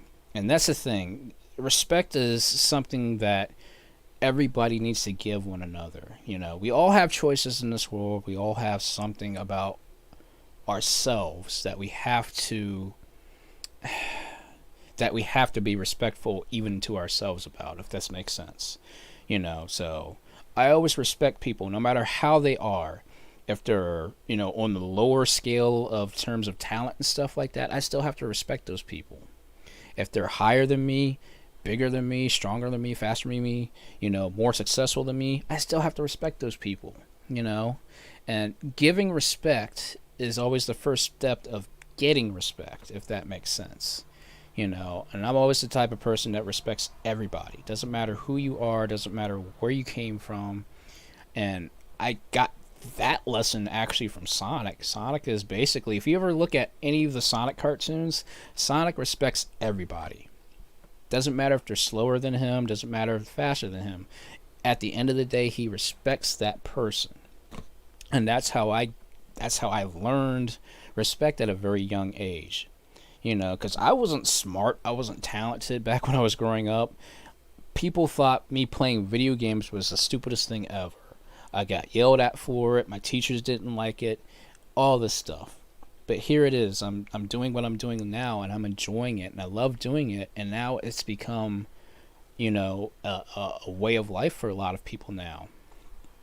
And to think, if I would have listened to those teachers and stuff like that, although I had to respect them, but I also know where my morals and stuff like that was going towards at the time. So I still do what I did, It's not like I'm hurting anybody doing this, right? I'm basically just being who I am, and that's where I feel that I've been successful, where some people would thought or think I would be just utterly just a failure, Sorry, my throat is getting dry.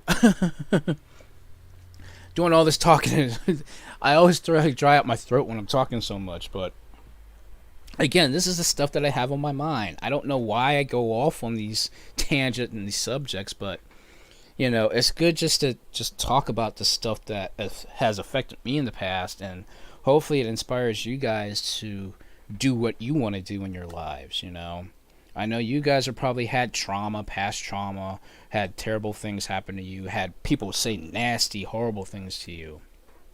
But the fact of the matter is, you're still enjoying who you are. You're still enjoying life. You're still doing what you want to do.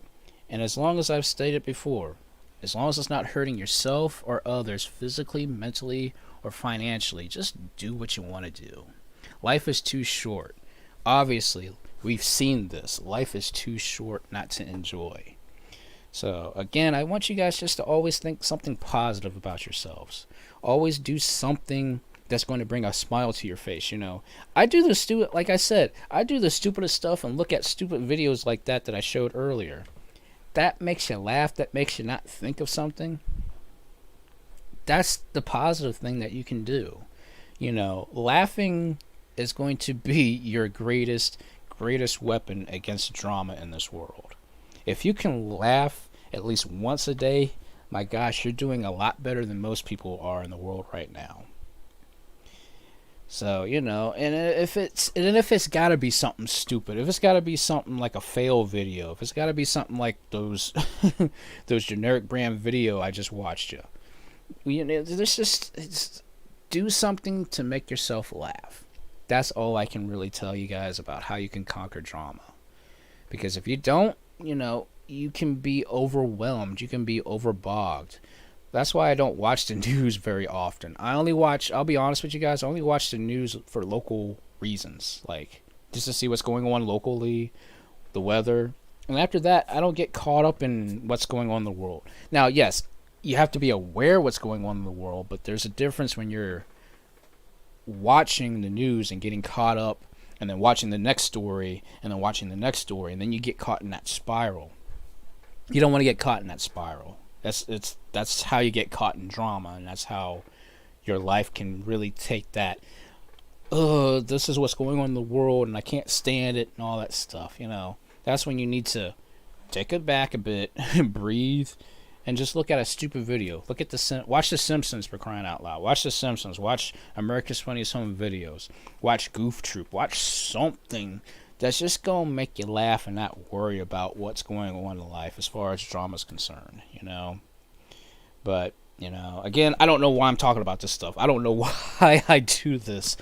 But again, you guys apparently like it, and I appreciate that you guys do like the Sunset Corner, where I can just talk about stuff that's on my head and just, you know, try my best to give you guys good advice where I can, you know. I always try to give people positive thoughts, positive ideas, something that's going to get you through the next week, you know. So obviously I won't see you guys again until Sunday, until I can get more followers and more likes and stuff like that. So that way I know I'm doing something right and I can continue to keep creating more stuff. I will also be creating more ASMR videos. As long as you guys like ASMR videos that I do, I will keep continuing creating them. I definitely will try my best to make more of those. I will have to buy some more equipment to make it work. I would love to do that. So, you know, maybe this week you might see another ASMR video from me. I don't know. We'll see what this week brings. But in the regardless sense, guys, it is 12 o'clock midnight. I have talked my throat dry. I've been sitting here drinking this thing from Taco Bell, and it's completely it is completely like, it was one of those frozen drinks. It's not frozen anymore. It's all warm and everything like that, but you know what? I don't care. I need something for my throat.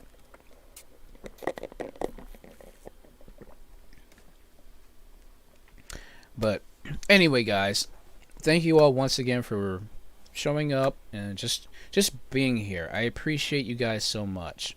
Thank you for just taking the time out of your busy schedule to come here, watch me screw up playing some games, and just talk about stuff on my mind.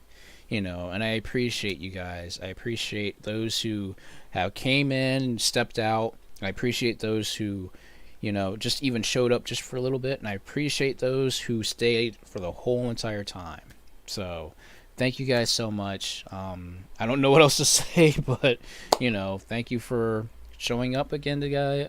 Just coming in and just showing support. And I appreciate that, you guys. You know, so once again, guys, I hope you guys had a great weekend. I hope that you guys, for those who are off tomorrow, hope you guys enjoy your Monday off. If not, get through Monday. You'll get through Monday. Don't worry about it. Just just focus on getting through tomorrow, and, you know, just take it one day at a time. So that's all I can say, guys. But yes, thank you guys so much. I appreciate you guys so much. Thank you, my cool cats, because you guys are my cool cats, my fans. I appreciate that. And actually, probably next week I want to start, you know, if you guys really do appreciate what I do, I might open up a coffee account.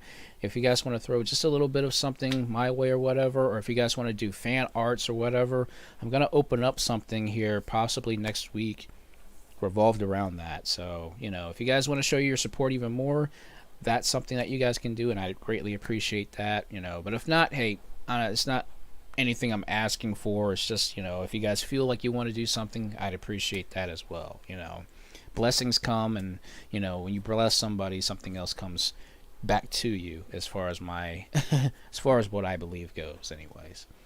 But anyway, guys, you guys have a great weekend. Continue to enjoy this nice weather that we're having for once, because it's going to get hot next week, at least where I live at. So, but enjoy your weeks next week, guys. Say the same. Hopefully, I will catch you guys here next Sunday at the same time, same place. Like I said, I don't know what I'm planning for next week, but just always know something's going on, unless I say specifically I'm not doing anything that week, which is going to be a rarity. Something's going to happen next week, okay, guys? And I don't know why that did that. Sorry, guys. I don't know why I disconnected. Don't. I don't know why. But yes, guys, you have a great night, and you guys have a great weekend, and I will catch you guys next Sunday on Fire. Later.